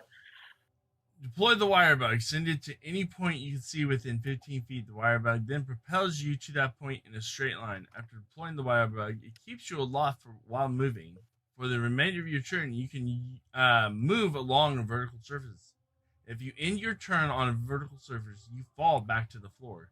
For reaction, you may attach your wire bug to your weapon, enhancing your attacks. Next time you use a strike action with a weapon, roll twice for your attack, and then and take the best roll. That's actually pretty nifty. Once you use your wire bug, you cannot use it for 1 minute. So that'd be 10 be 10 rounds. rounds. That is actually pretty nifty. I would like to have that wire bug. I think we all would.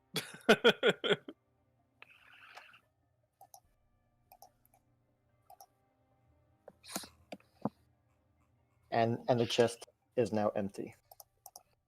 All right.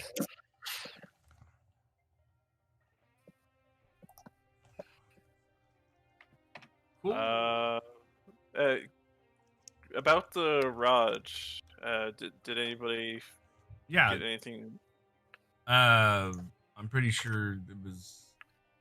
Did you say? Yes, so basically the Rod of Wonder, how it works is that whenever you use it, you choose to cast it, you have to choose a creature within 60 feet, and then I you said roll nothing a of the sort, D100%, Siren. and there is a multitude of different effects that what Rod does depending on what you roll for. Some Okay, are so- minor, some are dangerous. Who knows? So it's a spellcaster kind of thing. Yeah. Yep. If you go online to look at Rod of Wonders, it doesn't matter because I have curated it myself. It's a custom-made Rod of Wonder. I Now, took away all the game breaking things. no, well, there's nothing game-breaking about any of those, really. He just made it so that it only makes doors appear and pits and donkeys. Donkey doors. Mm-mm. Donkey, what are you doing here? Yeehaw? What a jackass.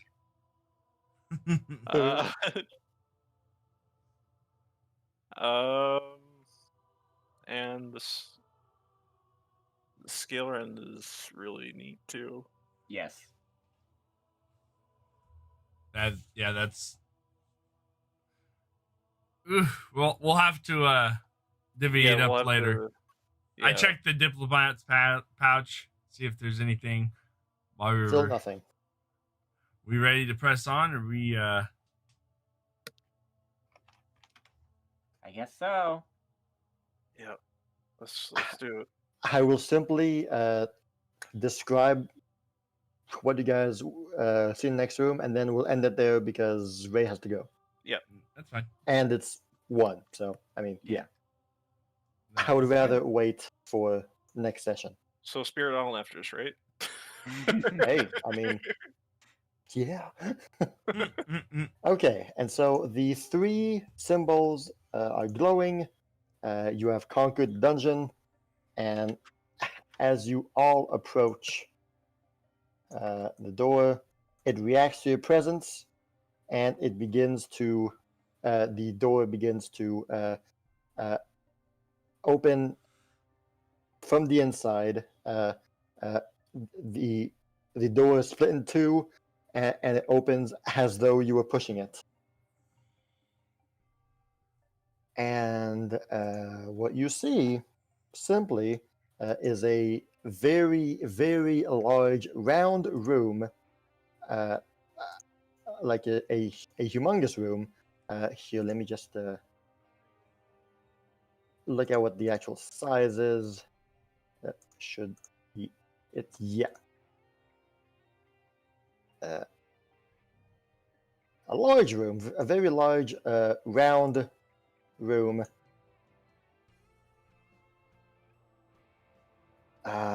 And the vast majority of it is empty. The floor is of the same material as the rest of the dungeon. The walls as well. At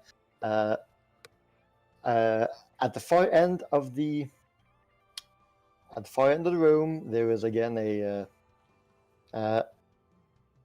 not a door, but more of a painting, a very large framed painting that is resting on the ground. The walls, on the sides of the walls, it is not as pristine and clean as the rest. There are gouges and scrape marks that line the walls around. And these scratch marks are practically all around the walls here. And in the center of the room, lying in the very middle of it, is a massive heap of scrap metal. See here. Oh no. Is a massive, a pile of scrap metal, though not as deorganized and cluttered as the other room, but upon a bit closer inspection, each of these pieces, while in a pile, they seem to be interconnected, interlinked, and it doesn't take long for you to realize that what you see is actually a clockwork dragon. Oh, I knew wonderful. it.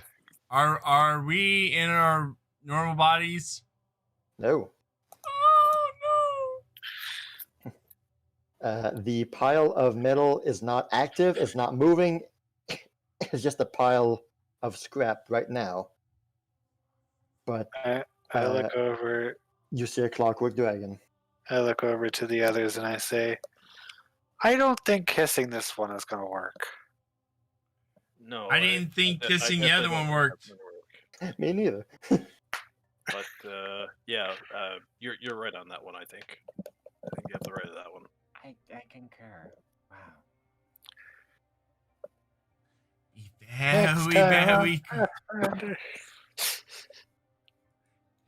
Kissing. Somebody actually kissed a metal piece of art, or I don't know, but yeah, kissing. I kissed a scrap metal elemental. And she liked it apparently. And I liked it. I kissed some scrap and I liked it. In my body. All right. It Thank you has guys. a chapstick. I appreciate you guys joining us today. Thank you for coming and playing some Pathfinder, joining us in the story. Thank you, Snowy Phoenix Games, for taking the time out of your weeks to prepare the game for us. And thank you guys for joining in the games and having fun. I hope you guys join in next time. It'll be in 2 weeks. Will be the next session. I hope to see you guys there. And guys, check out Zero the Hammer Slayer. He runs Dungeons and Dragons and Driving, and also Snowy Phoenix Games. They are both streamers, so go check them out. Thank you all so much. We will see you guys later. Bye. Bye-bye. Bye. I'll be right back.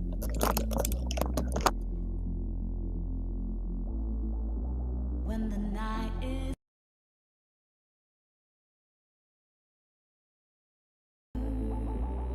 cause I start thinking again about our time together. When the night is over, my life is over. Cause I start thinking again about our time together.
When the night is over, my life is over. Cause I start thinking again about our time together.